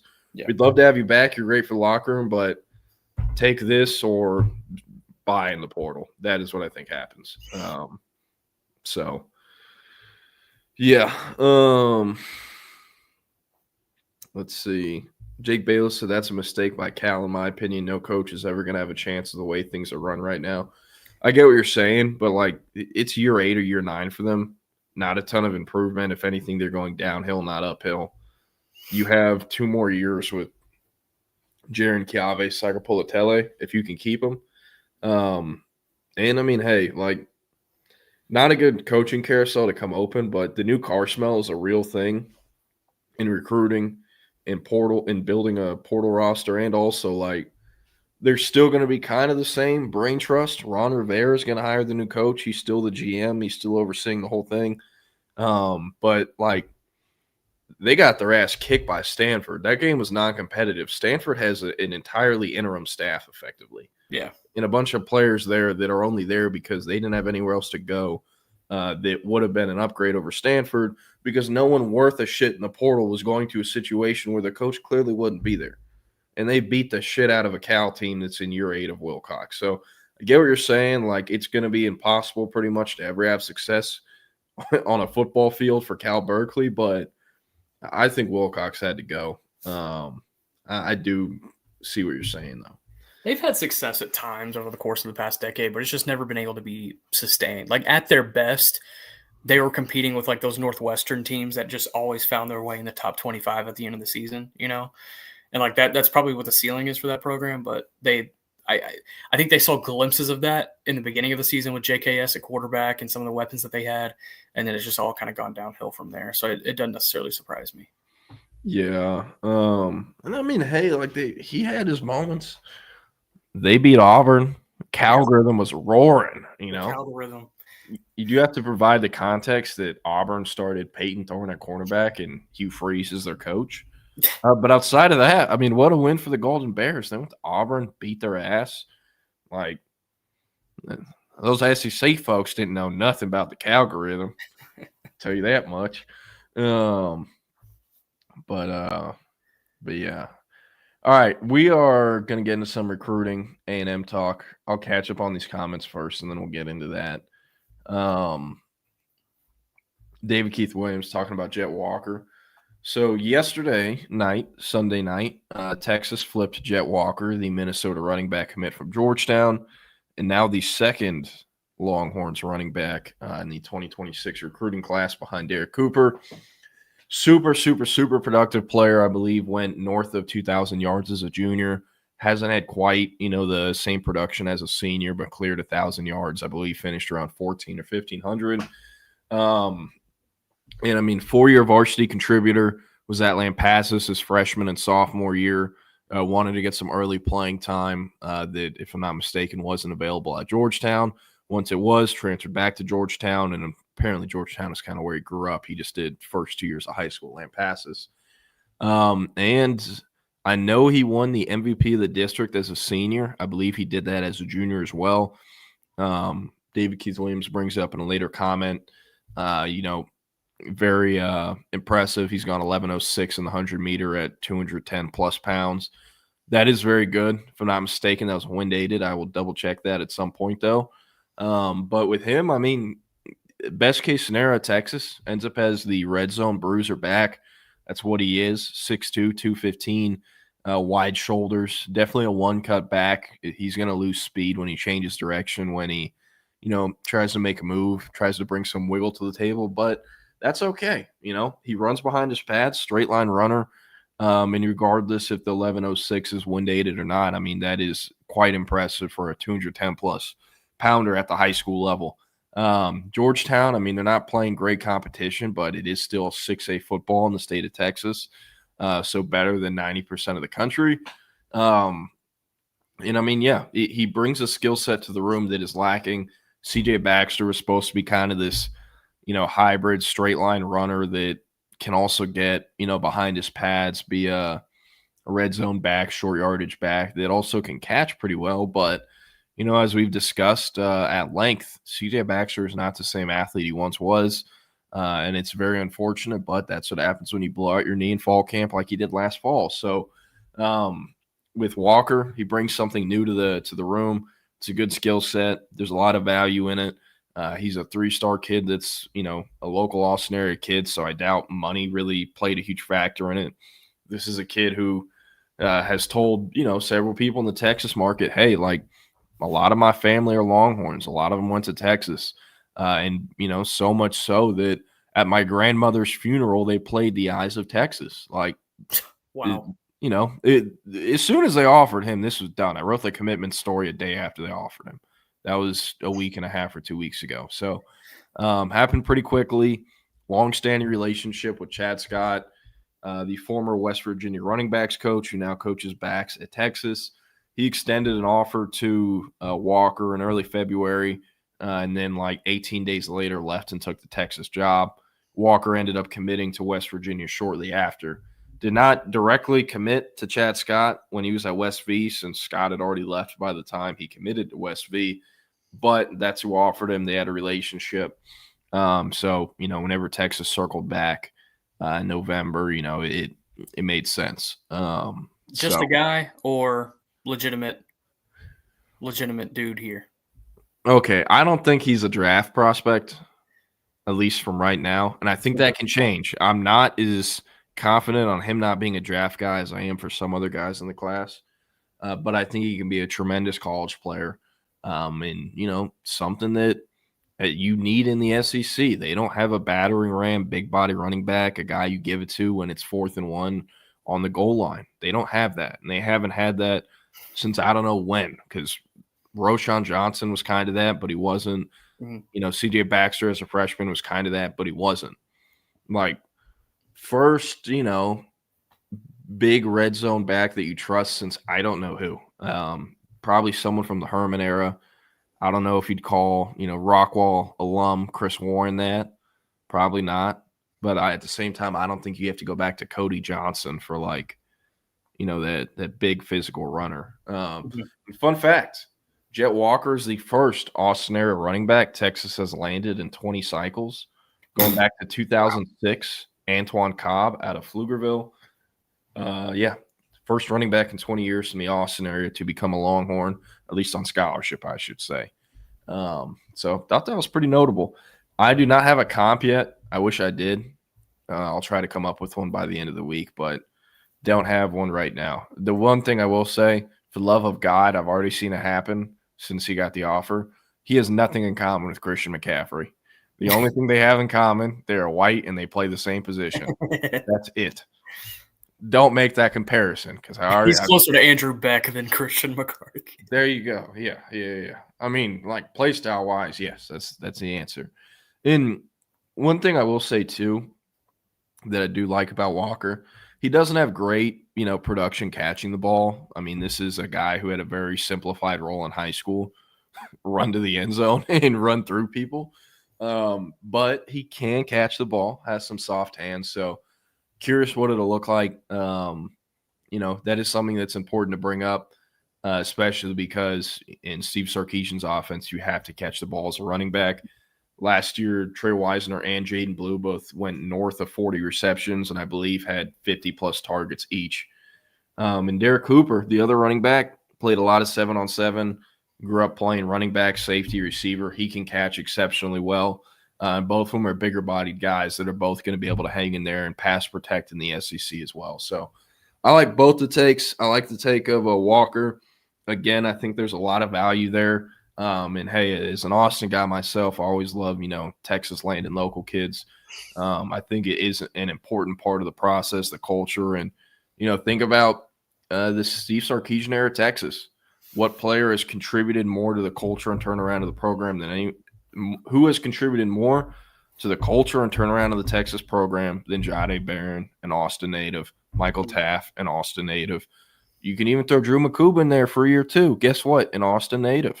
Alfred Collins, same deal. Like, it's important having those kids that are from where Texas is and then know just how much that Longhorn logo and that football program means to people in Austin and in the greater state of Texas. So I like the take a lot.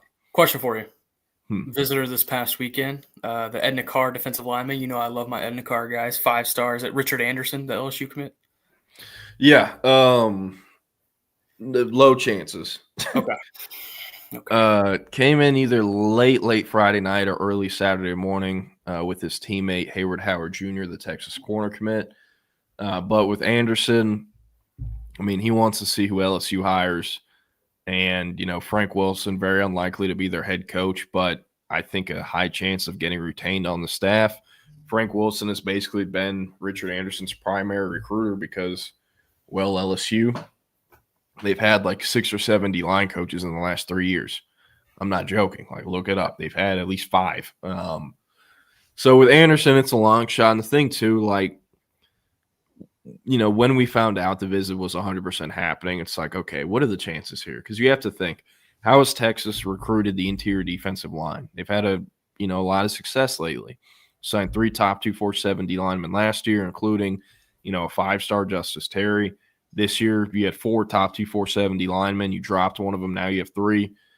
But what is the going rate of the number 12 overall prospect, the number 1 D lineman in the country that's 6'3", 350, an incredibly rare body type and athlete?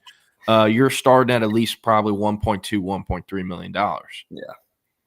If you're Texas, you have a lot of money, but it's not infinite. It's finite. So you have to think about it. Hey, we can get some players in the boat before signing day. If they go the best player available, model and have money to throw around, I think it's better for Texas to spend 7 figures on Richard Anderson than it is Jalen Lott. But again, I don't know the amount of money Texas has stockpiled right now. That being said, if you only have $2 million, Bryson Martinez, the LSU offensive tackle commit, is a much bigger need than Richard Anderson is. Mm-hmm. And I love Richard Anderson. I think he's, an NFL first-round draft pick in 3 years as long as he's healthy.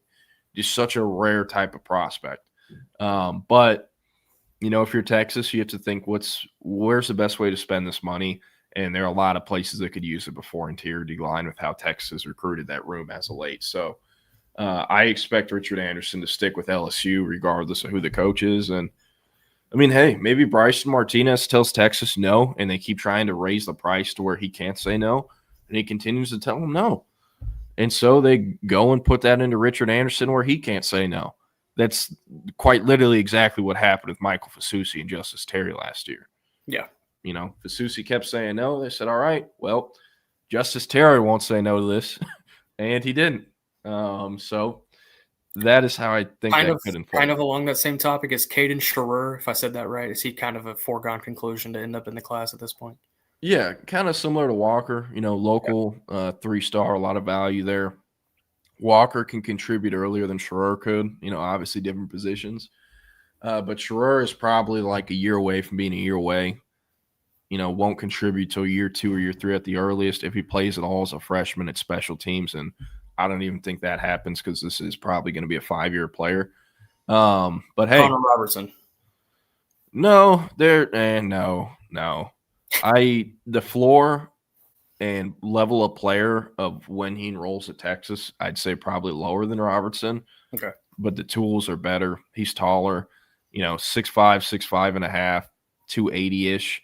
And was a tight end and defensive end up until making the transition to O-line between a sophomore and junior year. So late bloomer, still kind of putting it together. Has, past experience in the discus, nothing too crazy.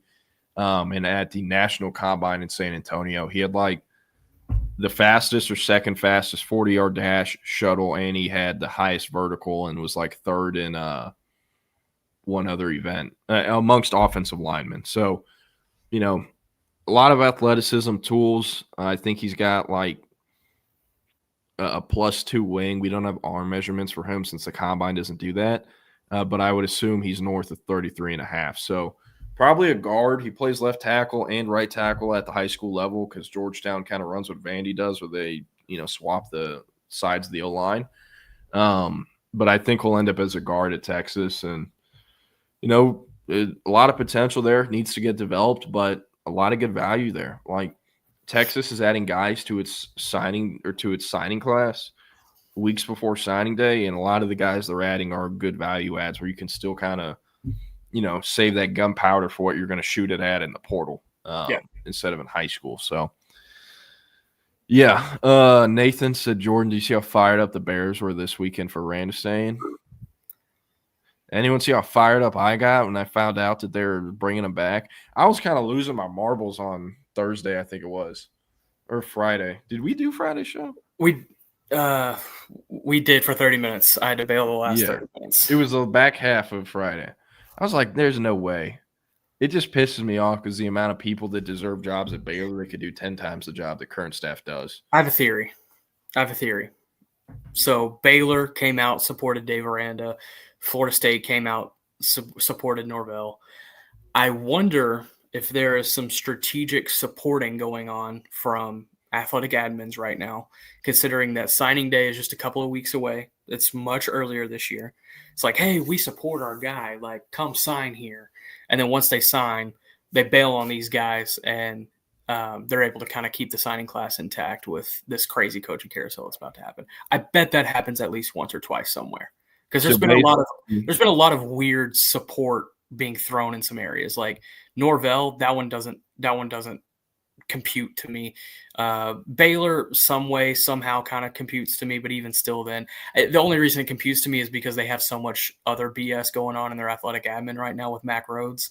Apparently, there's an affair involved. That's what's. Did you hear about that too? I did. That's what the rumor's been. So that's something that they got to sort out in that great Baptist school that they have in Waco. But I am I bet that's getting in the way of what they could do with Dave Aranda right now. So I heard allegedly, right? Apparently having an affair with an elementary school teacher who is the wife of someone in the Baylor athletic office. Sick. Oh yeah. So he's done. He ain't coming back. He's suspended and is going to get fired if that. I think that's already been announced. But Ole Miss is like, hey man, we'll make you president over here. Hey, that's what I heard though. Allegedly, that is what he did. So yeah, and hey, that also got him, I guess, kicked off the CFP in turn. Yeah. So he should have never been on there to begin with. The one question I want to ask Mac Rose: was it worth it? I mean, it's kind of crazy that like this dude only got a paid suspension for being drunk and yelling at one of his best players, Michael Trigg, before a game, bitching about the uniforms. And the thing that gets him actually fired from his job is cheating on his wife. When I assume like 99.9999999% of the time, someone in college athletics gets fired for a morals clause, like cheating on their wife. The person that is firing them has known about that for a long time. Yeah. They just stopped winning enough football games to where you could look past that. Where it's, oh yeah, now we'll fire him because it's the cause. It's like the cause. That's what LSU is trying to pull on Brian Kelly, because that's part of the morals clause and firing him for cause. But they never actually fired him for cause when they fired him. And I mean, that's a whole other situation. But they're not going to win that battle, by the way. Oh, no way. And like with Rhodes, though, it's just kind of hilarious that they're like, yeah, drunk at a game as the athletic director, yelling at one of our players, making a scene. That's fine. This affair, oh, no way. He's done. Like, what? Speaking of Baylor, Woodcrest asks, any update on Jamarian Carlton, the Baylor commit? Yes, took in his second visit to Texas in a row on Saturday for the Arkansas game, was at the Vanderbilt game at the beginning of the month. And hey, we at Horns 24/7 for a Stampede this morning did a class predictions for the 2026 class. We're 9 days away from signing day. The signing period opens a week from Wednesday. It'll run Wednesday, December 3rd through Friday, December 5th. And in our class prediction, we had Carlton in there. We expect him to flip. We think it's trending that way for sure. Texas has some quiet confidence. They've been chipping away at this one for a long time since he, chose Baylor over Texas back in the summer. And hey, I know Baylor, like you said, gave the vote of confidence to Aranda, said he'll be back next year. But I don't know about that. I'm with you in what you're saying. Yeah. ADs or presidents are very likely lying through their teeth to keep a signing class intact, and then going to fire the coach about a week after signing day or after the bowl game. Like, that's quite literally what CDC in Texas did with Tom Herman, said he was going to be the coach next year. And then on like January 1st, so they weren't technically lying. They said next year, he got fired. And who was in that transition class that signed to Tom Herman a few weeks before he was fired? JT Sanders, Gunnar Helm. I think Byron Murphy was in there. Mm-hmm. Xavier Worthy ended up in that class because he transferred. No, Kelvin Banks was in 22. Was he? Okay. Yeah. I'm sure Texas is in his ear about Baylor probably pulling that, with getting rid of Aranda after. And like, it's kind of stupid as hell for schools to do this now, because it's easier than ever to get out of your binding paperwork. letter of intent isn't a real thing. You're signing financial aid documents. You can get out of your paperwork so easy. So even if Baylor does try to hoodwink their class into signing and then they fire Randa 2 weeks later, those players can still go somewhere else very easily. And even if they enroll before they pull the whole trick and fire him, they get the free portal. Yeah, it's January 2nd through 16th, and it starts 5 days after the new coach is hired. So, I get schools trying to finesse the system kind of, but at the end of the day, you're just adding more work to what will inevitably happen once you do fire the coach. So, yeah. Nick, I know it's past 11, so if you got to run, no worries. I can stick around. Okay, cool. Antoine asked Jordan, can you talk about Tana Wooten and Jeremiah Douglas? Tana Wooten, juice product, 2028 at Colleen Shoemaker, playing receiver for them. He was in his first year on varsity. Last year, he terrorized freshman ball at safety and receiver. Holds 2 offers from Arizona State and Washington. We'll end up getting some more. Family is originally from West Coast and has some connections out there, which is how Washington and Arizona State were the first 2. Belizean kid. Thought that's pretty cool. You don't come across that too often. Runs track, basketball, football. I believe played baseball growing up. And one of the best prospects that's emerged thus far in Centex in 2028. Visited Texas for the Arkansas game. I think it was his 2nd or 3rd trip to Texas in total. Firmly on the radar. Not quite an offer guy yet. I need to watch his sophomore tape or all of his sophomore tape. I've seen some of it.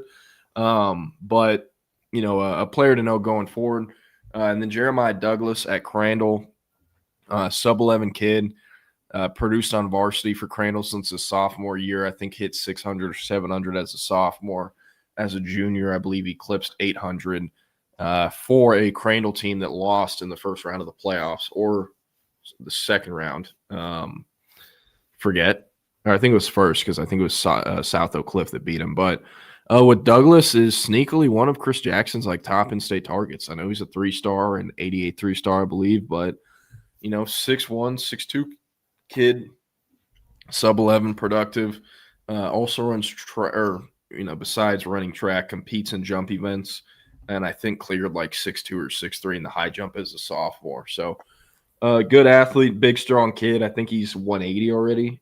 So really, really solid prospect, and kind of just Crandall, they do a good job pumping out these really solid kids. Might not have a crazy high ceiling, but really productive at the high school level that usually end up being pretty damn strong college players. So let's see, looking at other ones.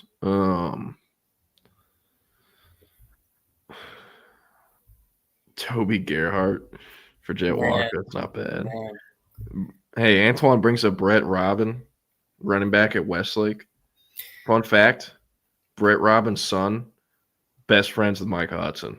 Micah Hudson lived at the Robin household, and the entire house is burnt orange with Texas shit all over the inside. Fascinating. And never really had a shot because the staff screwed it up. But hey, looking back, not a huge deal. As much as I hate to see it, he has not really panned out. You know who my favorite player of that archetype is? Toby Gerhardt's probably number 1, but number 2. The South Lake Carroll kid a couple years ago that ran for 80,000 yards. Owen Allen. Owen Allen. Did he end up at Air Force? Yeah. I know he was committed there forever. That kid was so annoying to deal with. He was fine, but it was all the South Lake parents how is he not a 5-star? And my favorite thing, dude, once I get annoyed enough by people bitching and moaning about 5-star and 4-stars, I'm okay, tell me what about this kid makes you think he's going to get drafted in 4 years? Because that's what a 4-star means. And a 5-star means he's going round 1. So what the hell are you seeing that I'm not? Yeah. And eventually it's and that's it. So, but usually it doesn't have to go that far. Patrick, shout out to Alvarado. Keep moving. Shout out to Alvarado. Big win over Silver Springs. Hey, in Springtown, the Fighting Porcupines took down the Frisco Panther Creek Fighting Jalen Lotz. How about that? That's big game. Big game. So happy I did not go to that one. Chose not to go because Jalen Lott was visiting Oregon, and I'm well, if they win, won't want to talk. If they lose, ain't going to talk. So I decided not to waste my Friday night. Well, circling back on Owen Allen, he has 643 yards on the season, including 192 against UNLV earlier this year. So maybe starting to crack the roster a little bit. Oh yeah. Sorry, still catching up on some of these comments. I'm probably gonna bounce out. Yeah, all good. No worries. Good to see y'all. We'll see you. Yeah, thanks for hanging with us, and we'll see you. Good to go on Friday. Yes, sir. Should be. All right, sweet. Well, I'll see you then. Hopefully, Cowboys get another win by the next time I see you. We'll see. Find out on the next episode of this crazy ass season. Oh yeah. All right, man. See you. Okay. So let me fix this real quick. Nathan said, I saw they're potentially ruling on the 5 years to play rule mid-December. Texas has some 4-year guys that could come back. You make a good point here. But like realistically, how many guys that are going to run out of eligibility is Texas going to want back? DJ Campbell will be able to get drafted. He's not going to come back for a 5th year. He doesn't currently have one. I don't think even if he's given one, he'd want it. Cole Hudson, with how he's played, is Texas going to want him back for his 5th year? Probably not. Maybe he transfers somewhere else, though. Jalen Gilbo, same deal as Connor Robertson. Is it worth it bringing him back? Probably not. And, that's kind of it. Trey Moore, maybe. He's already been in college 5 years because he redshirted 1 year at UTSA, so I don't even think that'd work. Ethan Burke, he can get drafted. He's played all 4 years, so in this hypothetical situation, he could come back for a 5th year, but, I don't know why he would do that instead of just leaving for the NFL. And then Cole Brevard redshirted, and I think Travis Shaw has only played 4 years. So if players are given 5 years to play 5, I think Travis Shaw could come back, and he's dealt with knee injuries and can't play more than 20, 25 snaps a game. So maybe he ends up back at Texas from this if this happens. But outside of him, there's just not many guys that really make sense that, if you only have 85 scholarships, is it worth it to have this player back? And if they're in their 5th year, a multi-year starter, you're going to have to pay them a lot. And does it make sense to pay them a lot when, these young freshmen or younger players that are supposed to have higher potential, that are supposed to be reaching this potential, that are getting paid more than, a returning starter? It won't make a ton of sense for these guys in this hypothetical situation if they are given 5 years to play 5 next month when that ruling happens. So, yeah. David Keith Williams says, I think Texas needs an absolute burner at receiver that can make contested catches and outrun coverage. That is Jalen Lott. Yeah, it is. I think he would have changed his mind by now. Would love to be wrong there, but currently expecting him to sign with Oregon next week. Sorry, I'm looking at some of these comments.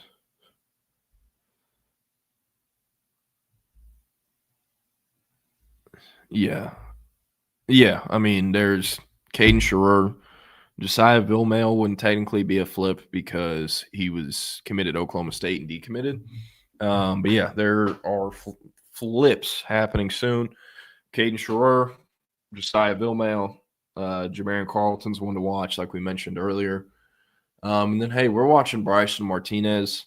Still think he kind of wants to wait a bit more to see what happens at LSU, who the new staff is, who gets retained from the current staff, and, what all that will entail. And then Richard Anderson, he is a flip target. Texas is working on that one. We just don't expect it to happen. And then last but not least, Rocky Cummings, the 3-star linebacker out of California, who I'm going to get to in a little bit. What Chris said, side note, how did USC fall off so drastically since Pete Carroll left? Being in the Big Ten made it worse. Well, Pete Carroll and his crew broke a shit ton of rules. When the hammer was about to come down, he got out of Dodge, went to the NFL, Seattle Seahawks. And the new coaches they hired had to deal with scholarship reduction, I believe a postseason ban, and limited recruiting hours or travel hours where, they couldn't go on the road as much as a staff who wasn't penalized for breaking rules. And on top of that, one of the coaches they hired was Steve Sarkeesian, who had a drinking problem that forced him to get fired, and Lane Kiffin, who, infamously got tarmacked and fired at the airport and left at the airport. So that's kind of how it got there. And in between those things happening, they hired guys like Clay Helton and Ed Orgeron. So, yeah, that's the answer. And the guy that was supposed to save him, Lincoln Riley, never even won the big thing himself. So that is how USC got where it's at. Now it's in the Big Ten, a conference them and UCLA joined for more money to be on a bigger stage. And now every chance he gets, he bitches and moans about the travel from being in the Big Ten, a conference he knew they were going to when he left Oklahoma because he didn't want to coach Oklahoma in the SEC. Like, I can't stand Lincoln Riley sometimes. He is just like the biggest I'm the victim card puller of all time. And he got mad at a reporter. I don't know if you saw this. There was a USC reporter who post-game after, USC lost to Oregon on Saturday asked, hey, Coach Riley, the College Game Day set, College Game Day was in Eugene on Saturday. There was a big sign from Oregon fans that said, like, hey, extend Lincoln Riley. We want USC to extend Lincoln Riley. It's good playing him because, Oregon beats them. And this reporter asked Lincoln Riley, like, what do you think about this? And he's like, I can't believe you asked that. That's the dumbest question I have ever heard in my entire time doing these interviews, listening to reporters. Like, that's what Lincoln Riley said. And, if you're a reporter, should you ask that after a big loss like that on the road? No, probably not. You shouldn't. And if you do, you probably should have worded it, in a better way that wasn't going to stir such a reaction from Lincoln Riley. But at the end of the day, if you're Lincoln Riley, like, a better response would have, or a different response would have been better in that situation. So, yeah. All right. Still catching up to comments. David Keith Williams said, my perception of the perfect defensive end class, strong side defensive end, which Richard Wesley clearly is, and a weak side defensive end, which Trenton Henderson clearly is. Jermaine Carlton is too good not to go all out for. David Keith Williams said, do you see the combination of Richard Wesley and Jermaine Carlton being a great defensive end duo for Texas like previous duos, Alex Okafor and Jackson Jeffcoat? Yeah, I mean, I could for sure see it. Carlton, I mean, rare prospect, rare athlete. Hasn't produced a ton, but, he plays in a 3-down front. He's played with, or I'll wait a little bit to tell you what the injury is, but played through a shoulder injury that, he should have honestly had surgery on by now, but he wanted to play as a senior. So he played through an injury, and it was in a 3-down front and has been getting double-teamed every snap since his sophomore year. So that's why he's finishing his high school career with, like, 13 sacks in 3 years on varsity or something like that. But 6A competition, 3-down front, doubled every year. As far as the prospect goes, 6'4.5", 265, 270, with like legitimately a 7-foot wingspan. It's like 83, 84, 85. 10+ inch hands. He's been Temple's best basketball player since his freshman year. Was never going to be a D1 guy. I mean, he's a 6'4.5" post. But, I mean, was the district newcomer of the year as a freshman in hoops, and I believe was voted Temple's like team MVP as a sophomore and junior. Will probably get it as a senior because he's hooping as a senior up until he enrolls at his college of choice in January. So, yeah. And as far as like Carlton's fit at Texas, you're bringing up the Buck and the Jack. The Jack is Ethan Burke's position. The bigger body, the strong side guy, helps with run. And then the Buck is usually, your smaller edge rusher, usually your speedier edge rusher. That's what Colin Simmons plays. As far as Demarion goes and Wesley is definitely a Jack, like you said, that Ethan Burke position. Whereas, Carlton, I think, is kind of a hybrid with both. We have him ranked as a defensive line prospect, not an edge prospect, because he's 6'4.5", 260 with a 7-foot wing. Like the most, one of the things I've learned from guys in our scouting team and other people in just the evaluation world, like projecting how much weight you can put on a frame, the most important thing is the height and the wingspan. What is the difference between height and wingspan? Well, for Jermaine Carlton, it's about 8 inches. So that tells us at 6'4.5", 260, 265 with that wing, his frame can get up to 300+ pounds quite easily.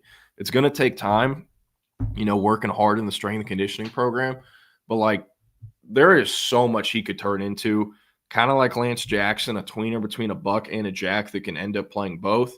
And also, due to the body type, athleticism and frame, could end up like as an actual interior D lineman when it's all said and done in a few years too. So a guy you don't worry about where he ends up playing. It's a guy you take and you let, the chips fall. You let it all get figured out. And I mean, tremendous young man, tremendous prospect. Carlton's going to be the first person in his family to go to college. Mom works in the post office, classic blue collar kid from Temple that is really, getting it out the mud there. He's a kid I've heard about since 8th grade. He's gotten better every single time I've ever seen him in person, and really good mental eval between the ears. Always like catching up with him. Great young man and great player whose best football is, in front of him. So those are my thoughts on Carlton. Nathan said, I saw Jet Walker's brother or cousin enter the portal, productive running back. Yes, his cousin who I forget where he went. He went to high school somewhere up in DFW, went to Colorado School of Mines, D2 school. I think they're D2. They might be D3. I think D2, though. He went in the portal. He's going to move somewhere up, Division I. I haven't watched his tape. I don't know how good he is, if he's an FBS or FCS guy. Very unlikely to be a Texas guy, though, for what their needs are at running back in this year's portal cycle. But yeah. Jose said, any update on the Ely kid? Did he end up coming in? He did not. But with Ely, kind of what I brought up with Richard Anderson, like for what the price tag is to get that player, is it worth it paying that price tag when you have needs at other positions? Texas has recruited the edge room better than any other room in the room, or better than any other room on the roster. The edge room is stacked. It's loaded for right now, for next year, for 2027 too. You have Richard Wesley committed, probably going to flip Jamarian Carlton. Not expecting Ely to end up in the Texas class unless some wild things happen. Yeah. And I mean, when we discussed it last week, I brought up, I think it's a long-term play. Yes, Maryland said Mike Loxley is going to be the coach next year. We'll see if that is actually the case after signing day. But if it is, like, he can still get fired after next year. If Zion Ely hops in the portal after 1 year at Maryland, he's going to be a top player in the portal.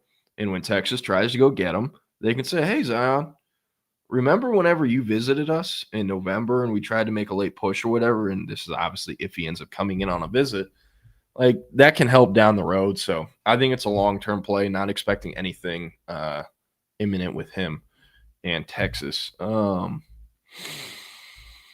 That's agreed here. David Keith Williams. Sticky said, I remember a year or so ago you mentioned that receiver kid Feaster would be a monster. Why isn't Texas on him more? Yeah, Booby Feaster, or Ethan Feaster. That's his government name, but everyone calls him Booby. Top 247 receiver at DeSoto, committed to USC, and Texas A&M is trying to flip him.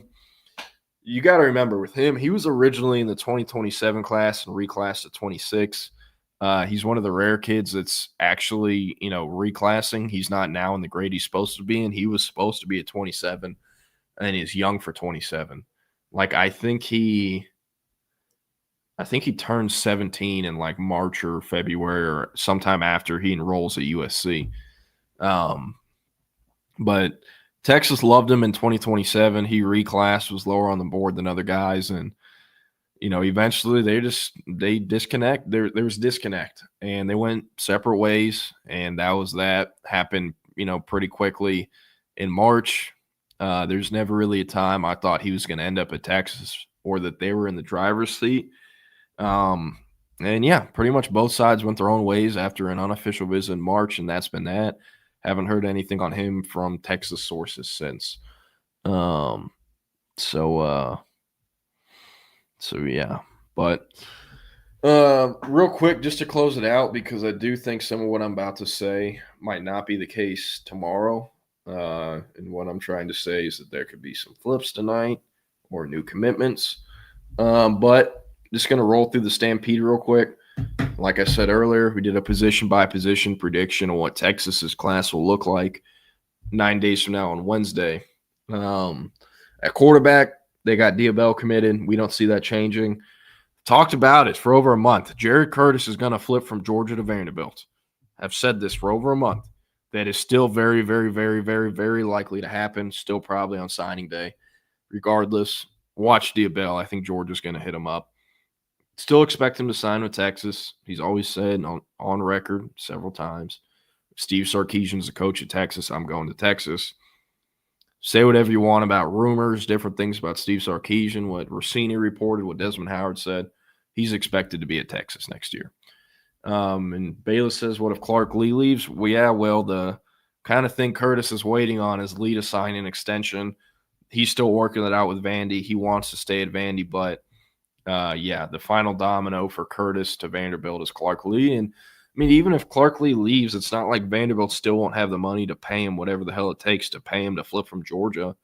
He'll still start day one with or without Clark Lee there. So that's something to watch regardless if Clark Lee is there or not. At running back, Derek Cooper, Jet Walker, pretty cut and dry. Got him 2 committed. No other targets besides those 2. At receiver, you have Chris Stewart, Cohen Brown. Jermaine Bishop will be a true athlete take. Is still a true athlete take. Where he's enrolling in January, they're going to figure out the long-term positional home at some point in spring ball or, winter workouts, whatnot. I, personally expect him to end up playing slot receiver. I think he's too good with the ball in his hands to take the ball out of his hands. And for those that are keeping up with us, recently broke into the top 10 in Texas high school football history in receiving yards and receptions.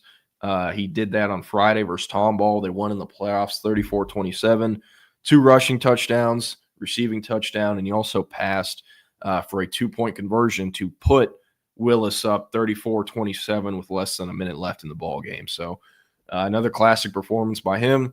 He's also the only player in the top 10 for career receiving yards in Texas high school football history, the only player that played 6A besides Jackson Smith and Jigba, who currently leads the NFL in receiving yards 3 years after going number 20 overall in the NFL draft. So pretty damn good company Jermaine Bishop is keeping. The only target they're, looking at receiver, Jalen Lott, the 5-star from Oregon. But like I said earlier, signing day 9 days away. Nothing we've really heard that makes us believe he will be in the class 9 days from now. At tight end, you have one commit, Charlie Gillick. Nothing really else to say there. They're going to sign him. It'll just be him. On the offensive line, you have 3 commits, John Turntine, Max Wright, Nick Robertson, and you have 2 targets, Bryson Martinez, the LSU commit, and Caden Schroer, the Stanford commit. We expect them to flip Caden Schroer. Bryson Martinez, it is possible. It is realistic for a flip to happen, but right now we don't have enough to go off of for us to expect the flip to happen. And then Max Wright, worth bringing up, officially visited SMU this past weekend, had previously been to SMU for their big win over Miami earlier in the year. Had planned to be at Texas on Friday for the Texas A&M game, but hey, Melissa, they won their second-round playoff game. They're now going to be playing Anna at 3 o'clock on Friday in Allen. So he now is not going to visit Texas. The final visit he will have taken before signing day is that OV to SMU. We still think Texas is going to hold on to him, but he very well – there is a possibility he actually flips to SMU, just putting that out there. So, yeah. And then on the interior D-line, they have 3 commits, James Johnson, Rodney Cleveland, Corey Wells. There's 1 target, Richard Anderson, the 5-star LSU commit. We expect Texas to sign Johnson, Cleveland, and Wells. Cleveland visited UNC over the weekend, but, his decision to make is, do I take a crazy back from UNC and play for a program that's in a really bad spot, or do I go to Texas for a similar price and play in a much better program? And for the program that has produced more NFL draft picks on the interior D-line than any other program the last 3 years. They've had 6 drafted. So we think they're going to hold on to Cleveland, but like Wright, it is also possible he ends up elsewhere. And regarding Richard Anderson, kind of brought it up earlier with what the price tag will be. We think Texas is going to try to spend that money elsewhere since needs are greater elsewhere. At edge, they have Richard Wesley committed. There's more than 1 target, but the main target's Jermaine Carlton. Like I said earlier, we expect him in the class. At linebacker, 2 commits, Tyler Atkinson, Kosiak Paula.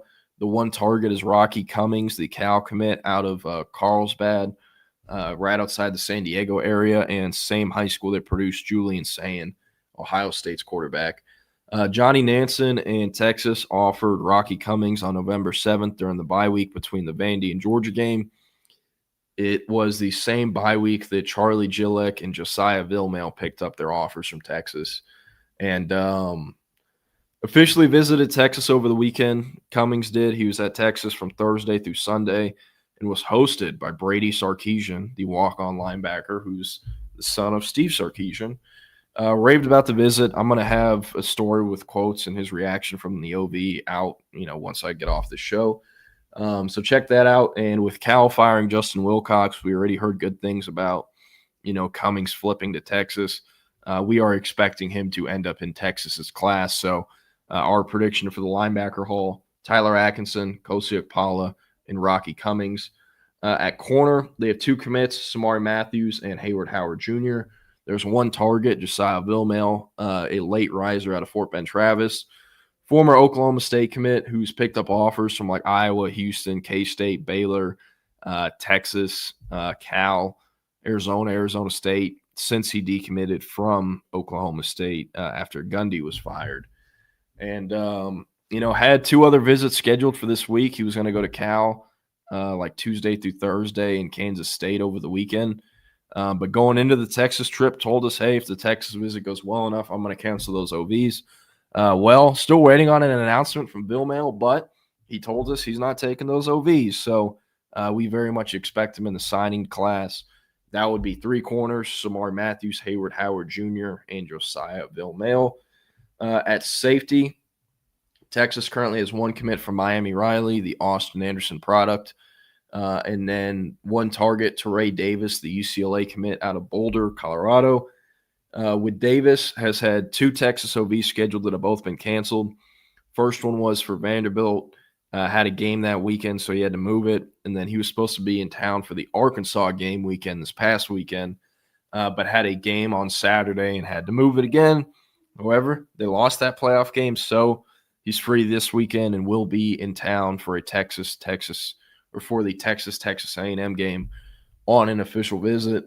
Hank was the one who's kind of been running point on Teray Davis for us at Horns 24/7. And he did have this section for the safeties and said, hey, if Davis shows up this week on the 40 acres like expected, I'll put him in our class prediction. So he is expected, just has to show up. But predicting the safety group, I'd go Yaheem Riley and Teray Davis. And then, very short and sweet, there are 3 specialists committed. Kicker Jake Collette from Georgia, punter Mikey Bukaskis from Prosper, and Trot O'Neill, the long snapper from Plano Prestonwood Christian. Been essentially 0 drama with either 3 of them since committing in the summer. All 3 are expected to sign in the summer. Trot O'Neill, the long snapper, should contribute day 1 as a true freshman. And then Bukaskis, Jake Collette, not sure about them. I think Texas will go in the portal for a portal punter and probably kicker. They rolled out Michael Kern as a true freshman in 2024, and it went horribly. And so they went and got Baumeister, and it's gone a lot better. So I think they're going to learn from that mistake and will hit the portal for a kicker and punter. So yeah. Nathan said, is there anything going on with Rayola's little brother decommitting from Nebraska? There is, but I really don't know what it is. It's not really being reported a ton, and I'm not making calls about dating Raiola right now, with all due respect to him. The way it's being framed from his camp is, Dylan Raiola got hurt. TJ Lateef is playing. He's a true freshman. He's doing really well for them. Kind of shit the bed versus Penn State, but nonetheless doing well for them as a true freshman. Dayton Raiola is going to come in a year behind him. Will have to wait his turn behind Lateef. And on top of that, they have a 2027 committed from Illinois named Trey Taylor. He's a borderline 5-star. Yes, a borderline 5-star quarterback is committed to Nebraska that doesn't have family relations like Raiola. What a world, right? But the younger Raiola, Dayton, pretty much, the thought process is, hey, it's going to be a long wait behind TJ Lateef, who's only a year older, and I'll probably get passed up by Trey Taylor, who's a year younger than me. So he's looking elsewhere. Very curious to see, could older brother Raiola end up somewhere with him? Maybe. I don't know. You got to remember their dad is, a big, player for the Nebraska Cornhusker program, played there, and then their uncle, Dominic Raiola, is Nebraska's O-line coach. So maybe the whole family moves. I don't know. I don't really have a ton of info there. Agreed with this, David Keith Williams. And Nathan, he ain't the only one, but I get what you're saying. All right, last one, and then I got to go. David Keith Williams said, how do you compare Josiah Vilmail to Caleb Chester? Many like Chester's football intellect, but always question his athletic upside. I think Vilmail is a superior athlete. Vilmail's a better prospect. They're ranked similarly. Sorry, excuse me. They're ranked in a similar spot right now, but talk to our scouting guys about Vilmail. He's going to get a bump to like 87 or 88. He hasn't been graded or regraded since the start of his senior year. He's had a terrific senior year. That's why all those schools, jumped on him late, including Texas. This isn't even close for me. And, I'll be honest, I'm not trying to talk down on Caleb Chester. Very nice young man, not a bad player. But I was kind of surprised that they took him. And they took him in the summer, too. It wasn't like a late reach. And part of that was, hey, Isaiah Williams, the young stud, safety at Fort Bend Marshall. But Texas stopped talking to him, and now that kid's committed to Illinois. I kind of viewed Chester a bit like Freddie DeBose, where it's like, how long is this guy going to be on the team? But I could see Chester being gone after this year. I could see him being a 3 or 4 year player that waits his turn. It's truly going to depend on how much patience the staff has with him, because, he's the only corner in a 2025 recruiting class that isn't starting as a true freshman like Cade Phillips and Littleton. If he's cool with being patient, waiting his turn, and so is Texas, there could be something there. But regarding him and Vilmail, I think it's definitely Vilmail over Chester. So, yeah. Jose said, Jordan, has Texas begun recruiting over the 85 scholarship limit already, or are they still staying at that number? Some of the things they're doing make you question, are they going to 105 and it just hasn't come out publicly, but they know about it? But on the same time, this is around the time of the year you get full confirmation on players on the roster that are planning to go in the portal or have already basically committed to another school, or their agents working deals or whatnot. There is going to be a lot of attrition from Texas this year. I think they're going to lose it. I think last year they had 13 or 14 portal departures. It's going to be a higher number this year. So think they're staying at 85. Wouldn't shock me if it goes to 105, but think it's going to stay at 85 for next year. But great question. Anyways, finally getting out of here. Up next, Fanatic Perspective breaks down the Longhorns' blowout win over Arkansas and starts to preview Friday's tilt against Texas A&M. Y'all have a great one. Thanks for hanging late with me. I'm definitely not going this late the rest of the week, but I appreciate y'all. Y'all have a great Monday. Could be some big news later today, maybe tomorrow, maybe Wednesday. Definitely several commitments / flips we're expecting before signing day on December 3rd, a week from Wednesday. Steve Sarkeesian of Texas in the past, they've got commitments in November and asked the kid, hey, wait till signing day. We're going to have some fireworks.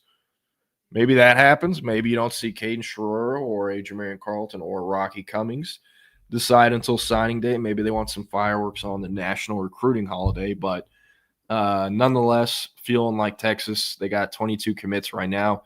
Should finish with at least 25, a week and a half from now. But y'all have a great one. Happy Monday. Ending the stream. Chip and Zay will be back on the stream at 2 p.m. YouTube, Facebook, Twitter, Twitch, wherever your live stream. Peace. Have a great Monday.